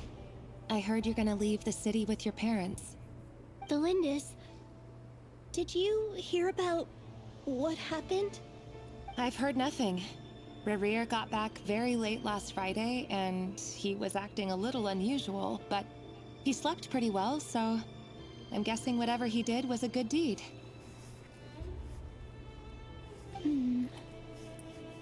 You never saw him, and I don't know what he did. And this conversation never happened. You understand? What if he finds out that you pried into his secrets? Don't be silly. I don't know what secrets he does or doesn't have. All I know is he's just a normal guy who happens to run some errands for the king. Are you scared of him? I don't know. The Rerir I know doesn't match the person you all describe. Logically, I should be scared of him. And yet, I don't want to lose him. But enough about that. You should get going, and be careful with the package I gave you. Keep it secret. Keep it safe. What's in it? A piece of the moon. All you need to know is that as long as you keep it safe, then in the future, everyone will be able to see a red moon. A red moon? You mean our moon? That's right. Our moon. Promise me you'll look after it. I promise, Thelindis. The Crimson Moon bloodline will never die out. Its light, the color of blood, will become like a fire that flows in our veins, no matter how long it takes.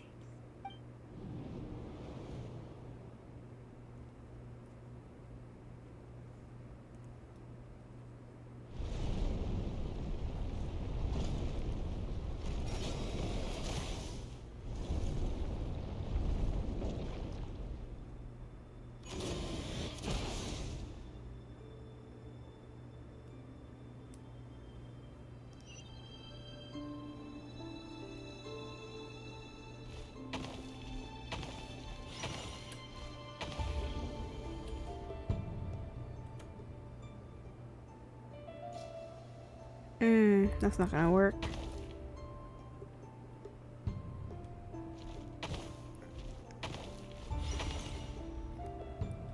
Also, really not gonna work.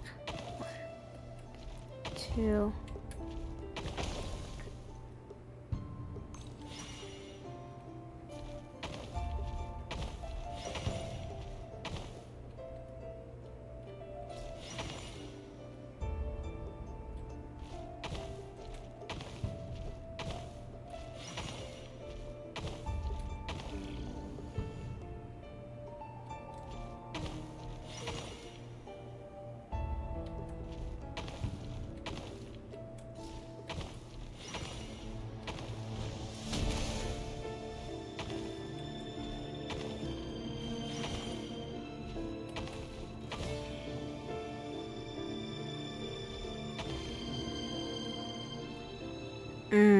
And I'm stuck.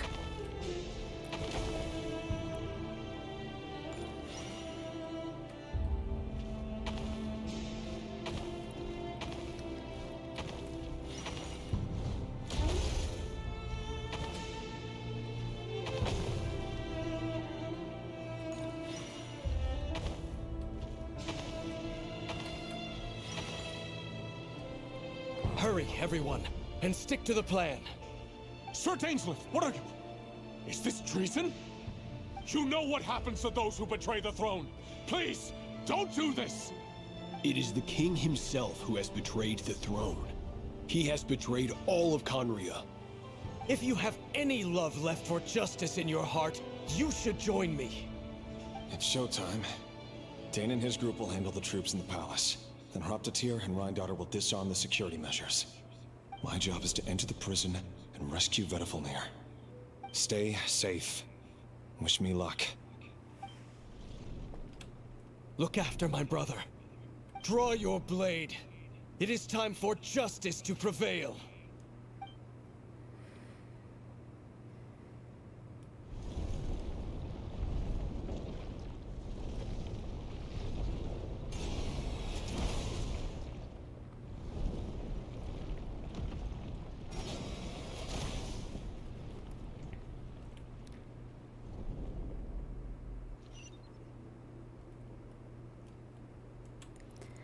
I I'm still trying to wrap my head around what happened to where the Archons themselves had to get involved in this.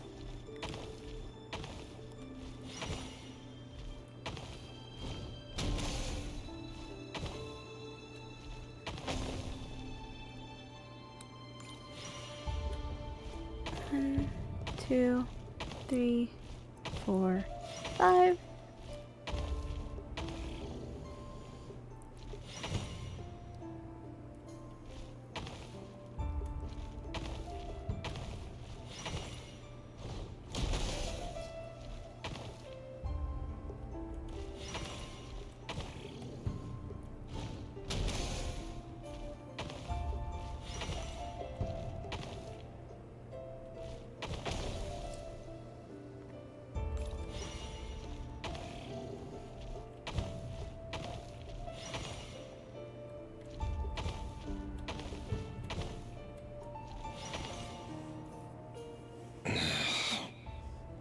This place is filthy. And the smell is abominable. Clearly, the king doesn't allow his prisoners a single shred of dignity. This is dire. Found you. Hello, Mr. Vedafilnir. Ah, it's you. Surprised? Oh, wait. I guess surprise isn't an emotion that prophets feel very often. I certainly felt some surprise in the moment when I was blinded. Surprise at the king's sheer ignorance. Surprise at just how unfairly this world responds to words of earnest remonstration. I'm curious. What did you prophesize this time? It wasn't a prophecy. It was a word of warning. Someone had to say it. The king has forsaken all reason in pursuit of his obsessions. I simply told him that if he continues on this path, Conria will surely fall. But he didn't listen. Worse still, he stabbed you in both eyes and locked you away. Dane asked for my help. The court is in complete chaos now, but I'm sure you predicted that. Everything is Most transpiring likely. as I foresaw. Yet I am powerless to change it. Fate is an immutable force. I can but lament as the inevitable unfolds. I do wonder whether giving a man the power to see the future does nothing more for him than slowly crush his spirit. Forgive my curtness, Vedafilnir, but the king did not suddenly turn on you today. His suspicions have been brewing for a long time. You can't have wisdom beyond the reach of your fellow man without attracting his fear and suspicion. There are things the king does not want to see. So, he doesn't want you having visions of them either. He blinded you because he thought this would make the visions stop. He wasn't entirely wrong. I did indeed lose my power to see the future. Right up until... Until what? Just now. I believe I saw something new. Well, tonight could go a lot of different ways. 5 of us banded together to storm the palace, also we could rescue you. This will go down as the most tumultuous day in Conrian history. I sense hatred in you. But also hope. A desperate hope that with the tyrant deposed, that will be the end of the story. But this is not the end. It is the beginning of a new chapter, in a whole new story. There are many men of honor and courage in this world, Rerir. But you are not one of them. You're not here for justice, are you? You're here for yourself. Is that a dagger? Interesting. Why not the polearm? It was always your weapon of choice. With your abilities, I don't doubt that you were able to recover some of your sight. But I also doubt that you want to make an enemy of me right now. Of course not. We're on the same side, aren't we? Could be. But I need you to be honest with me, Vedafilnir. At this point, you're my only hope for the future. You mean your future? With your beloved, Felindis? Yes. And I know there are bigger things at stake here. A dynasty, a nation, maybe the entire world. But forgive me, I care first and foremost about myself. I can't abandon the one I love to save myself. I just can't do it. But you see a broader picture of the future than I. You see the solutions to the biggest problems of our age. So tell me, what is my solution? What's the answer? In matters of fate, answers are either right or wrong. What will be and what will not. Maybe you are willing to pay a certain price in the pursuit of happiness, but unfortunately, fate does not negotiate. That is the cruelest thing about fate. It is unmoved by your sacrifices. That can't be true. I know it's your voice that I keep hearing in my head, urging me to see how the world is changing, to seek more power, so I can protect the things I love. You show me disaster, but you won't show me how to avoid it? Why? Why are you doing all this? My voice. In your head.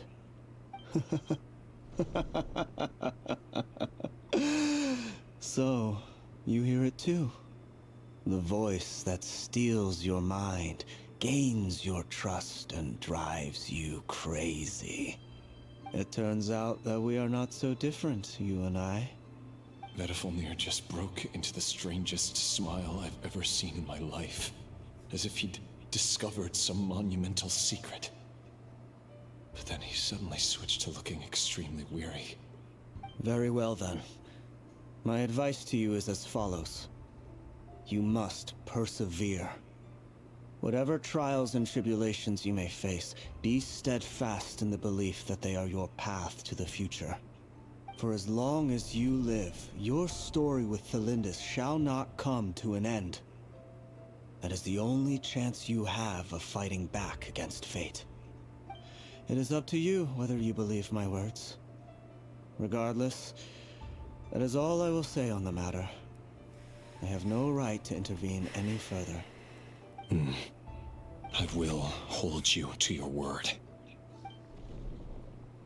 Thank you for setting me free. In return, I will tell you one more thing that you cannot afford to ignore. Just then, a strange wave of energy rippled through the city. We had no idea what it could mean. If I were you, I would head to the Universitas Magistrorum. The Universitas? Oh no!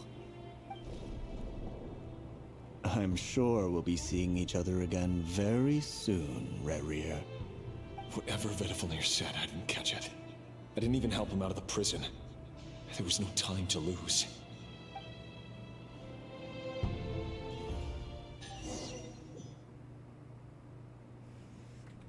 Ooh, shiny chest. What the fuck? Hi. Yeah, that's a team. I don't think Nefer was really designed for Crystallize.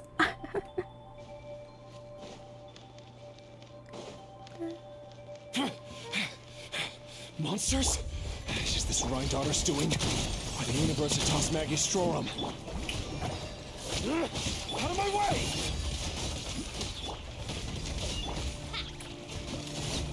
Coming at ya! The Universitas. That reminds me of a rumor I once heard. Allegedly, the king installed secret mechanisms in the palace and around the city. No one knows where they are or what kind of power they hold. But if they were ever gonna activate, it would Help! Help! Hold on! Don't let them anywhere near you! Save me! I can't! Ah! That sounded like an explosion. So, the rumor is true? What other means does the king have at his disposal? And given it's a major center of Abyss research, anyone over at the Universitas will be in grave danger.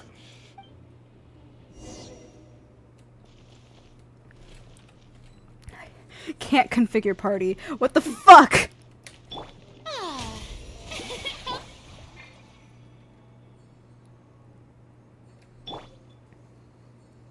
I did not intend to make Albedo fight his mother's creations. Because I didn't know what was going to happen here. I didn't know I'd have to use my team in here. my team plus a Nefer, which is really not the most ideal team comp. Well, if anyone's gonna explore this, it better be Albedo. This is his heritage.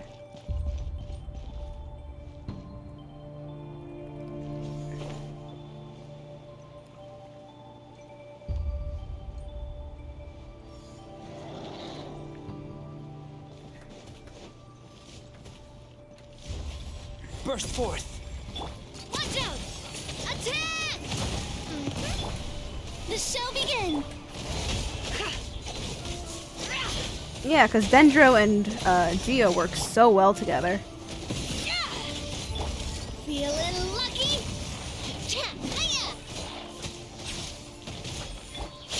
No more lies.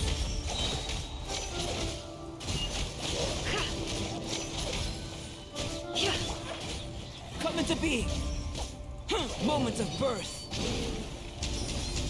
Coming at ya! A proper send-off! Time to shine! Let's go! Delicate as silk. The mystery unravels. It all adds up. This one's got your name! Lend me a hand. Live! Witness my great undertaking! Oh, brilliant! No more lies. Drops of color. Scatter! Fire! Well, this one's got your name on it. And Farina's down. Ends here. Coming to be. Feel this ancient power. Delicate as silk. I guess I'm going. And Navia's down. What do you mean there's another boss? Time to teach you a lesson. And Farina's down again. What the fuck? I can't even change my team, and you want me to kill it with this shit? Live! Witness my great undertaking! Respectfully, no! Drops of color. Scatter! It all adds up. The riddle remains unsolved. Coming to be! This team isn't built to handle this.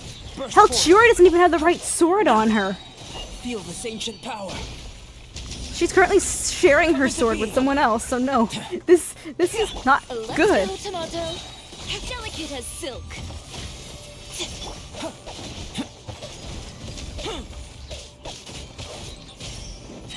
Moments of birth.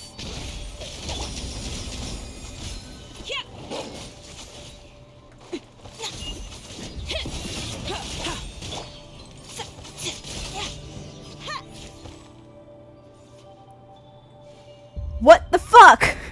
I'm so mad. At least giving her a better sword. Good God. Okay, yay, great. It's Albedo and Chiori against the world. This is such a bad idea.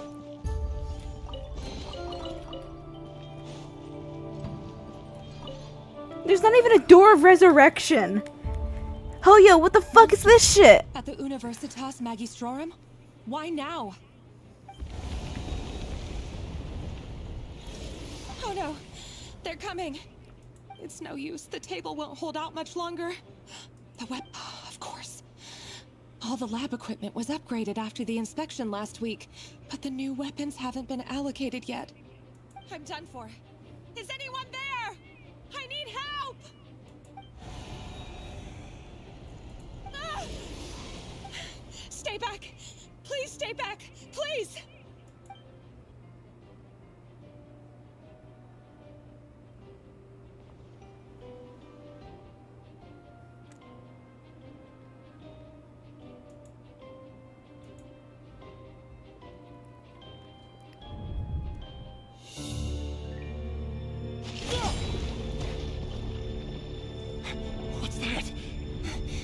Rear.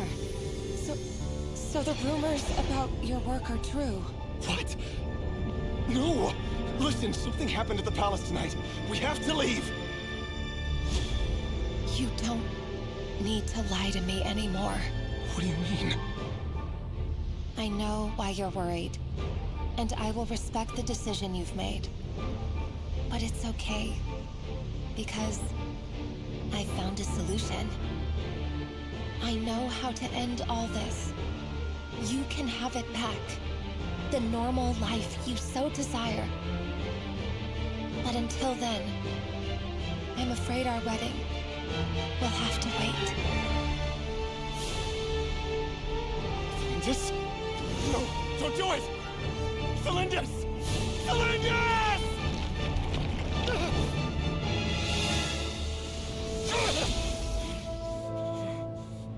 I told you, Rerir. Let her go. You will find someone better. She does remind me of Aglaya. No, I won't do it! I have to save her! Aglaya with green hair. Exactly. A lowly pawn. You lack the power and the strength of will. Do you know why? Tell me! Come to the palace.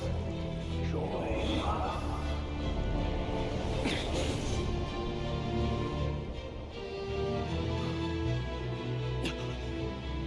Rerir, thank goodness we... Step forth and take your share. You made it. Not you too.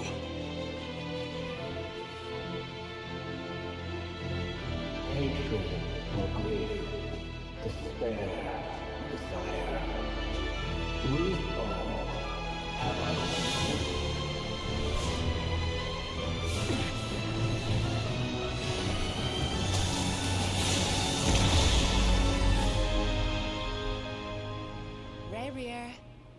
Rerir.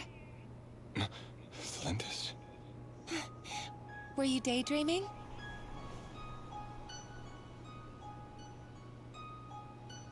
You still remember, Rerir? That question you asked me a couple of weeks ago? Oh. You mean the proposal? Yeah. I'm wondering, where do you think would be a good place to discuss it? Maybe in the garden? Or were you thinking a fancy restaurant? It's your choice.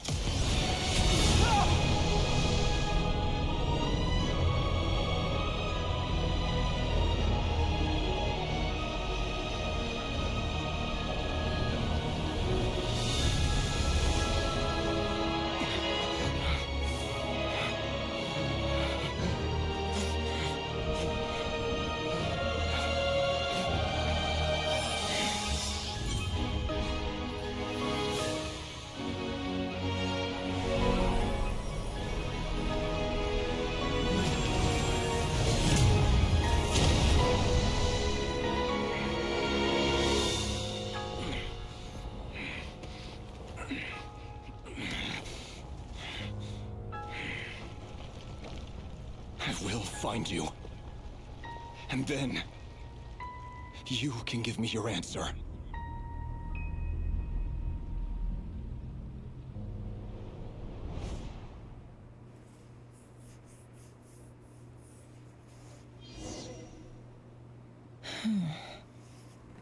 So that's how the Raker of Solnari was born. A monster created by circumstance is a monster all the same. Viewing other people's thoughts for too long can get uncomfortable. Right now, I'm feeling a strong sense of loathing. In a nutshell, the story of Conria is what happens when the truth falls by the wayside. Everyone tells little white lies, and before long, you have a huge pack of lies that destroys everything. Phew. Time to get back. His past is filled with sorrow, but the tale of any fallen civilization is one of endless tragedy. Cruel as it may be, That was Conria's fate.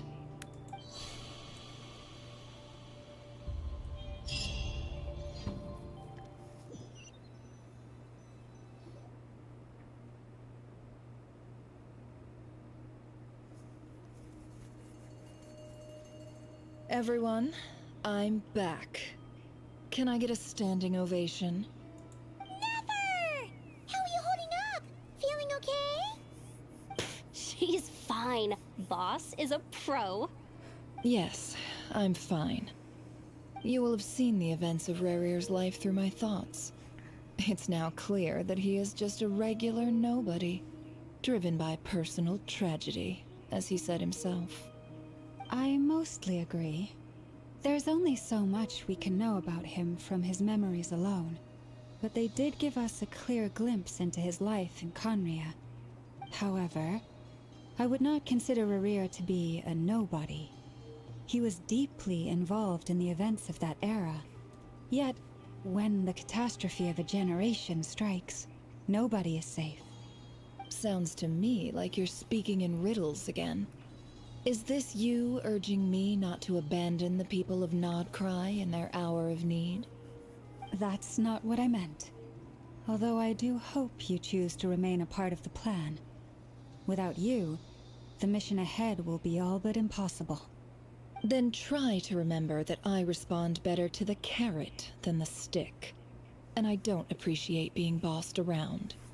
Now, as for you, Missy, you were excellent. You stuck to the rules of the ceremony and kept your mouth shut the entire time. Bravo. Cool. So, can you fill me in on the deets now? Most of what I saw went right over my head. Patience. You'll hear the whole story, don't you worry. But let's meet up with the others first. It will save me narrating it twice. Yehoda? Yes, boss! Let me get that door for ya.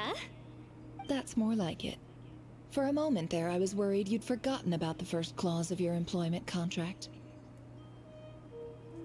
Forgive my curiosity, but what does the first clause say? It says I gotta do the annoying stuff that boss is too lazy to do for herself. Is that right? If something is in the contract, it's because she willingly agreed to it. Rest assured that the Curatorium abides by the very strictest of labor policies. You don't seriously think I'm cruel enough to treat her like my slave? In any case, I've hardly shied away from my share of the work today.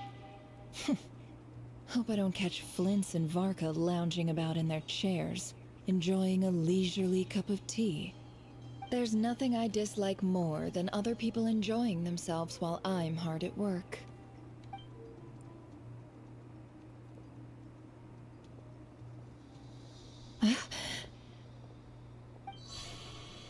Oh no.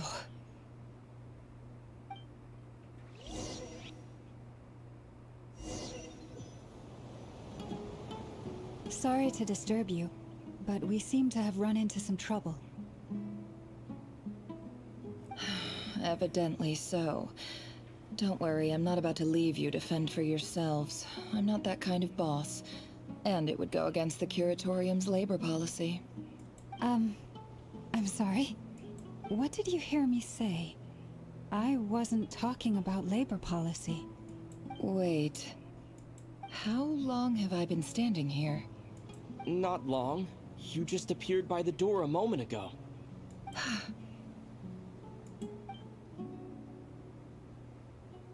Boss, what's wrong? You look like you've seen a ghost. We've been tricked. We never left at all. Somehow I hallucinated that whole scene back inside the office. Hallucinated? But how?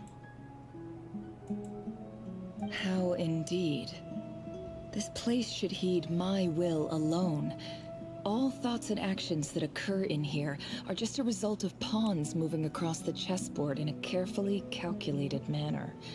And nobody has access to this chess set but me. So you control everything in here? More or less. But yes, it's a special technique of mine. Has anything like this ever happened before? Only once. It was the first time I used the chess set. Is there any similarity between what happened then and what's happening now? I suppose my thoughts are a little turbulent, which was also the case my first time. Is there anything I can do to help?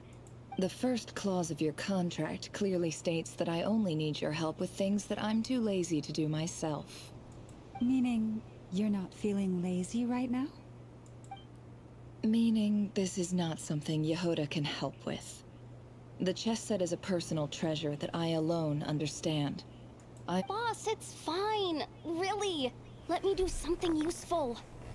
Oh, listen to you. Whatever would I do without you, Yehoda? What? Really? Yes, really. Where would I ever find another employee as obedient and servile as you? God forbid anything ever happens to you. Oh, okay. Well, anyway, I was thinking of fetching some water. There's gotta be a source around here somewhere. I suggest everyone finds someplace comfortable to take a rest. We gotta conserve our energy.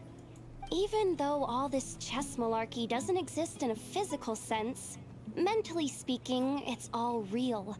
And so is our tiredness and fatigue. You don't want to dismiss mental fatigue. Just because it isn't physical doesn't mean it's any less serious. But anyway, I got your backs, so don't worry about a thing. Don't I have the best employees? Jealous much? If we can find a suitable time, I'd love to borrow Yehoda for a day to help out at the Frost Moon Scions. Would you be amenable to that, Boss Nefer? Oh, Lama. Have I ever told you just how pretty you are? Beauty runs from the tips of your antlers to the depths of your imagination. Time to rally, everyone. Follow me. As we continue our journey, the same rules will apply. That means stay focused and no talking no matter what we encounter. And don't disturb the chess pieces. You have my word that I will get us all out of here. This was an interesting twist that I was not expecting.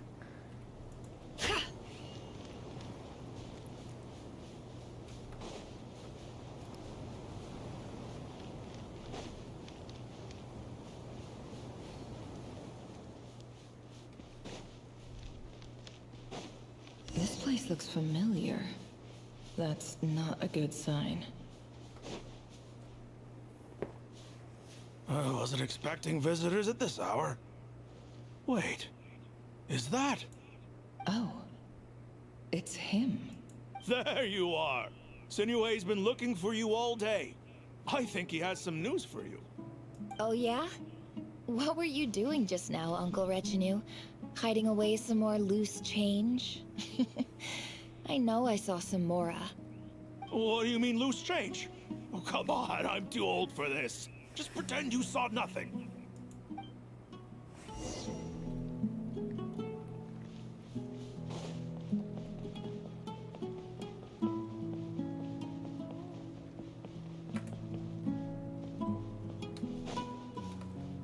Hey, kid. Mind telling me what Sinuhe's been up to recently? I'm trying to get in his good books and I need a way in. Get in his good books? Why? What do you want with my dad, Uncle Apepi? I've written a new song. I was hoping to showcase it at the next festival, but I'll need his approval. A new song, huh? I'd love to stay and listen, but unfortunately, Uncle Retinue says my dad's looking for me. Well, there's plenty of time and I'm not going anywhere. See that pile of stones? I'll be sitting there warming up my vocal cords. Come find me when you're done. Pile of stones. Got it.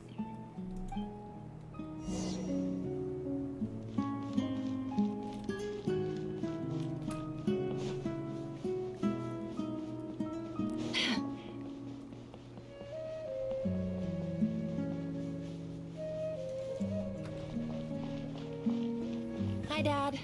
Uncle Retinue said you were looking for me. Ah, there's my little princess. If you'd gotten back just a little sooner, you could have shared the spoils of war with me. Spoils of war? Who were you fighting against, Dad? It was just a figure of speech. The aftermath of a sandstorm is no time to be waging war.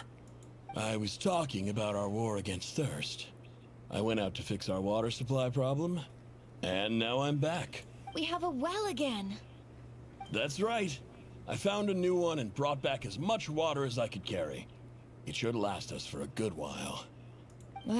If it wasn't for these blasted sandstorms, our wells wouldn't be caving in. You wouldn't be spending all your time out searching for new water sources. As the chief of our tribe, I'm supposed to be leading us out of hardship and poverty, onto better things. You know how prosperous our ancestors were. I've told you all the stories. And look at us now, squeezed into these hovels.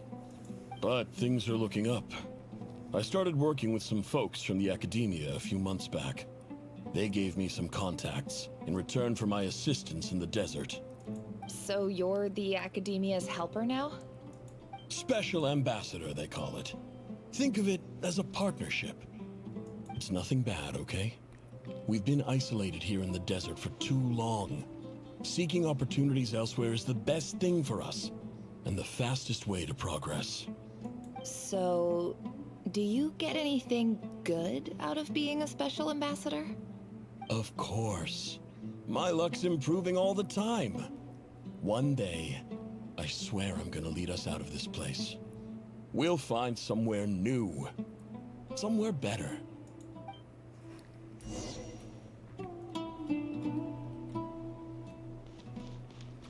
Uh-huh. Lower. Okay. This way?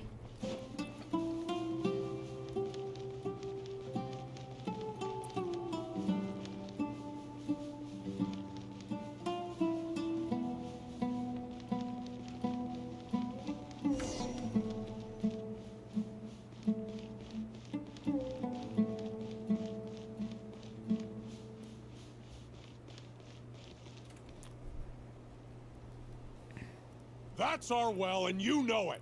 You stole from us. Well, you've gone from chief to thief, and now you have to face the consequences. Did you really think you could take our water without permission and get away with it? You're either brave, stupid, or both.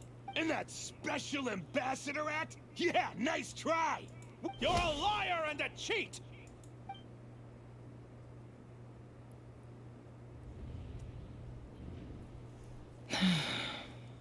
I heard Yehuda gasp, but I don't blame her.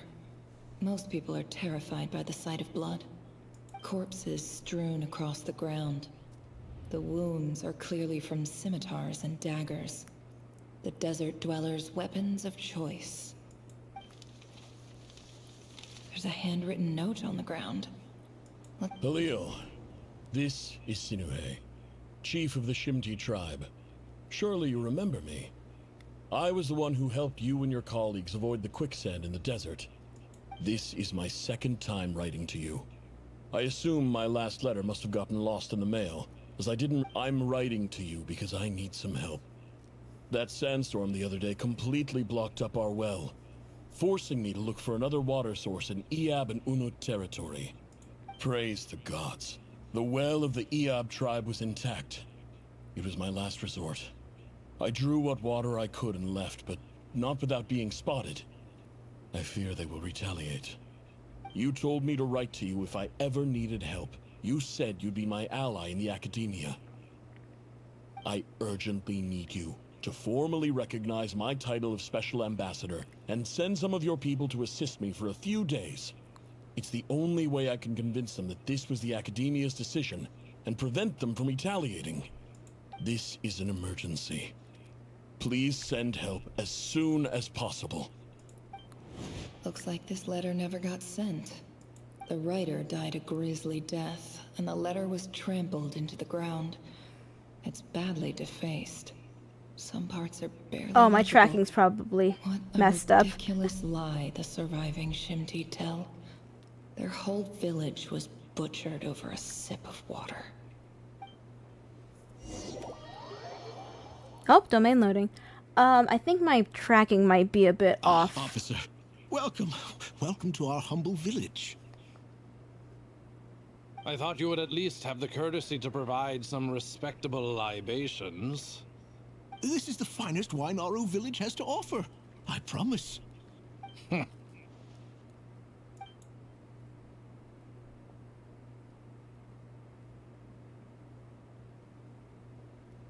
The Academia has agreed to reserve a single space for a candidate from your village. But I remain skeptical of this entire endeavor. I highly doubt anyone in this desert possesses serious academic potential. Please, have faith. If not in us, then in our god. The child we found shows great promise. I beg you, take her away from this place. Give her a chance. Don't let her talent go to waste.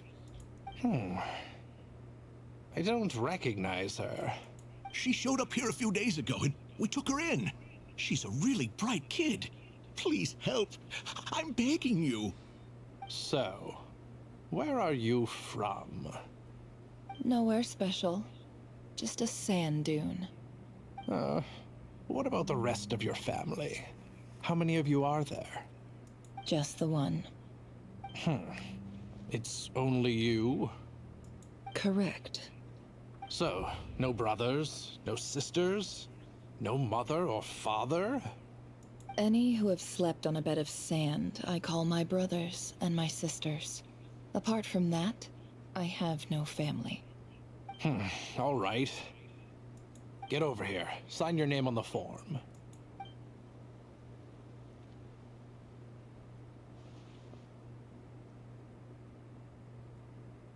Never? You're rather fair-skinned for a desert dweller.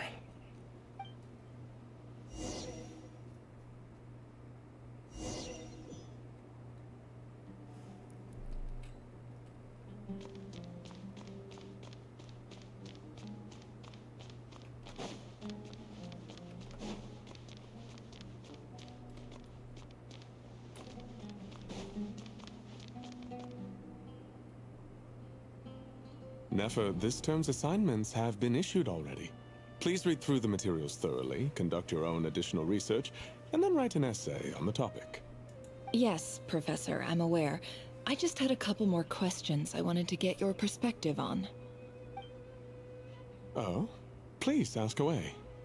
Well, I saw the other students' problem sheets, and I couldn't help but notice that my assignment is much easier than theirs. Do you really think I'm a weak student? A weak student? Goodness, no. Quite the opposite. You have a sharp mind. Almost too sharp. I think what you're saying is, a weak student wouldn't have noticed the discrepancy, and— You see, sharp as they come. You see things the way they are, and I'm sure you know why they're like that. Because of where I come from. Because I'm different. I'm sorry, Nefer. I don't like it any more than you do. It's just... Anyway, you said you had a couple of questions. What's the other one? I wanted to check.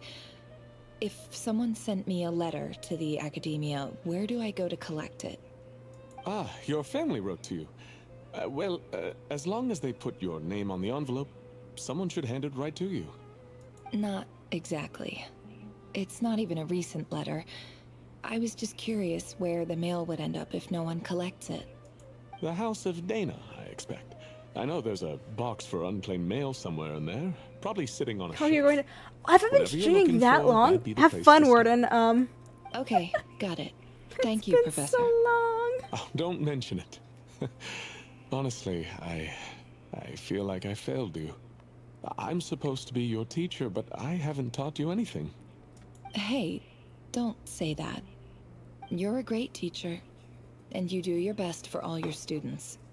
But the rules are the rules. You're not allowed to teach students like me. It's not just the Academia either. The whole world bends over backwards for the successful, and leaves the losers to suffer and die. Oh, my dear child. Don't tell me you've given up on life already. I haven't. I just think that If you want to make it in this world, you have to find a way to become successful.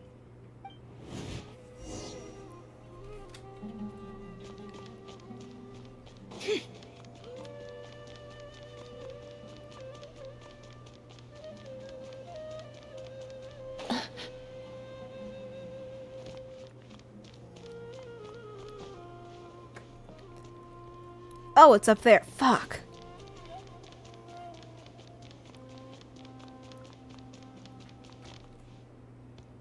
At least I think it is. Yeah.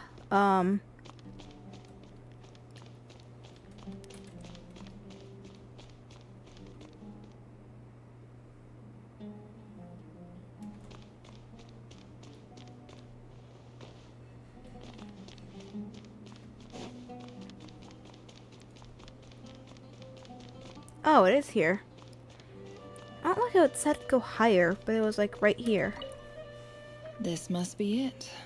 A big cardboard box full of unclaimed mail. And probably some letters that ended up here by mistake, too. Let's take a look.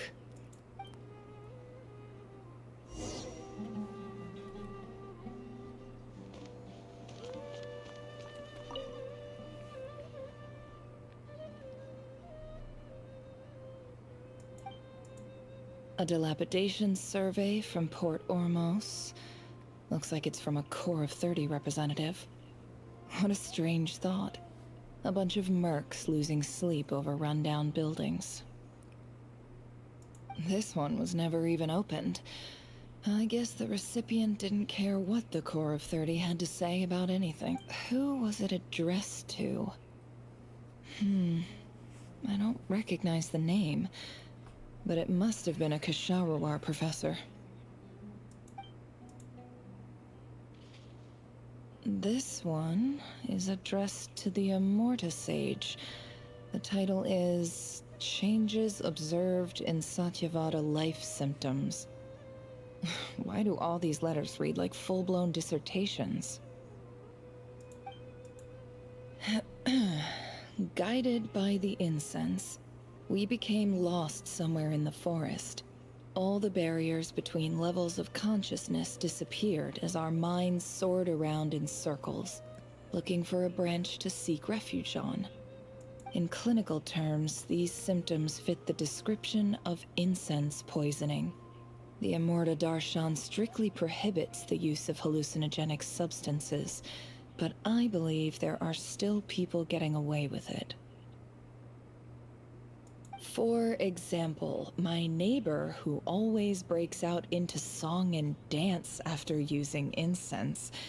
This seems like something the academia would want to know about. Why wasn't it collected? Wait, what's this written on the back?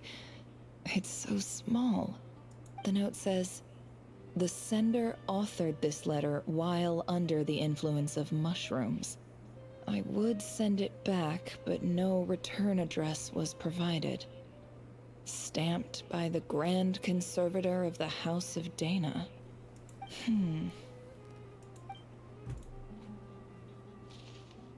This next one is addressed to Grand Sage Azar. A few words of protest regarding recent changes in Sumeru's educational policy. In recent years, the academia has taken on a small number of students from the desert region.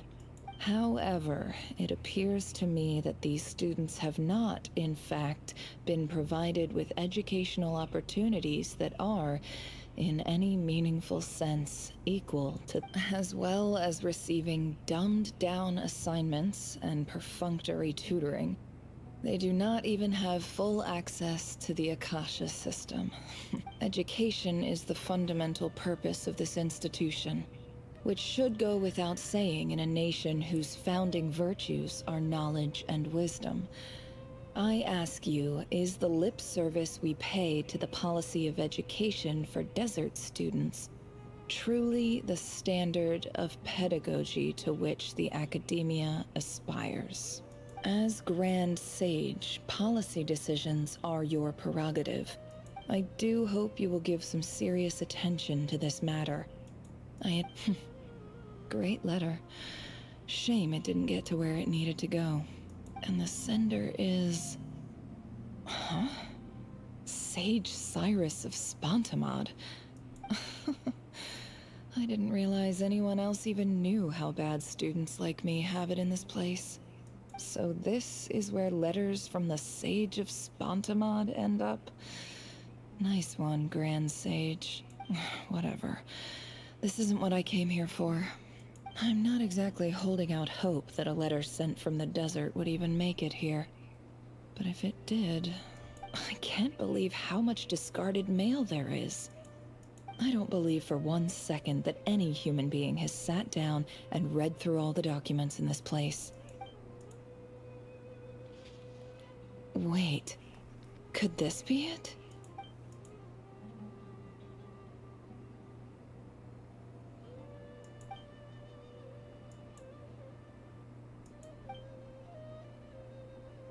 Greetings, Halil. My name is Sinuhe, chief of the Shimti tribe. I was the one who came to you and your colleague's aid when you ran into trouble in the Great Red Sand. I don't know how well you remember it now, but I brought you to safety and gave you some water and other supplies. You seemed very pleased and told me your name. In my tribe, learning a person's true name is serious business, and I therefore It's actually see been you going on all 5 as hours. friends. You were kind enough to leave your contact details, so we could stay in touch. The Shimti tribe lives a harsh, nomadic existence in the desert. You were sympathetic towards my plight, promising to make me a special ambassador of the academia and help us find a way to make a better living. This brings me to my reason for writing. Our tribe has fallen on particularly hard times, and I would like to ask for your assistance. There was a terrible sandstorm a few days ago, which blocked up the well in our land. To ensure my people's survival, I had no choice but to venture into Eob and Unut territory. The Eob and Unut are descended from the Thamudians.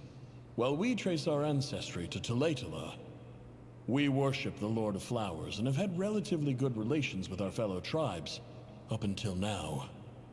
I found a well belonging to the Eob tribe.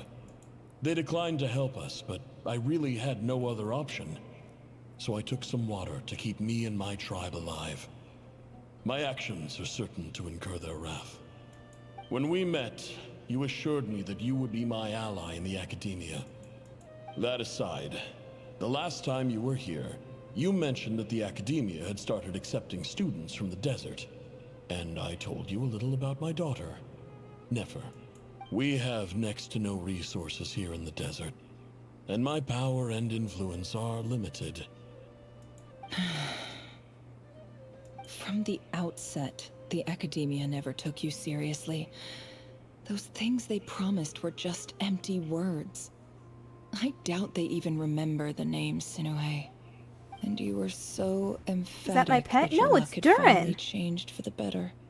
You swore you'd lead us to a better place one day. You spoke with such conviction, like you were the most powerful chief in the whole desert. You liar. You lied about everything. You promised the world and delivered on none of it. And who fell for it? Just me, by the looks of it. Which makes you a pathetic liar. I think I'll take over from here. Let me show you how it's done.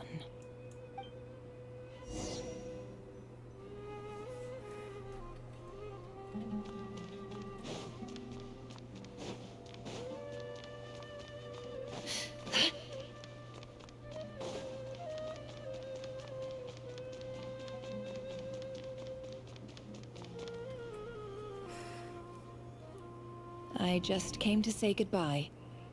Thanks for everything you've done for me in my time here. Nefer? You packed your bags. Where are you going? I'm quitting. Something's come up in my hometown. Gonna head back and deal with it. Huh? But this was a hard-won opportunity for you. You know that better than I do. It was. But it doesn't matter. I have more important things to deal with, and they can't wait. Oh, and I didn't want to overfill my bags, so I left some incense on your desk. What's wrong? I thought you liked incense. Although, I did read somewhere in the House of Dana that it has hallucinogenic effects. Don't you... Isn't this the stuff you brought from your hometown? You're just letting me have it? Yeah, about that. I lied. It's not rare at all. There's this bunch of ruins near my hometown that are practically overgrown with this plant. It's not worth much. Keep it, it's fine. But never... All right, that's all from me. You take care.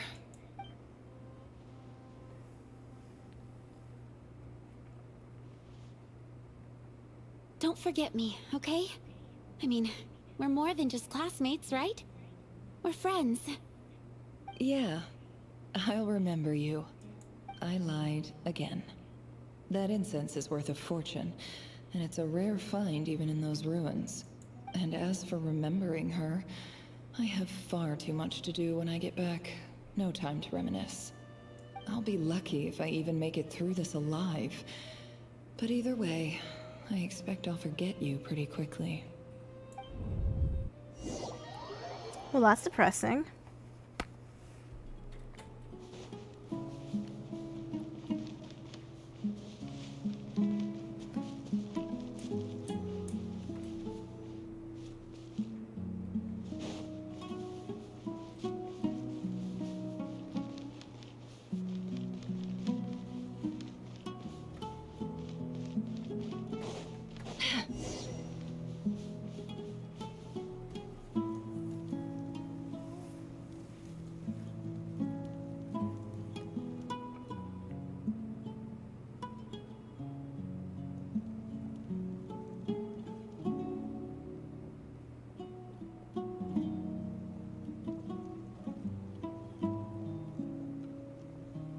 It's a pleasure to meet you, Mr. Arif.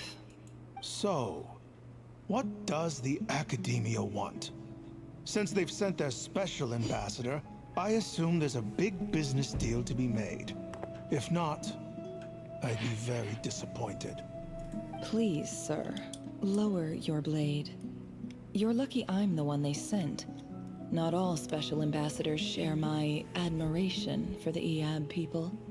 The ever-shifting balance of power in the desert reduced the once great civilizations of this region to rubble and sand. But the story of the Eab has a very different trajectory. Others grew weak, but you grew strong, beginning in obscurity and moving to prosperity. You're the only ones who defied the trend. Huh. So, you do know who you're dealing with? This well is the perfect symbol of your strength, is it not? It used to belong to the Unut, but it looks like you have control over it now. You're not wrong. But I'm sure you didn't come all this way just to flatter us. Of course not. I came to bring you some very good news. Some information that recently came to light, which might just... Records uncovered by the Vahumana Darshan show that a certain well currently under Eab control is built on top of some ancient ruins. These ruins are of great archaeological interest to the Academia. I checked the map carefully on my way over here, and I'm confident that this is the well in question. The Academia is offering 50 million mora in return for excavation rights. 50 million? No, wait. If these ruins are as important as you say, 50 million's a little low, don't you think? Don't get greedy, Eab. We know far more than you think. We know that you seized this well by force. Wasn't that the first step in your rise to power? To drive away the Unut and steal their water supply? So what if it was?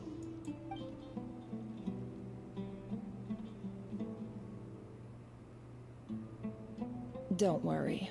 As unscrupulous as it was, it's something we're willing to overlook. The Academia is only interested in dealing with the de facto power holders in the region. I hope I am making myself clear. And I hope your words are the truth. If I find out the Academia is trying to play me, I'll hunt down every one of your people and make you watch as I cut their heads off one by one. I assure you, Chief, that would not be in your long-term interests. You don't want to make an enemy of the Academia. You see how I'm dressed, don't you? I appreciate that you've never been to the rainforest, but surely even you recognize an ambassador's attire when you see it. And what does a barbarian like you have to lose anyway? You really think the Sumeru Academia would bother to come all this way just to lie to you? We have more important things to worry about. All right, I take your point. The Academia is the highest authority in the land. I'm sure you're trustworthy people. In that case, we have a deal. We will sell you the excavation rights. I'd like to thank you, Ambassador. This is good news indeed. Excellent news. In fact, it calls for a celebration. Would you do us the honor of staying a while and enjoying some Eob hospitality? Gladly. I am partial to wine myself, and I trust you are as well.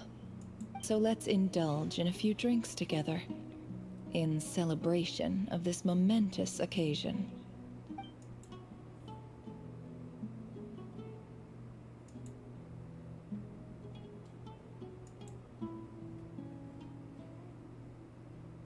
Chief! Chief, it's an emergency! It's the Unut. They've taken the well. What?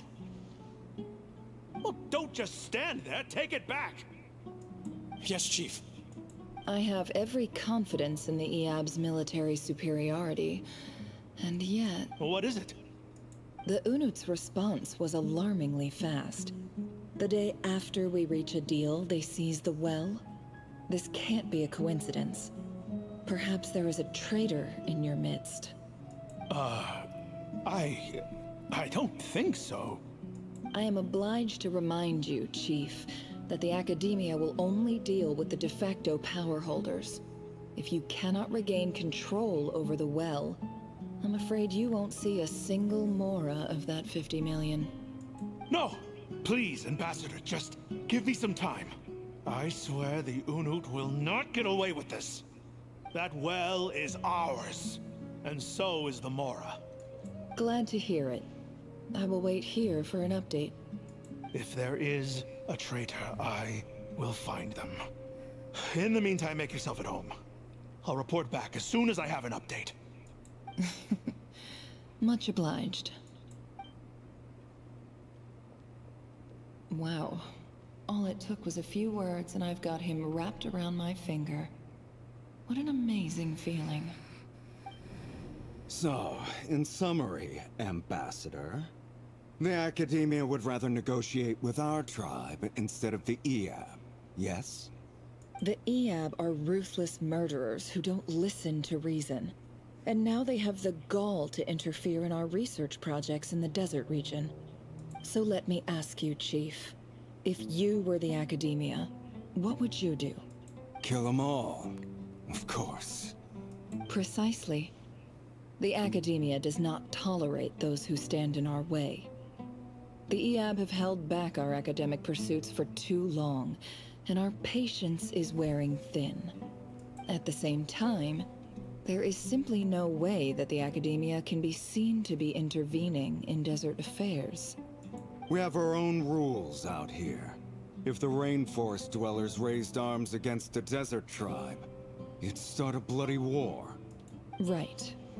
We can't confront them ourselves, but we can support their enemies. The Unut have always had strained relations with the Eob, which makes you our natural allies. Natural allies.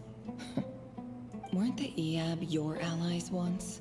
You were quick to send them after us to protect your interests back when we stole that water. And now look at you. You're at each other's throats. Let me be clear. The Academia wishes to collaborate with the legally recognized rulers of the desert in this matter. We are asking for excavation rights to that well, and our offer is 50 million mora. Say no more. I believe we have an understanding. Good. Then I suggest you get to work. Get us access to that well, and the mora's yours. You see, Dad? Lying is easy when you know how. People will believe anything. The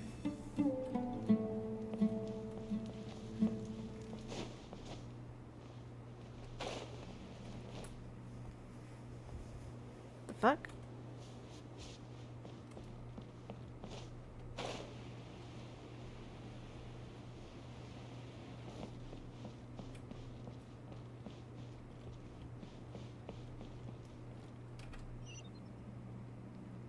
Oh, there's a path up here.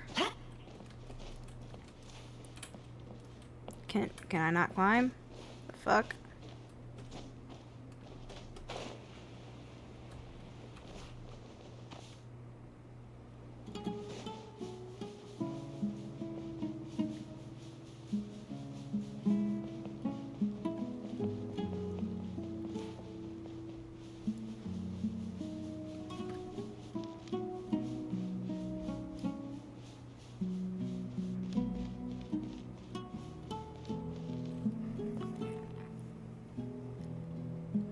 Bird.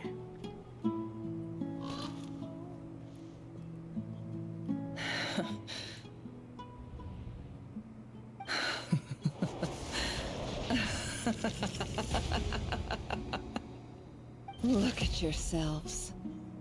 You may be vile, savage monsters, but your butchered bodies bleed like any others. You're no different. You're nothing special at all. The monsters who destroyed my home, they're just ordinary, petty human beings. What a joke. I think we're even now. Maybe I've even done the desert a favor. It's a better place without all these people around. Oh, Sinuhe, my gullible fool of a father. Perhaps if you'd been as ruthless as I was today, our tribespeople would still be alive. In this dog-eat-dog world, a chief needs to be tough to survive. But you couldn't do what had to be done. So I did it for you. Nefer, it's okay. All of this is in the past now. I believe I remember you promising to remain silent. Yeah, but even so... Yehoda, is there anything you can do to ease the tension? Alright, time for a sharp turn onto a completely different topic. So, anyway, that's enough of that. When are we getting out of this place? Feels like we've been walking forever. I'm getting pretty tired. Oh, Alma, you tired? Yes. If we can find somewhere to sit down, I could certainly do with a rest. It's not far now. There should be a temple just up ahead. Hit my mic. Yes. Really? A temple? That's where this story ends? I guess that's how things go in the desert. Desert dwellers can never escape their destiny. Or so everyone says. I never wanted to believe it, but looking back now, I'm as desert as they come. You mentioned a temple. My biggest trade secret of all. Ah. Then I'm guessing it's where you got your power from. I didn't know you were clued up on any other religions. I'm no expert in the history of Sumeru, but since you come from the desert, I would imagine it has something to do with King Deshret. Sounds impressive. Oh, I know who you mean. General Mahamatra Sino, the spirit of Hermanubis dwells within him. That's Boss Neff for ya. She knows everything. Sino's hardly a figure of obscurity, but I know about Sethos. I don't care. Skip past. He's not a small deep. Please, this is thanks for your patience, everyone. I'm sure it's been a lot to take in. With any luck, that's our exit just up ahead.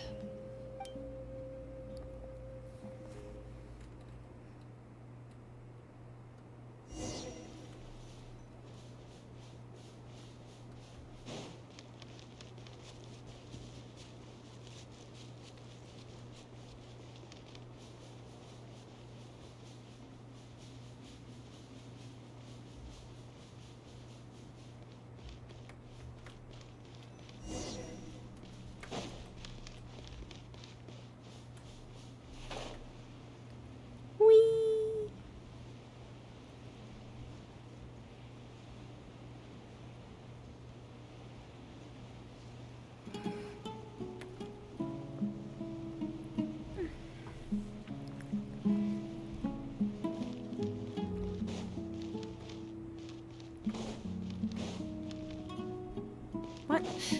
Seriously? You say go to the entrance. I'm going to go to the front door, not the driveway.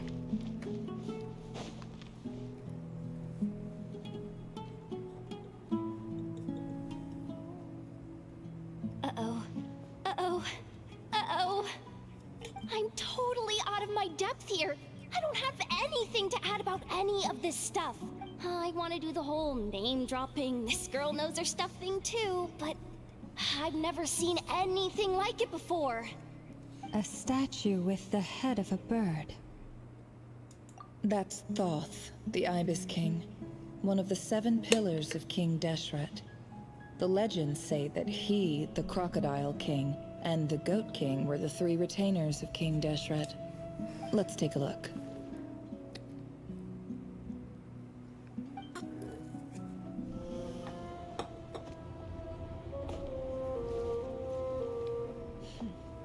Ooh, animated cutscene.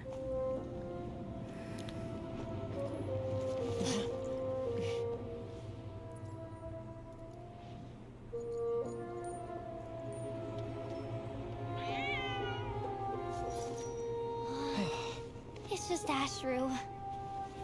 So, all is well?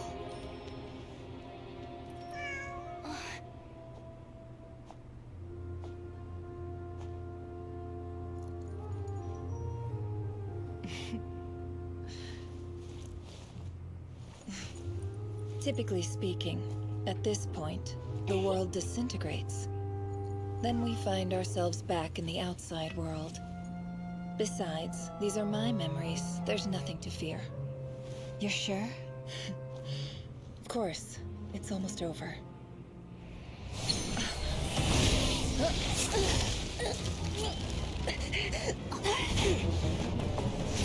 I forgot about you.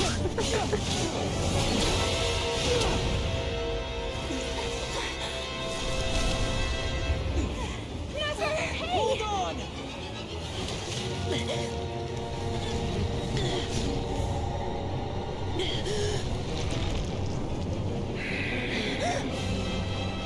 Knowing too much is always a death sentence.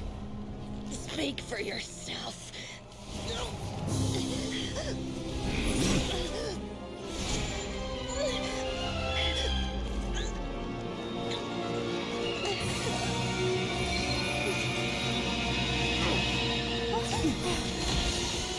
Thank you, Dory.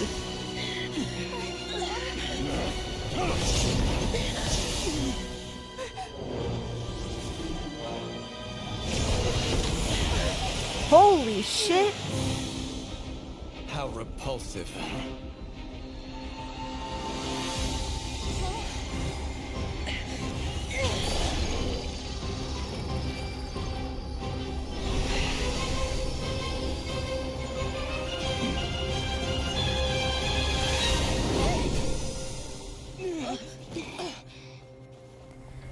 Oh, thank God. Quite literally, Columbine is basically the god of this nation.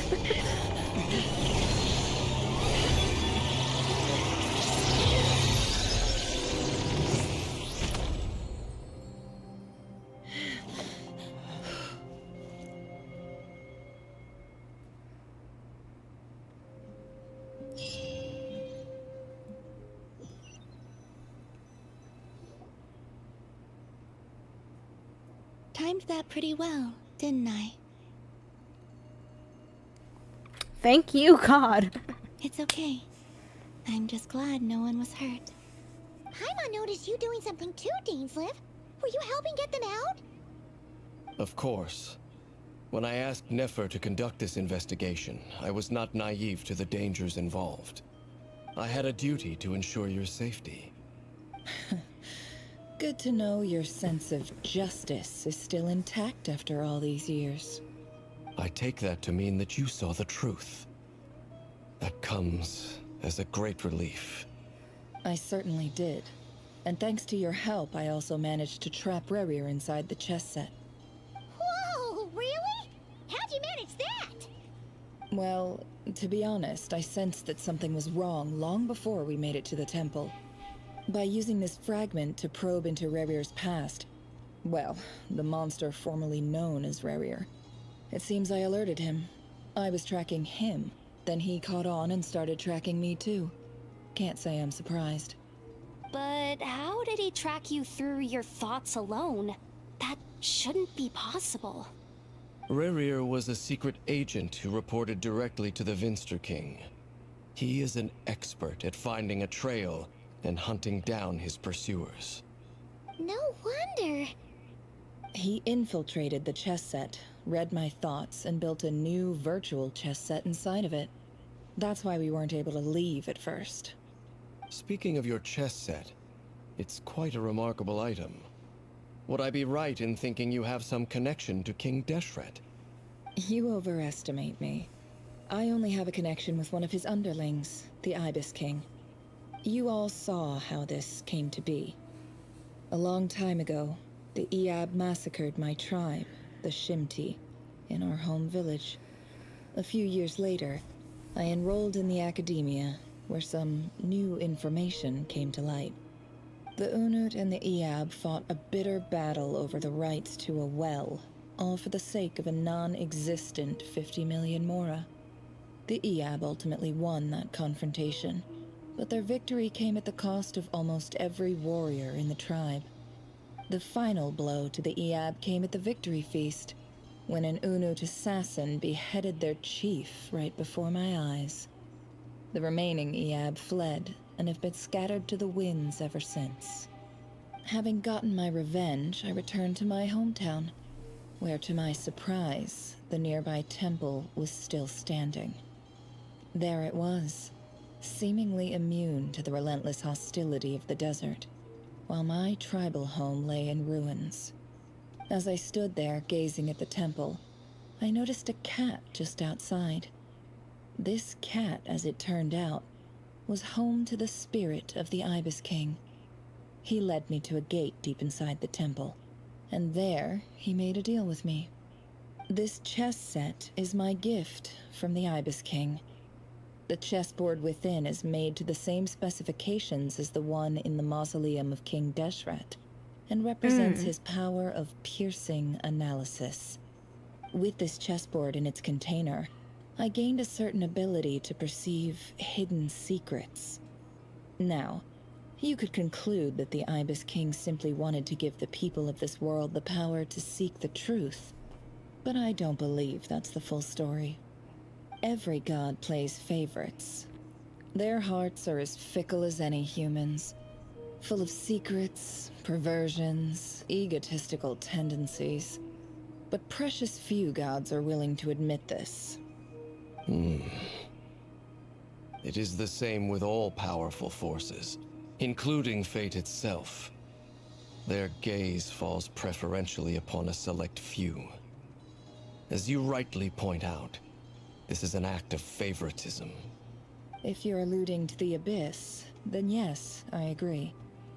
Gather the others. It's time to share everything I've learned.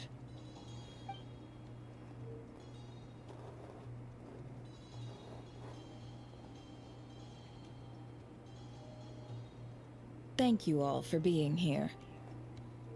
As promised, I did some further investigating into the Raker of Solnari's background. I am pleased to report that the investigation has been most fruitful indeed. The Raker of Solnari, real name Rerir, was once a Conrian subject who served the Vinster King. I will now share the important details of his story. Please save any questions or comments for the end.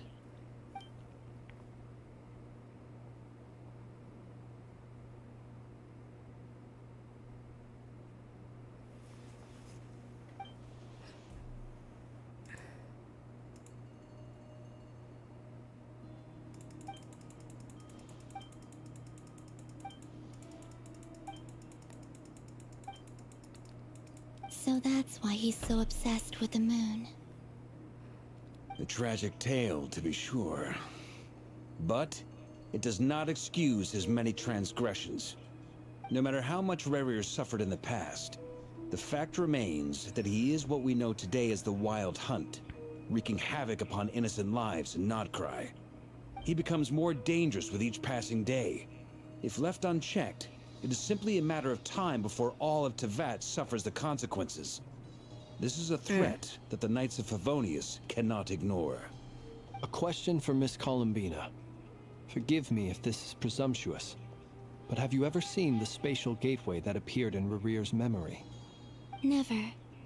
But I have heard stories of something called the Moon Gate, and this seems to fit the description. Miss Lauma, any thoughts on this?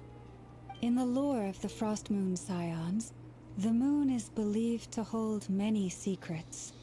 Some sources speak of ancient knowledge, others of a gateway to the unknown. The term Moon Gate is one I have heard before, but as is the case with all of our legends, there are no records of any first-hand witnesses. We cannot know whether it truly exists. Then back to Miss Columbina. As a moon goddess yourself, do you have some idea of where the Moon Gate leads to? Not at this stage, sorry. I do hold the power of the Frost Moon, and my strength is recovering well. I can sense that the gate would open at my command, but... But there's more to the power of the Frost Moon than that? Yes. A moon goddess has the right to open the Moon Gate, since it is a path to the moon.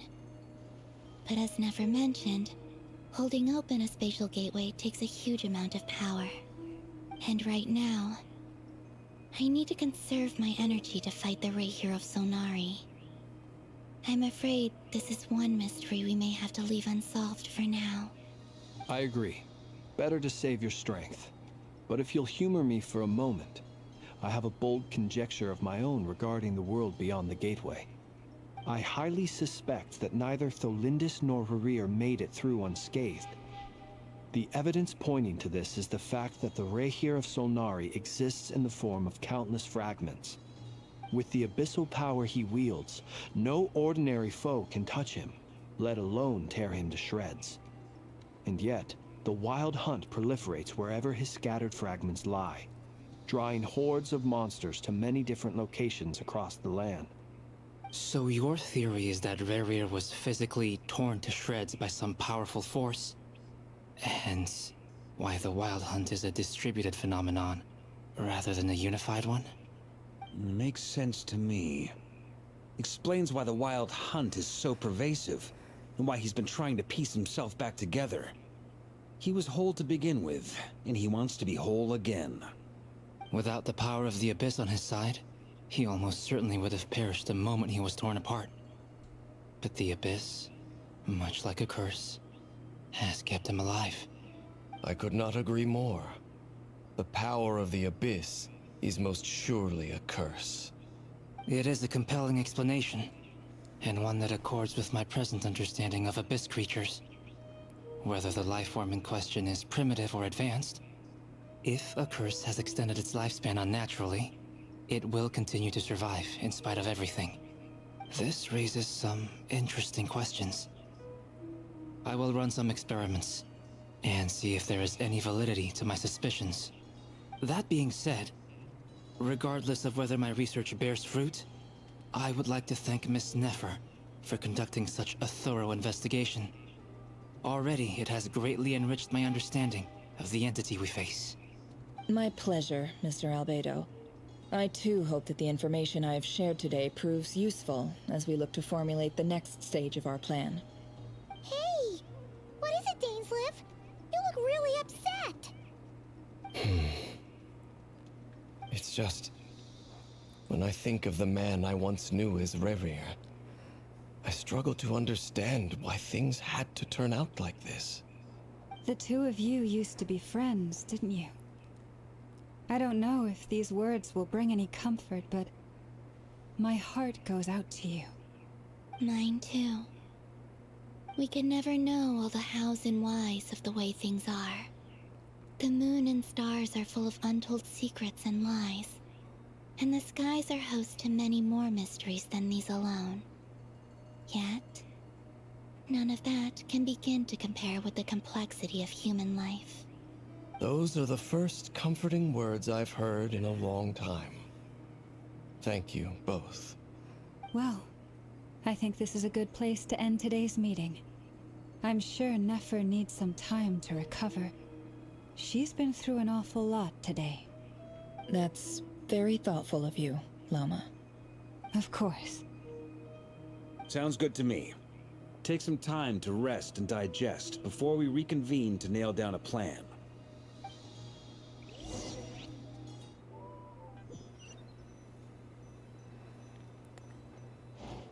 It has to be close to over. Is this a bad time? Hope I didn't kill the conversation. I see bread in the background. I want bread now. No need. Come on, let's talk outside.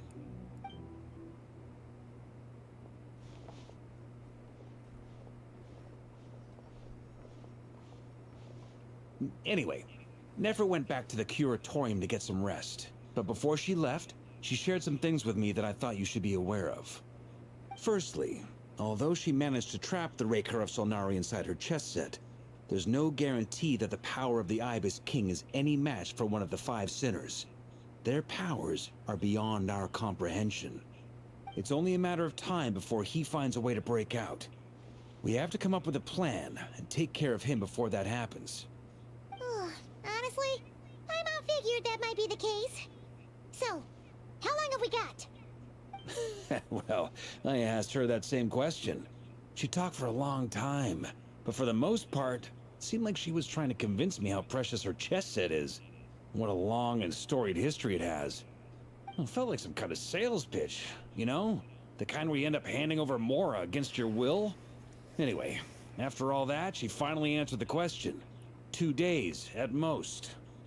2 days? Holy moly! Can we even recruit enough help in that time? That remains to be seen. Which brings me to the second issue. Dainsleif is obviously conflicted about this whole thing. But given how little time we have, there's no way we can pull this off without his help. You have some history with him, right? Do you think maybe you could talk to him for us? I guess we Great. will. I appreciate it.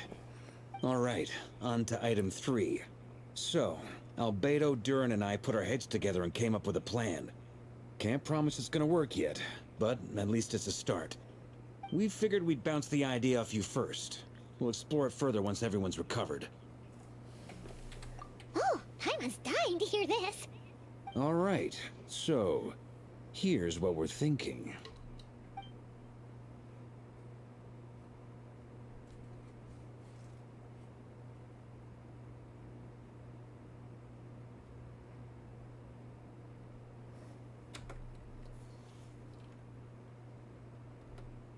We felt a little uneasy about roping you into this. I mean, firstly, you're not locals, and secondly, none of us are your boss. You're well within your rights to refuse if you so choose. Roping us in? Why would you even say that? We know the stakes here. It's all of us against the Reher of Solnari, or none of us stand a chance. I choose my words very intentionally, I'll have you know. I like to think there's an art to striking a down-to-earth tone even when the stakes are through the roof. Sir Varka, I have a few thoughts about this plan. I'm all ears. I think we can be more flexible with how the roles are allocated. In my view, The most sensible lineup would be like this. Oh great, he's voiced and then doesn't tell what he's actually I see your saying. point, yeah. But if that's how we're going to approach this, you'd better make sure you're ready. To be clear, I don't doubt your abilities. Far from it. I just want to make sure. Are you really willing to take all this on? I want to do everything within my power. The Rahier of Solnari is a truly fearsome opponent, and if I do my part, it'll greatly reduce the risk for everyone else involved. Well, that tracks with what I've heard. Jean's mentioned in her letters that you're so diligent it's almost abnormal. As in, most people weigh up the risks and rewards in situations like this. But you seem to just march towards danger without a moment's hesitation. Of course, everyone appreciates a fearless pioneer. But all that aside, I'm the Grand Master of the Knights of Favonius, and you're our honorary knight. I want to make sure your courage doesn't come at the expense of your safety. Thank you, Sir Varka. Well, I should be the one thanking you. It means a lot to have you on board. I'll give some serious thought to your suggestions.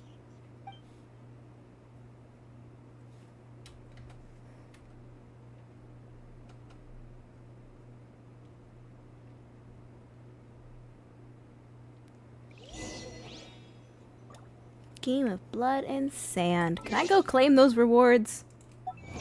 Sick. Oh my god, I have 1,444. Isn't that a haha silly achievement number?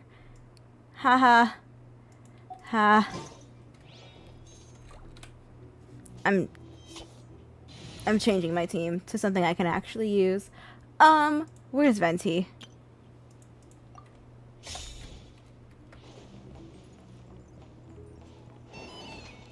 Worst comes to worst, Venti will be able to do something. This is a thorough plan, but I do have one last question before we take action. How can we be sure that our enemy won't leave the designated area? Great question. Albedo's been hard at work analyzing Rerir and the Wild Hunt's behavioral patterns. His conclusions are as follows. Firstly, from the earliest known confrontation until now, Rerir has never displayed any ability to manipulate the dimension of space. So it's unlikely he has any power in that domain. Secondly, he seems to have a particularly strong vendetta against our group. If we put him in a fight-or-flight situation, he'll choose to fight every time. Thirdly, finally, and most importantly, he is consumed by hatred, both for the moon and for his enemies. Turns out, we tick both of those boxes.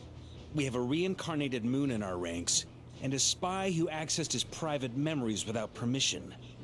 He'll be baying for blood, not looking to escape.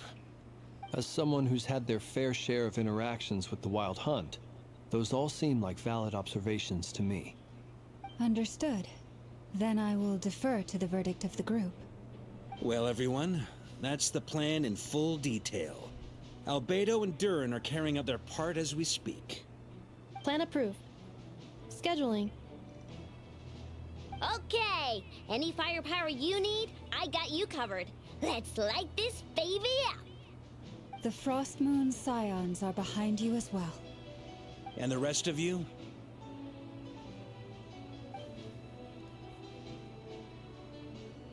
No objections? All right, then it's settled. This is the plan we're going with. Next up, an old tradition of mine. Anyone who wants to back out, now's your chance. Wait, we can still back out of this? Everyone says things they regret, right? I don't want anyone feeling trapped because their mouth said yes before their brain had time to think things through. A very people-first approach. I hear that's common practice in the Knights of Favonius. Heh. Who'd you hear it from? D-Luke? Shh. We don't use people's real names at work. This contact will be known only as Owl, please and thank you. This plan can only work if everyone does their part.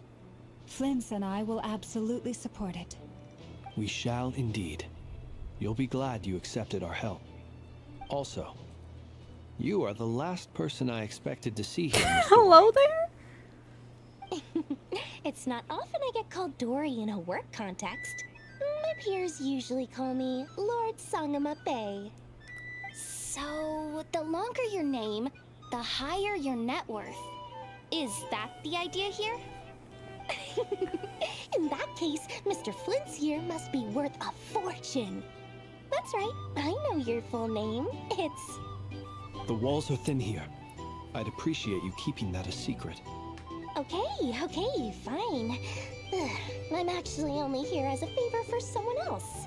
Do you have any idea how much it would cost to hire me otherwise?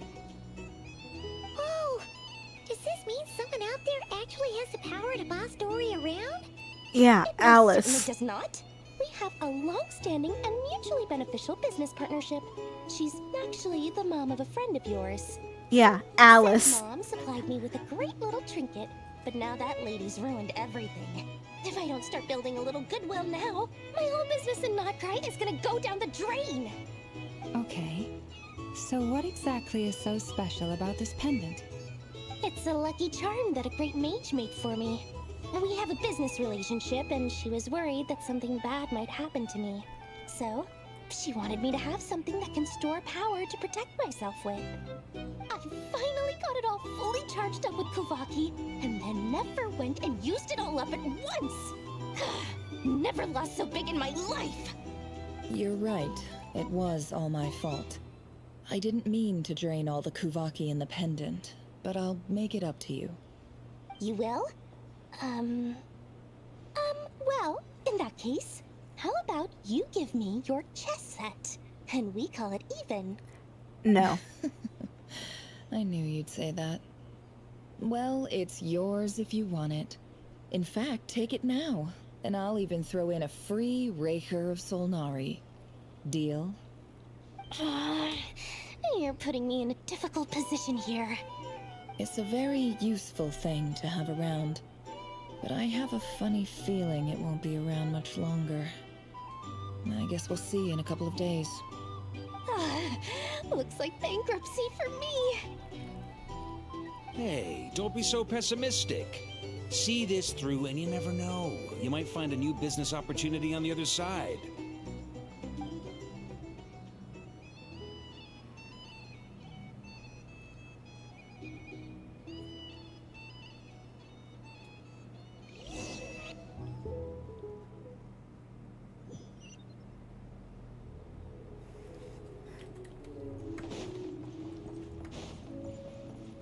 Wouldn't gliding be faster? Dory, how are things going? Feeling ready? Oh, I was born ready. We only have 2 days. You think Lord Sangama Bay would let an opportunity like this slip by? Don't forget, when something's in high demand, the people with the goods on hand get to charge the highest price of all. Even higher than the sellers taking advance orders. Ta-da! See? It's right here! Ah, it's so pretty! Did you make it? No, I have a supplier. We go way back, so he made me a very attractive offer. Aha! No wonder you were talking about lucky charms at the meeting. You've been getting Kave to make them for you. Kave mention. That's not the full story. It actually started a while back as a project between me and the Dendro Archon. Huh? Mage Alice once warned me that this world won't stay safe forever. There may come a day when everyone faces a great crisis. I passed this on to the Dendro Archon, and she secretly brought together a research team made up of Sumeru's top scholars to invent a technology that could keep people safe. I won't go into the details because it's all very complicated, but if you want to know more, you can ask the Dendro Archon about it sometime. Anyway, point being, it was the Dendro Archon who asked Kave to build this little contraption. As one of the top Kashara War talents, he was the obvious choice. Took him long enough. He stressed over it for ages. Must have gone through at least a dozen designs before producing a final product. But that's Kave for you. Marak delivered it to me a couple of days ago, along with a letter from Kave. Could I ask why I'm sending this technology to you? And what's your proposed use case? Has it been approved by the relevant authorities? So nosy. My fault for sending him the research permit to begin with. Surely Nahida must have told him you were involved in this project. He was probably just nervous because you're always so secretive about your business. Could be, could be. Anyway, I just replied, let's hope there never has to be a use case, because it would involve grave danger. Fair enough. But it sounds like he was just being cautious. He probably felt responsible as the one who made it. Or maybe he was asking as a favor for his housemate. He's done that before. Not sure why, though. His housemate doesn't seem to really care that much about this kind of stuff. Either way, all's well that ends well. I'm just glad to finally have my hands on the product. I wouldn't want to be without it, given the potential dangers that lie ahead. Huh? What does that look mean? Paimon's just super surprised. This must be the first time we've ever seen you actually get serious about something. Well, a long time ago, I made a promise to myself. I promised that I was gonna live every day of my life with a big beaming smile. Obviously, Mora plays a big part in that. But there are always gonna be times in life when you have to give something back. That could mean paying back a debt, returning a favor, or showing some kindness. Alice has been a huge help to me over the years. She was the first investor I ever had. And I want my investors to know that Lord Sangamabe is the best in the business. And more than that, no one knows what the future will bring. Whatever happens... Oh, that? I was just making sure Nefer and I are square. Don't be thinking it was some sort of benevolent act. I'm no saint, so don't treat me like something I'm not. My priority is doing the business that I want to do. So long as my conscience lets me, but it usually does. That's the Lord Sangamabe business model. Alright, if you say so. I do say so, and that's the whole point. I'm a businesswoman. Don't go trying to figure out what kind of person I am. You'll exhaust yourself.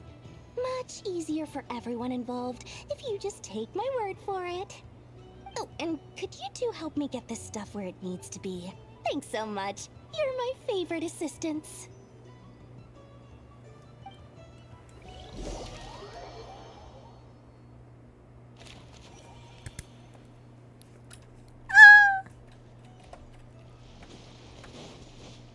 I'm very excited for this one. Yippee!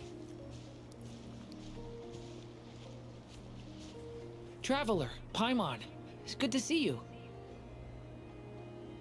Everything going smoothly over here? Sort of. As you're probably aware, Varka, Diren, and I captured some abyssal creatures from the Wild Hunt. Per the plan, we dissected and analyzed some samples of these creatures. The process went very smoothly. The findings, however, come with some troubling implications. What? You can actually dissect the Wild Hunt? That depends on your definition of Wild Hunt and dissection. Harmless, lifeless. These words are accurate descriptions. The Wild Hunt is an interesting phenomenon. In and of itself, it doesn't seem to possess anything akin to a human personality. But taken as a collective, the medium through which the Wild Hunt is summoned does appear to have a soul. Master griped a lot about the wise Horoptotire, and seemed somewhat fascinated with the Faust Certology. But she barely mentioned Rerir at all. I don't think that was because of his lower social standing, though. Anyway, it's a pity. I should like to hear her thoughts on the nature of the life form he has become today. It's a strange mix.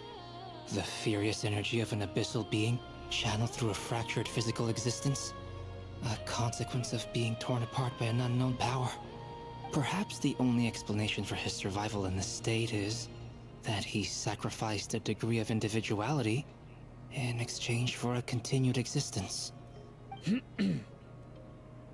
Oh, sorry. Once I get talking about interesting research, I have a tendency to go on indefinitely. Back to our research findings. Essentially, they confirm my hypothesis. Rerir's corpse is completely contaminated by the Abyss, and the effects are irreversible. You could think of this as Rerir in mutated form. But in my view, even that would be inaccurate. In reality, his whole being has been consumed by the Abyss. In other words, he is now nothing more than a manifestation of abyssal power. Unfortunately, at present, we have no means of completely eradicating abyssal power.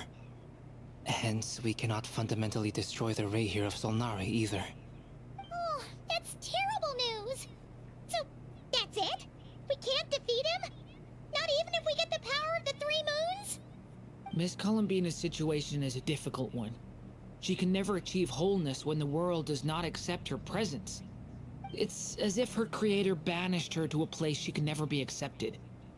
It means she spends most of her energy just on her own survival. Given the circumstances, it's only natural to despair. But we must see this plan through to the end. Time to kick off the backup plan. Oh, Paimon almost forgot! This is for you. Dory asked us to bring it. Ah, how wonderful. Well, thank you for making the trip. Durin and I will be heading off shortly. I'm sorry I won't be there to protect you in person this time. Please be careful. Oh, my baby. All right then. Stay safe.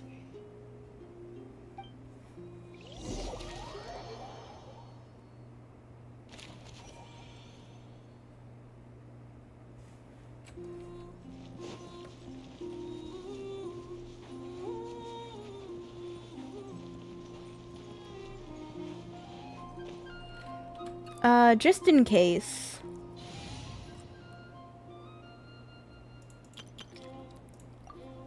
I should be able to kill Rear with this team if it comes down to it.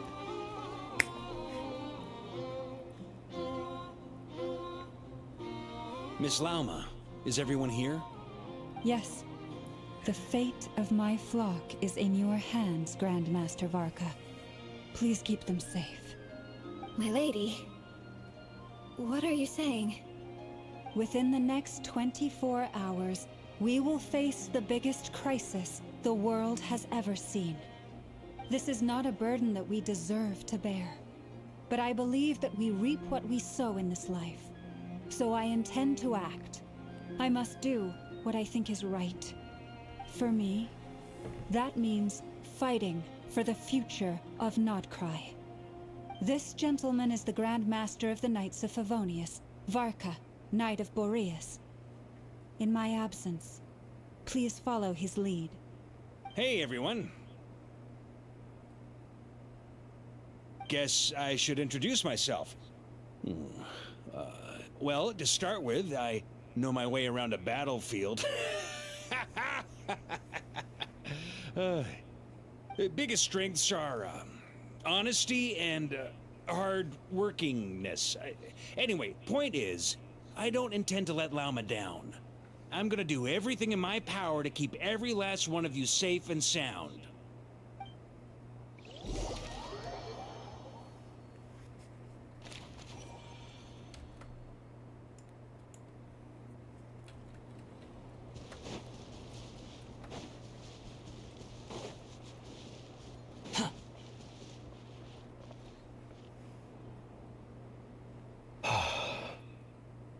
Something on your mind? Miss Columbina, was it? I believe that's how the others addressed you. That's right. Names are funny things. Have you always been called Dainsleff? Yes. I take it your own name has a more complicated history. I have a different relationship with names than other people. To be honest, I'm not even sure that Columbina is my name. At least, not in the same way that Dainsleff is yours.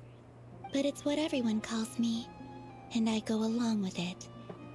A lot of my life has been that way. I get so used to things that I forget to question why they are so. I never used to think much about where names come from, or what they mean to people. Maybe something's wrong with me. You're different from other people. I sensed it the first time we met.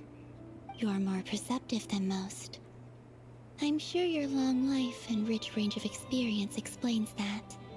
Do you ever find yourself missing Conria, Mr. Dainsleif? Difficult to answer. I have dreamed of the past many, many times. Sometimes I'm fighting tooth and nail. Other times I'm lying on the ground, defeated. I don't recall any happy moments from that time. It has been too long. Is that because hatred survives longer than love and affection? That would not be for me to say. I make no excuses for the grudges I bear. But whatever the reason, I remember little that was beautiful or sentimental. Thank you for your help with the Rerir situation. Without your efforts, I never could have learned the hidden truth of his story. You're welcome. I know he's your friend. Friend? He betrayed me.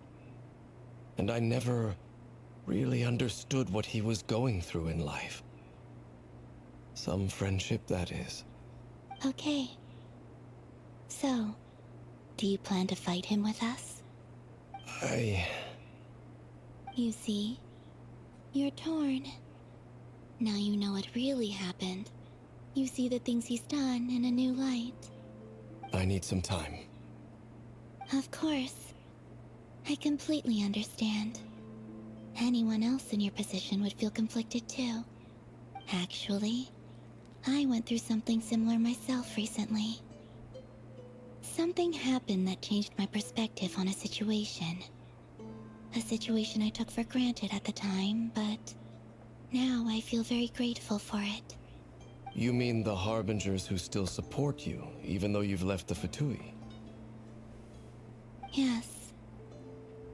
I always thought they were only helping me because Harbingers are forced to work together. But then I abandoned them. A warrant was even put out for my arrest. And even now, they still support me. Which means I was wrong about them all along. Clearly, they view you as a friend. I feel a little guilty now. I regret not seeing her help for what it was, and not treasuring it. I see the guilt that you're feeling now, because I feel it too. Hopefully, talking about it will do us both some good. Have you noticed that the Traveler and Paimon are over there? I think they've been listening. Huh. Shall we say hello? Sure. Hello. Ah! They caught us!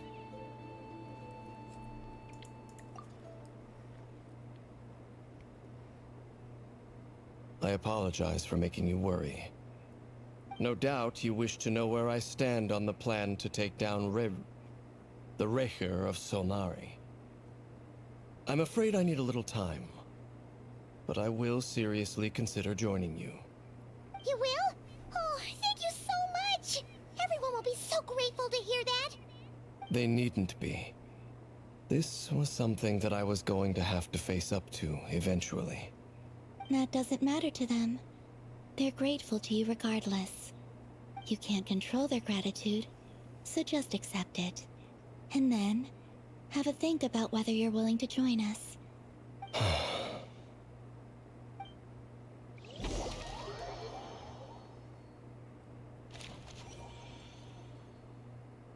It's nearly showtime! Let's go rendezvous with the others. You know the place.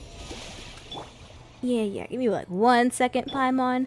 If we're gonna have like a final battle, I need to make sure I'm healed.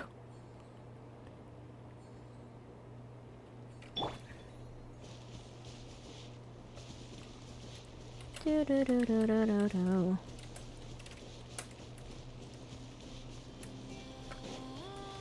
Squall and Fury!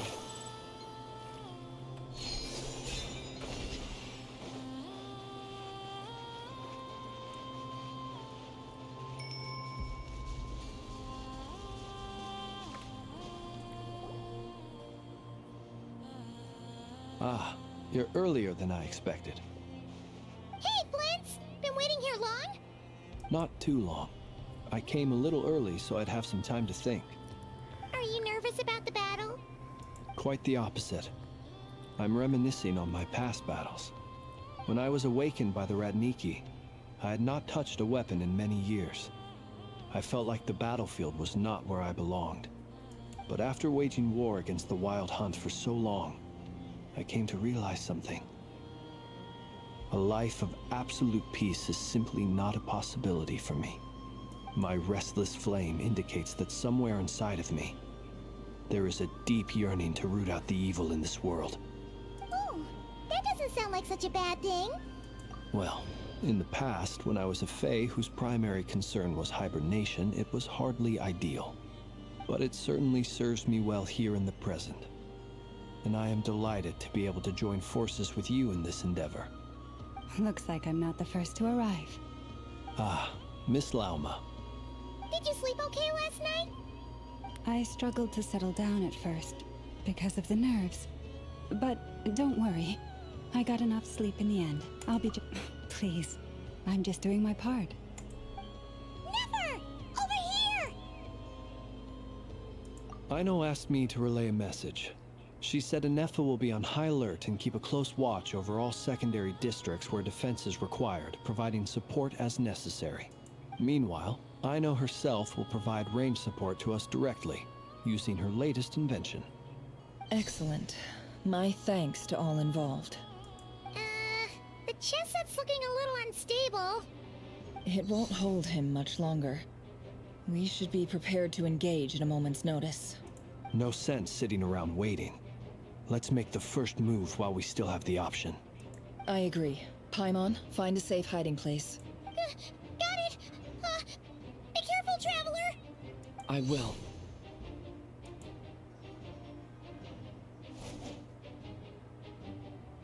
Everyone, take your positions as soon as the battle starts.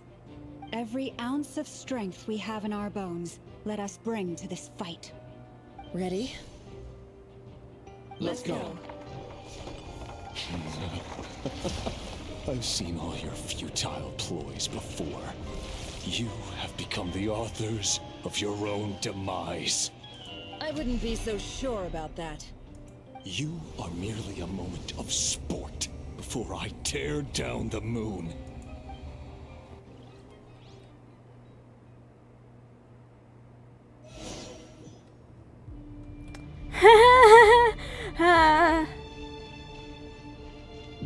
Stay on your toes. Yep, I saw leaks about this. Yeah, okay. Well, fuck. You poor lost lamb. The moonlight betrayed. Let me help you guys. Eat this!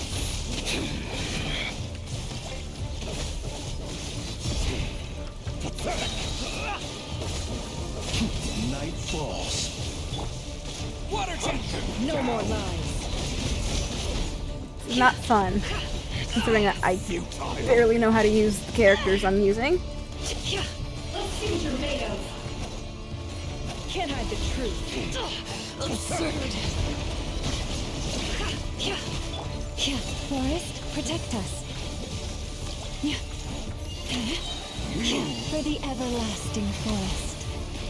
Hunt him down! The mystery unravels. Moon, futile, hunt him down! Nope.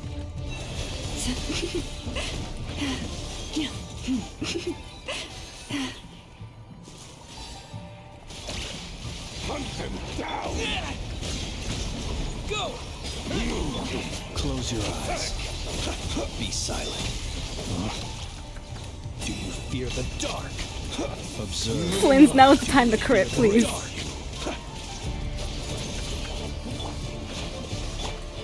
With one heart, we pray. Hunt him down! Close your eyes.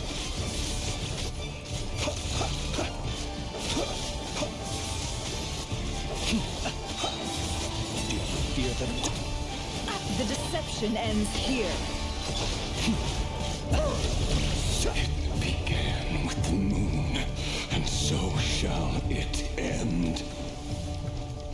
moon will protect you.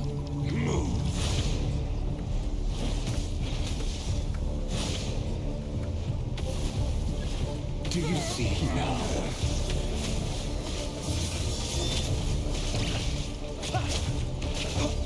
From here, when will it be as you foretold? Yeah. Your foul spirit is not welcome here.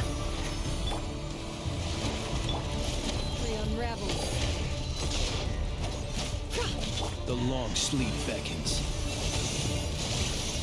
Close your eyes. Observe. Be silent. Futile to dust. Forest, protect us. Pathetic. Stay your hand. Go! Close your eyes. Futile. Keep your distance. I feel like I'm not doing anything health-wise. Water jet! Yeah. Futile. Leave this place. A grave trench with one heart. Moonlight. Keep your distance. Do you fear the dark? Be silent.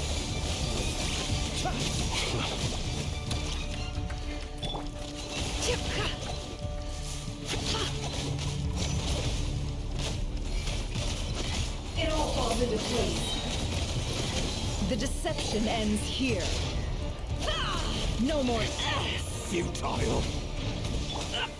Yeah. Hunt them down. It all adds up. Pathetic. How unfortunate. Forest, protect us. Close your eyes. Be silent. Futile. Do you fear the dark? By the frost moon of old. Move.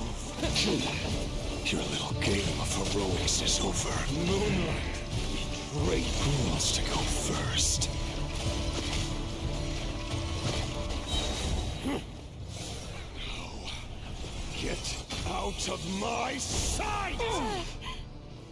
What the fuck is this? No, we've been separated. You okay? Never. Where are the others? Stuck outside the barrier. I guess he really doesn't like us. I told you before. Knowing too much is always a death sentence. Be careful what you wish for.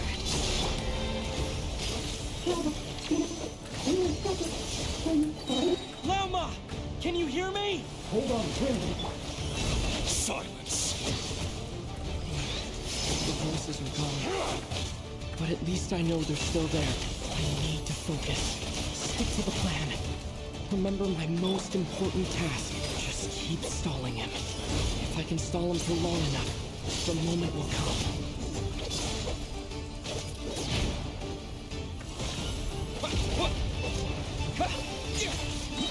Bombs away! Can't hide the truth.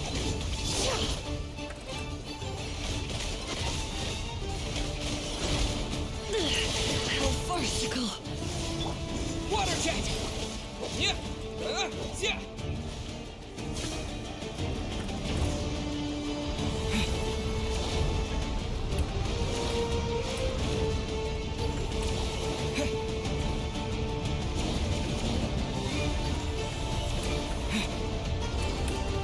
I've got this!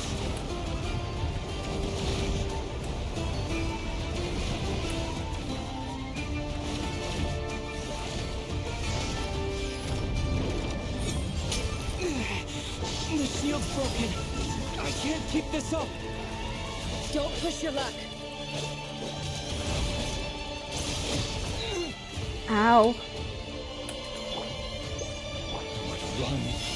Hide. Water jet! How much power will it take? No more lies. The deception ends here.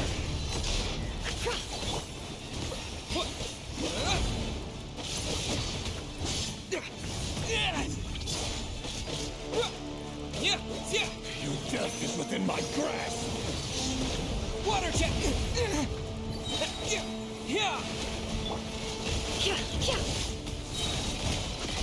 It all falls into place. Seek within. Water jet!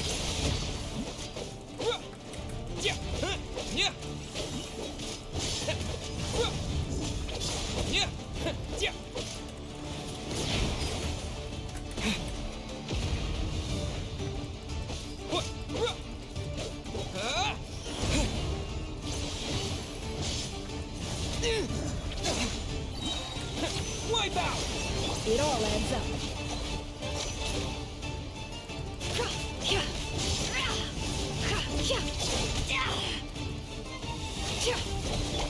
Go!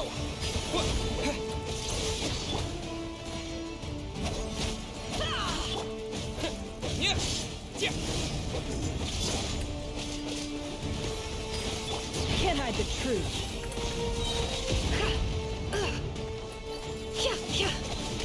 Let's see what you're made of. The mystery unravels.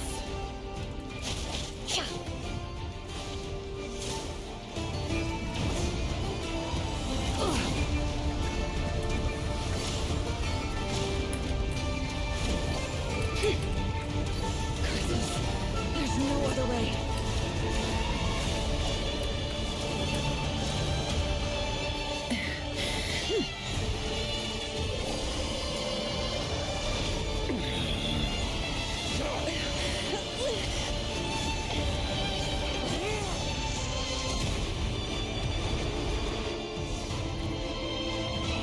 The only way to defeat Rarer is to borrow his own power. That means Columbina will have to disappear while you two bear the brunt of his attacks. You have to hold on. Find a way to keep him focused on killing the two of you.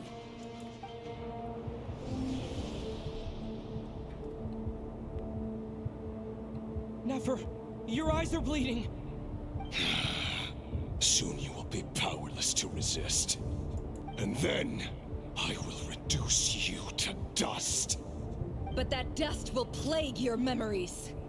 Come on, keep holding on. Any other tricks up your sleeve? Let's see them.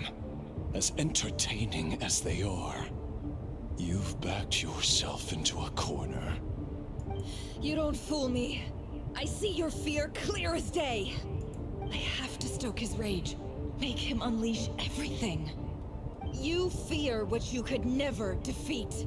You fear the thought of never being able to save your beloved. You cannot win the fight against fate, Rarir. Is that what you think? Well, now it's your turn to feel afraid!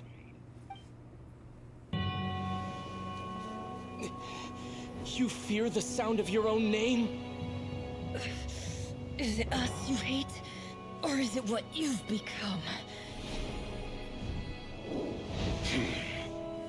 Let's see what becomes of you!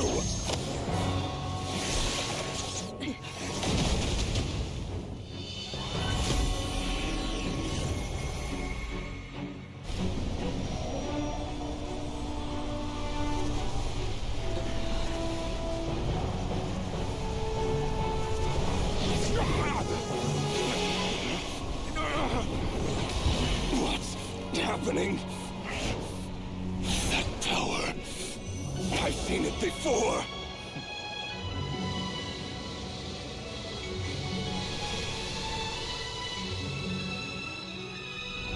His power is on another level. We'll need to use an alchemical array to convert his power into a usable form. Then quickly channel it into Columbina, rendering her powerful enough to compete with him. I'll join you. I can help. If I release enough abyssal energy into a confined space, it'll create a potential difference, allowing us to extract a huge amount of elemental energy. Next, I'll synchronize with everyone's minds using Pyro, then give you temporary access to their abilities and fields of view. but it won't last long. Can you see? Well enough. So, we have a student of Gold Rheindotter in our midst. How about that?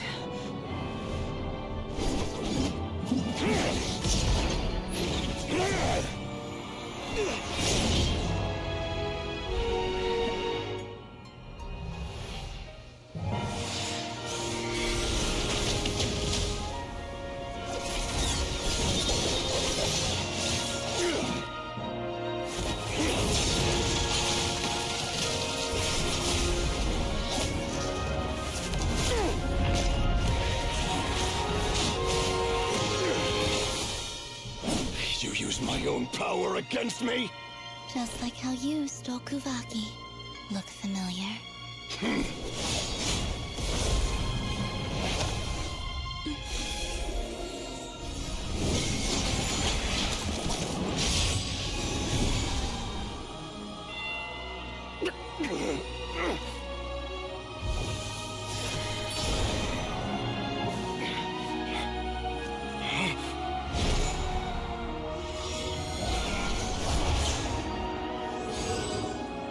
Don't you realize?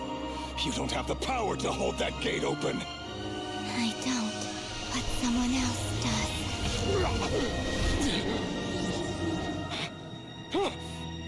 Goodbye, Rerir.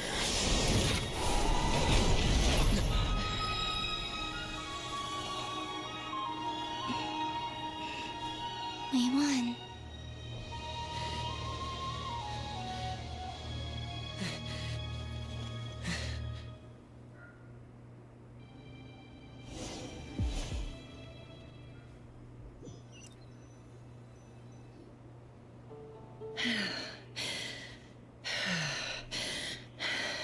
Never. Well, shit. How are your eyes?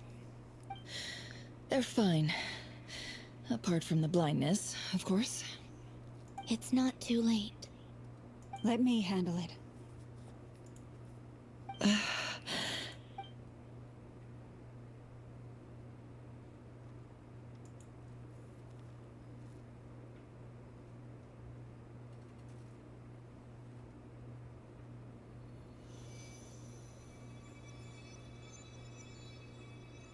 Miss Nefer, it's not like you to lose your composure.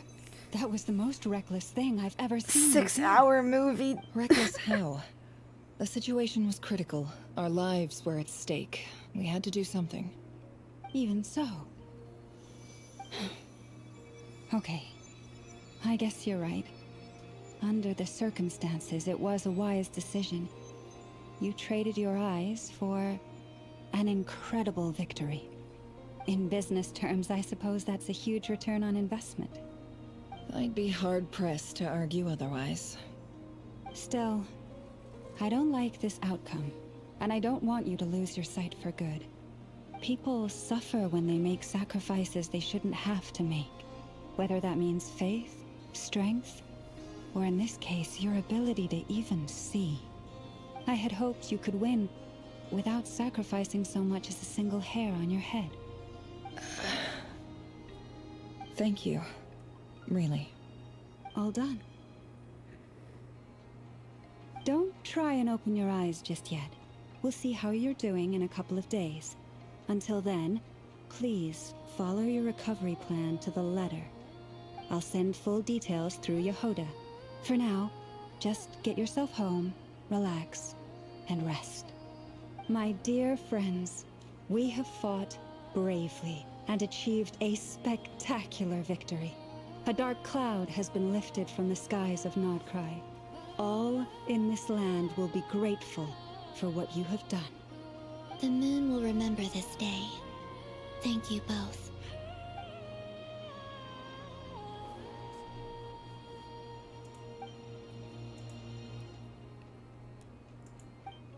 There's something I want to let you know.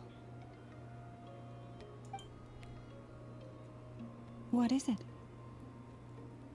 When Durin connected everyone's minds so I could access their powers, I also felt everything they felt. And since Nefer's eyes were injured, my eyes are hurting now too.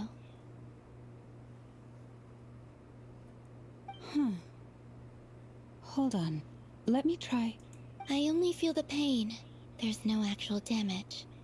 I just thought I should tell you. You're right. There's no damage. That's a relief. But I must say, I'm surprised to hear the Kutar share something like this with me. In the past, you never used to open up about yourself. Things are a little different now from how they were. I'm learning to share how I truly feel with my friends. Friends? You have no idea how glad I am to hear that.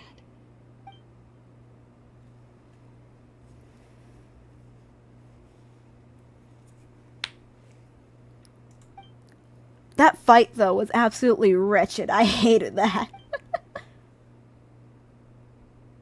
Ellipses.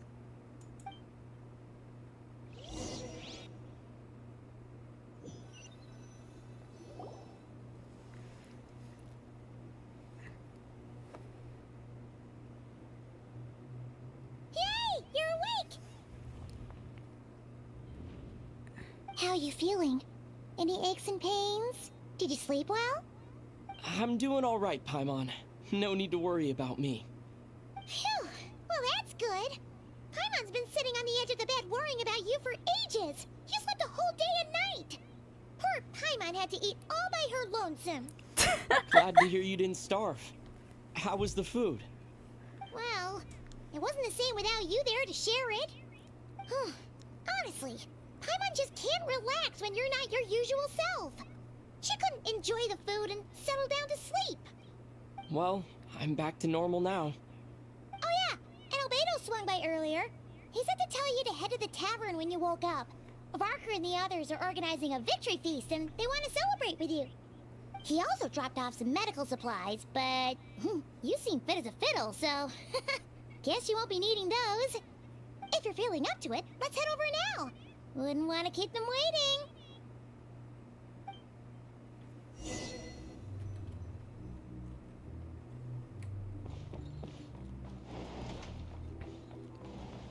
Wow. Just...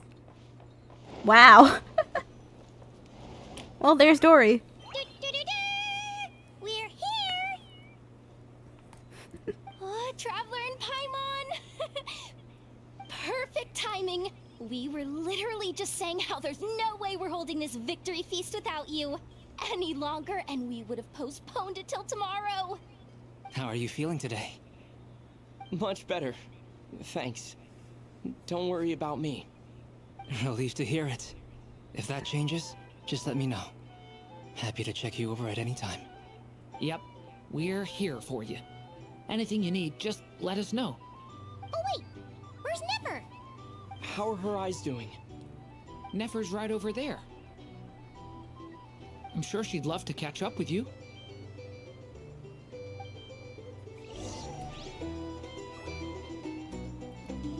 But I want to keep talking with I want to keep talking.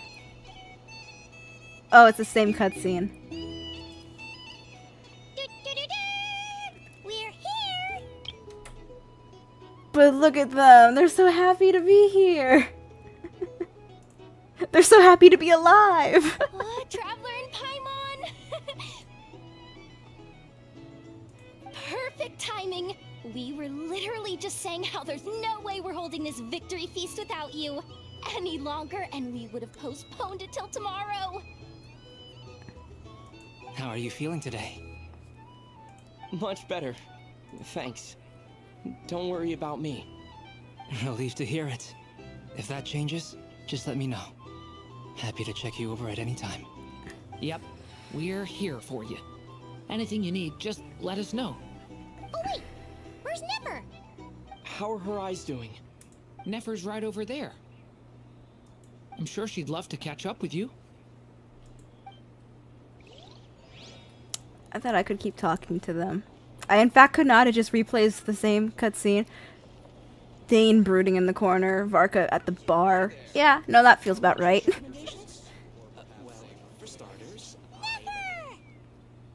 Traveler, Paimon, are you recovering well? Turns out that moon chanter has some real talent after all. My eyes were mostly recovered after just a couple days rest. I can actually open them again now. Yeah, but you gotta be careful. Lauma says not to strain your eyes while they're still healing. Yes, thank you. I'm well aware. Yehoda, could I borrow you for a moment? I could do with an extra pair of hands. Oh, sure. Coming. Did you hear that? I gotta go help Lauma for a second. You guys chat among yourselves. I'll grab us some drinks on the way back. Paimon, you still like 'em sweet? You bet! Make it extra sweet, because Paimon's earned it! Sure thing!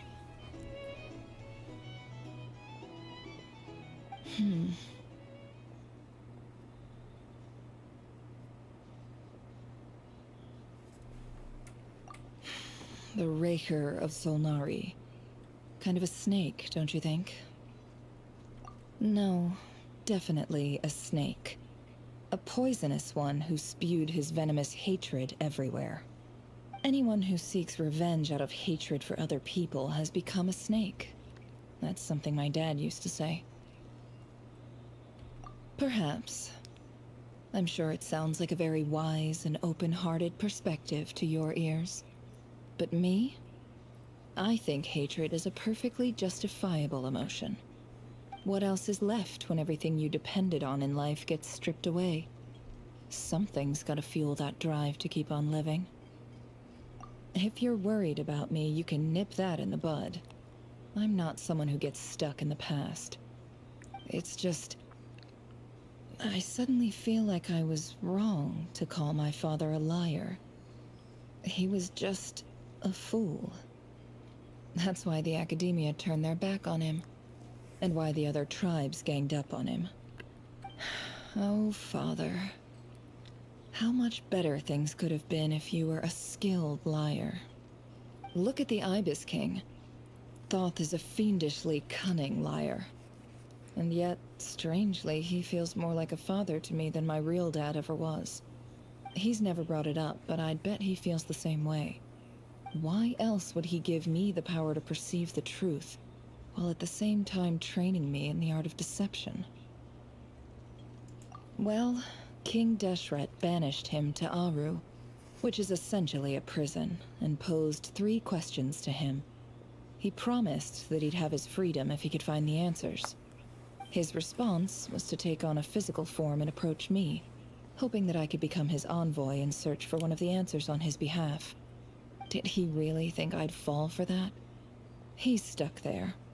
He can't make me return what he gave to me. So that's enough for you to decide he's nice, is it? He's a prisoner, and he was scared. So he decided to perform some good deeds to win people's approval. He lives in fear because he's a deceiver. How is Rerir any different? You can't work as a spy your whole life and expect a happy ending.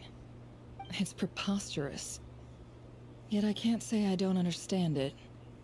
Liars live in the darkness of their own making, but it's still human nature to want to go on living.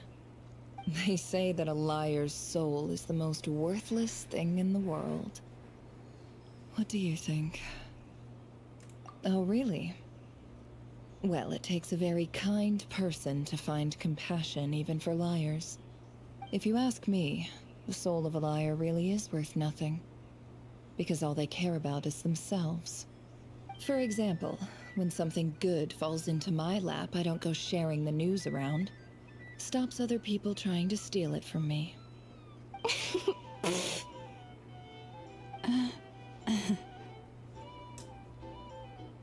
So be it.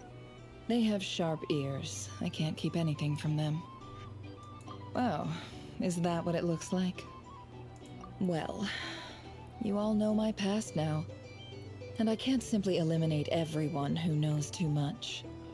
So I guess I just have to put up with you. For the foreseeable future, at least. When you find yourself in a situation you can't control, the safest play is to keep calm and start monitoring everyone involved like a hawk. In the end, if you understand what's at stake, Please ensure my secret is safe with you. I trust you were very good. Oh wait!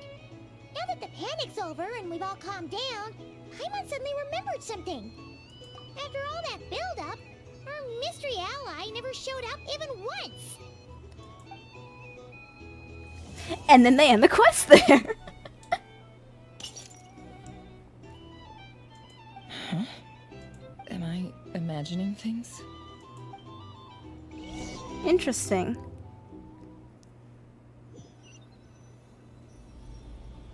So, that close colleague who stayed behind with you? What's he been up to recently? Don't know, don't care. I get more normal human interaction from hanging out with Bosco too than him. Although, yeah, that's fair. Now you mention it, he hasn't bothered me in a while. I wonder if... If he's disappeared without a trace, it's the biggest gift he ever gave to the world. But I somehow doubt that's what's going on. He won't lie low forever.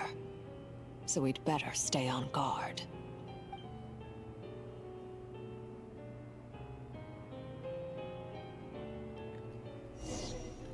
It seems they'll wrap up the Kuvaki arc in the next patch, either 5.2 or 5.3. And then they're probably going to start to introduce the Torres arc.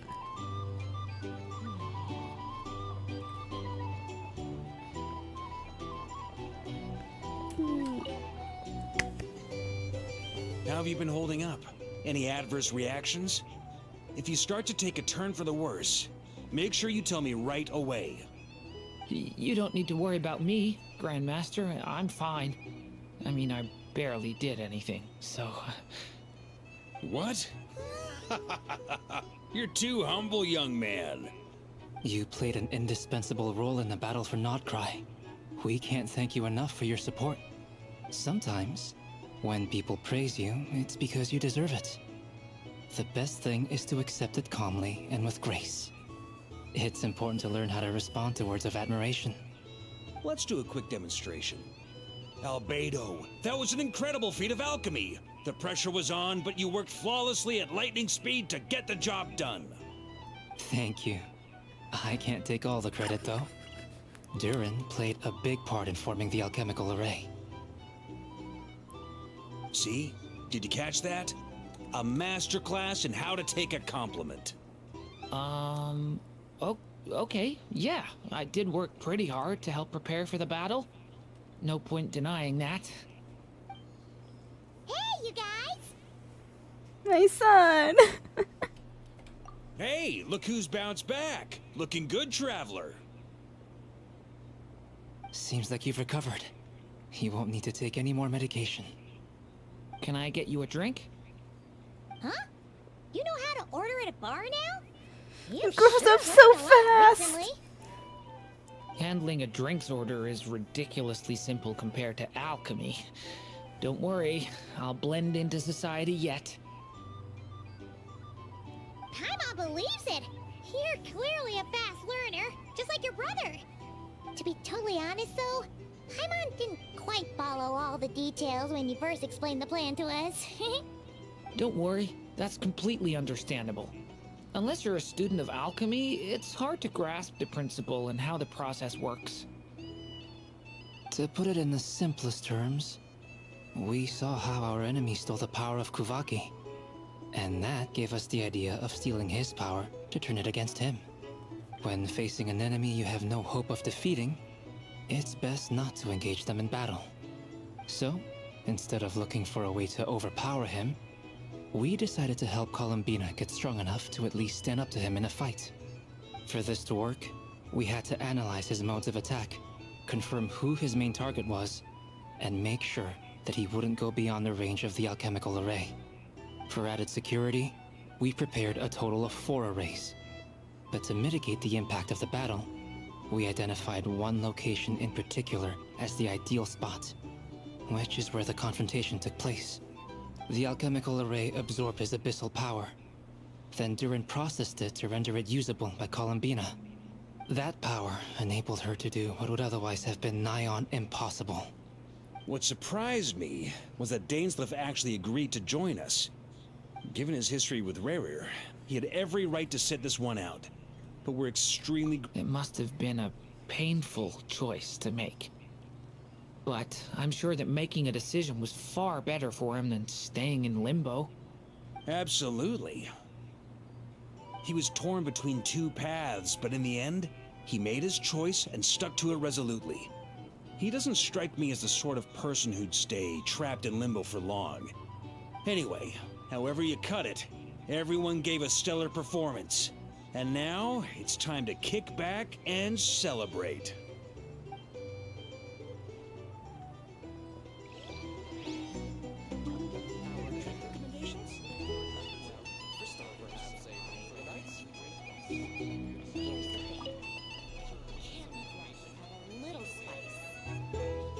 I can't believe we're still going. Lord Sangama Bay, how lovely to see you. I must thank you for the device you provided. It was an enormous help. Would I be right in thinking that it was developed by the Academia? Why come and ask me when you clearly know already? I mostly came to thank you. That's more like it. A little gratitude goes a long way with Lord Sangama Bay. Play your cards right, and you might even stand a chance of becoming my long-term supplier. The chance to work with such a kind and charitable investor as yourself would be a great honor for the Curatorium. Huh? Charitable? Who said anything about charity? First time hearing about it. Let's see. The first plot of land you purchased in Nodcry, your desert interests, and... Stop! What do you think you're doing? Exposing my investment history! It's nothing to hide from. They're all perfectly legitimate investments. And some of the land you purchased was with the intent of building a sanctuary? Yes, I heard about that too. How did you... You're a curious case, Lord Sangama Bay. You don't like people finding out about your good deeds, do you? But I'm afraid no matter how hard you try to keep things under wraps, where there's a will, there's a way. You did it for Sumeru, didn't you? It was empty land that was gonna go to waste otherwise. I figured if I built something there, it might at least get some use in an emergency. Disasters are capricious things. They strike without any warning. I've lost family to a disaster before, and I don't want to lose any friends or business partners if I can help it. My elder sister used to dream of finding a sanctuary. Somewhere with plenty of food, water, and medicine. Where everyone could live happy lives. It was something I looked into, but after discussing things with the Dendro Archon, I decided on a more effective strategy. The tech people handled the tech, and Moneybags provided the Mora. It just made the most sense. It's a pity that so few people know the truth about you. Everyone says that you view everything in terms of Mora, and all you care about is growing your own wealth. So, what's the problem with that? Everyone wants to be rich. It's human nature. So yes, I love Mora, and it's nothing to be ashamed of. But surely you have dreams of your own beyond just making Mora. You don't get it, do you? My dream is to invest in other people's dreams. And, you know, make a nice little slice for myself along the way. Just thinking about it makes me happy. That sweet, sweet sound of Mora. Thank you. For the device? And the pendant. Oh, that. I was just returning a favor. Don't worry about it. Seems like we've both been away from home for a very long time. Yeah. So long that I barely remember what my family even looked like. That would be your mother, father, and sister? Yeah, though it's been years since my sister passed away. It's not like I want to forget them, obviously, but memory can be even more ruthless than the most calculating business person. Beyond a certain point, if something isn't helping you, it just gets rid of it. My sister can't help me now. Slowly but surely, her face is fading from my mind's eye. It's become a vague impression. Not everything will fade. When loved ones pass away, The beautiful memories are the ones that last the longest. Yeah, that's true. If you ask me, that's the one silver lining in all of it. Well, that, plus, I'm sure that life is much better now than it was back then. Oh, absolutely. I have tons of Mora, a big beautiful house, business is booming, and I'm as happy as can be. You've got a lot going for you too. Boss of the Curatorium of Secrets? I'm sure there's plenty of Mora to be made in that line of work. I appreciate the vote of confidence.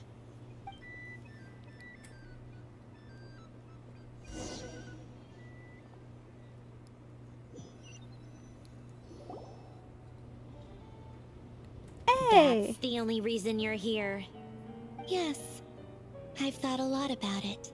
And I've realized that you, me, and Arlecchino should be friends. I think this is very important. Can you gift me Nefer? So I felt I had to come and tell you.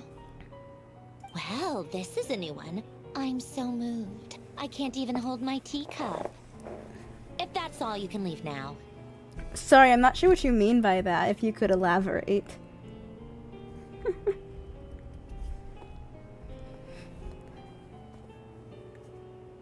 I'm not sure if that was like a spelling mistake or if there's like a function where you can put a GIF of a character in chat now.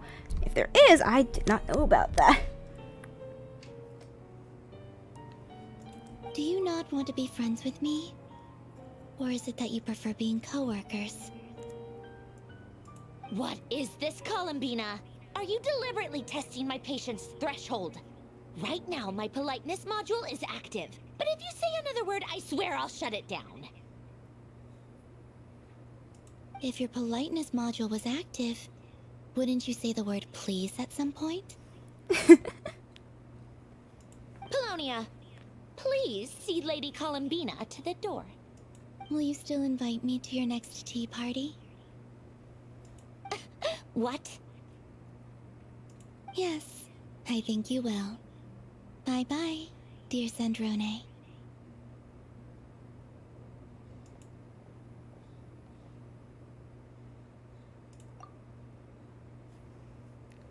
Last time, the Wild Hunt escorted you out.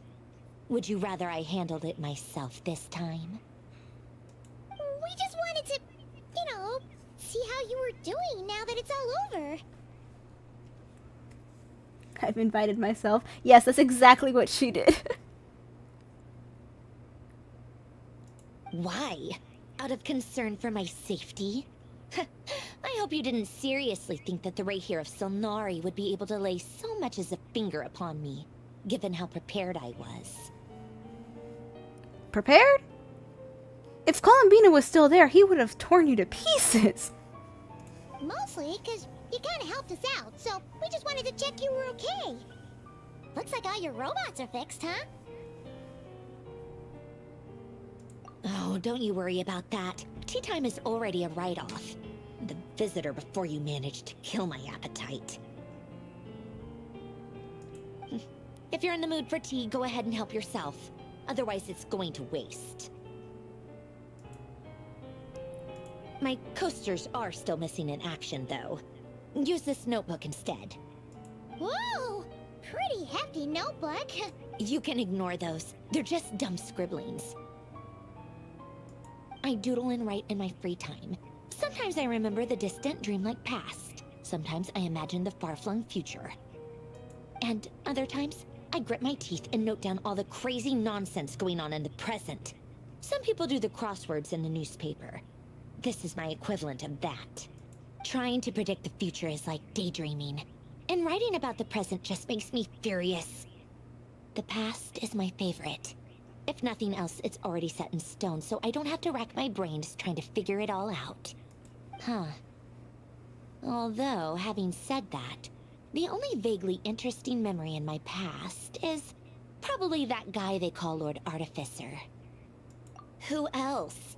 Pretty much all the mecha and Fontaine are his personal handiwork. Wait, are you saying you know him? Like, personally? As a friend? I mean, I guess we were friendly enough. Yep. In fact, I'm probably the only normal person left who knew him at all. We used to chat occasionally back when he was still around. Before he passed away, he asked me to destroy all his manuscripts. I honored his request, but I did read through everything first before destroying them. I mean, I couldn't let the genius of Lord Artificer Alain Guillotin disappear like that. Would have been such a waste. So, that's where the formulas in your notebook are from? I just told you, those are my equivalent of crossword puzzles. They're just dumb formulas that I solve for fun when I'm bored. Alain's work was like epic poetry. The formulas in my notebook are just silly little riddles in comparison. Not that there's anything bad about them. I mean, at least, solving those riddles isn't going to hurt anyone. Except me, 'cause I lose a few brain cells in the process. Anyway, while we're on the topic, I might as well tell you about what happened to him and his friends. Oh? Lore? Alain Guillotin had two close buddies, Renee and Jacob. They spent their childhood years together in the Nazissenkreuz Institute. Oh, no, I'm having flashbacks. I'm having war flashbacks to that quest.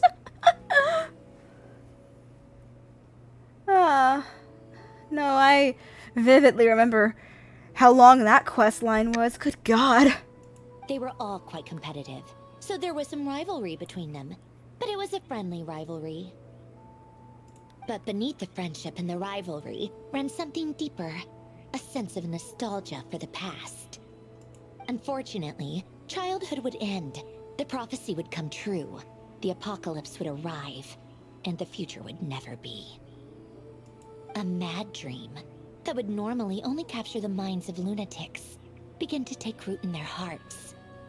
A dream of saving the world. And if Renee and Alain had been people of lesser wits, that dream would probably have ended up as something for them to joke about in their older years. But alas, they were some of the sharpest minds around. They nurtured that dream with the full power of their intellect, and it grew into something that ate away at their souls. The first of them to fall under its spell was Renee. Against Alain's wishes, he persisted in experimenting on a mutual friend of theirs to try and save their life. Alain did not approve and parted ways with Renee. It's complicated. Alain wanted to believe that Renee only did what he did for the sake of their friendship. But when he told me about what happened, I could tell he still had some suspicions about Renee's motives. Perhaps the seed that would grow into a nightmare had already sprouted in Renee's mind. Even then. The next time they met, Renee's soul had been completely engulfed by the dream of salvation. His futile attempt to change the tide of fate only resulted in a wave that swallowed up the world, even before the apocalypse came. And although that wave died down eventually, I hear that it just recently came back with a vengeance. We definitely didn't have anything to do with that. As Oopsie. I understand, Renee wanted to live out his dream of salvation once more. But I'm told that the attempted resurgence finally died out for good. At long last, Renee awoke from his deluded dream. Though of course by then it was far too late. What do you think of Renee? Do you admire his transcendent genius? His view that any price was worth paying to achieve the lofty goal of saving the world? Or do you despise him? Dismiss him as an evil madman who wrought havoc on the lives of everyone around him as he pursued his delusional dream? Neither? Same difference, really. What a cop-out. But I suspect you'd have a more incisive and insightful answer if we dug into it further. I don't like fanatics who give up their whole lives for their ideology. Nor do I like fools who let their delusions take control. Maybe I could understand if Renee had just been an ordinary person. But he had a sage-like intellect, and still managed to get himself lost in the labyrinth of his own desires. Anyway, that's enough about Renee. Now, moving on to Alain Guillotin, the Lord Artificer. He managed to put a stop to the first storm whipped up by Renee. But after that, Alain lost his friends and family. To his credit, I suppose, the loss of his family and friends was purely a tragic accident. It's not like Alain sacrificed them for his cause or anything. After that, the only thing supporting his work was the same dream that had dragged his closest friend down to the abyss. But although the desire to save Fontaine drove him to found the Fontaine Research Institute, Alain continued to reject any form of transcendental knowledge or power.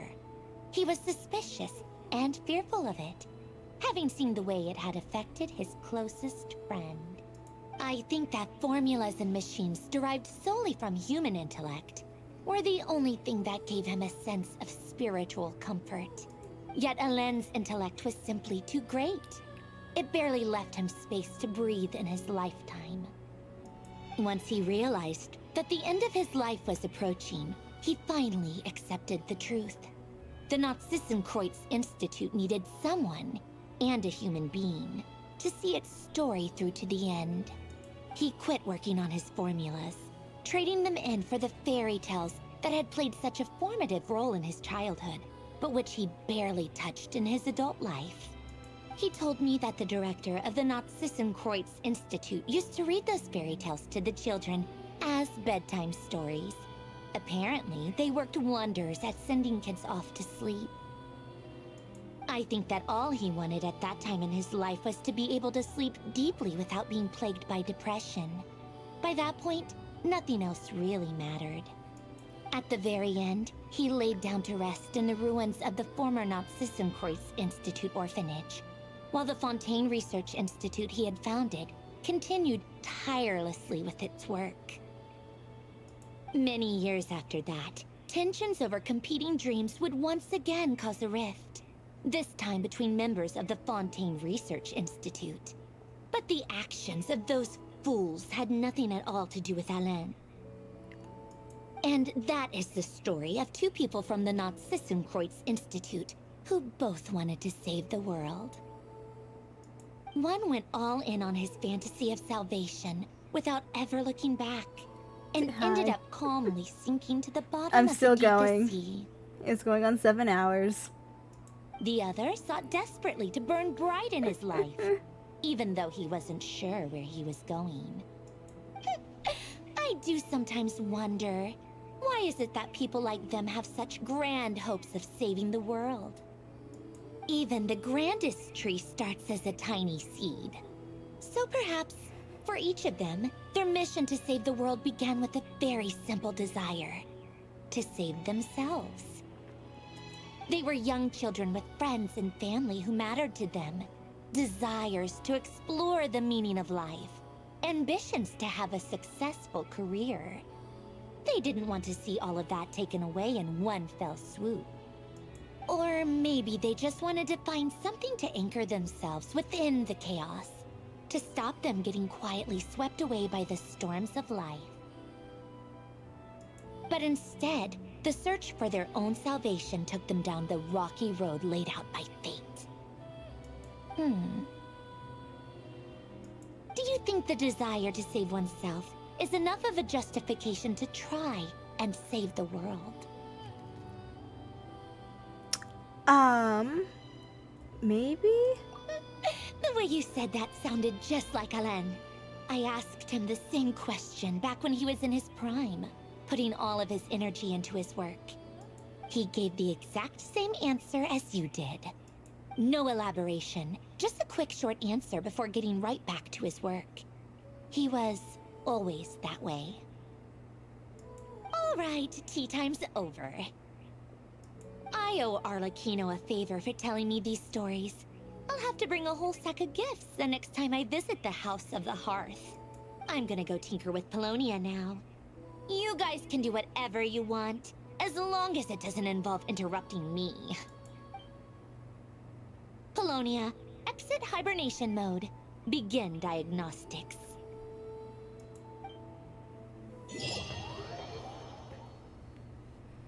How are we still going? Are we done? Okay, it kind of spit me out, so I'm hoping that we're done.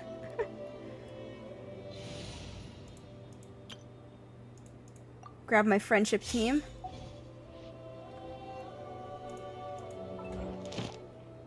Grab my singular fate that I got from that. Good God. Oh yeah, I forgot I did my dailies this morning. I'm so fine. Yay, rewards. Yummy.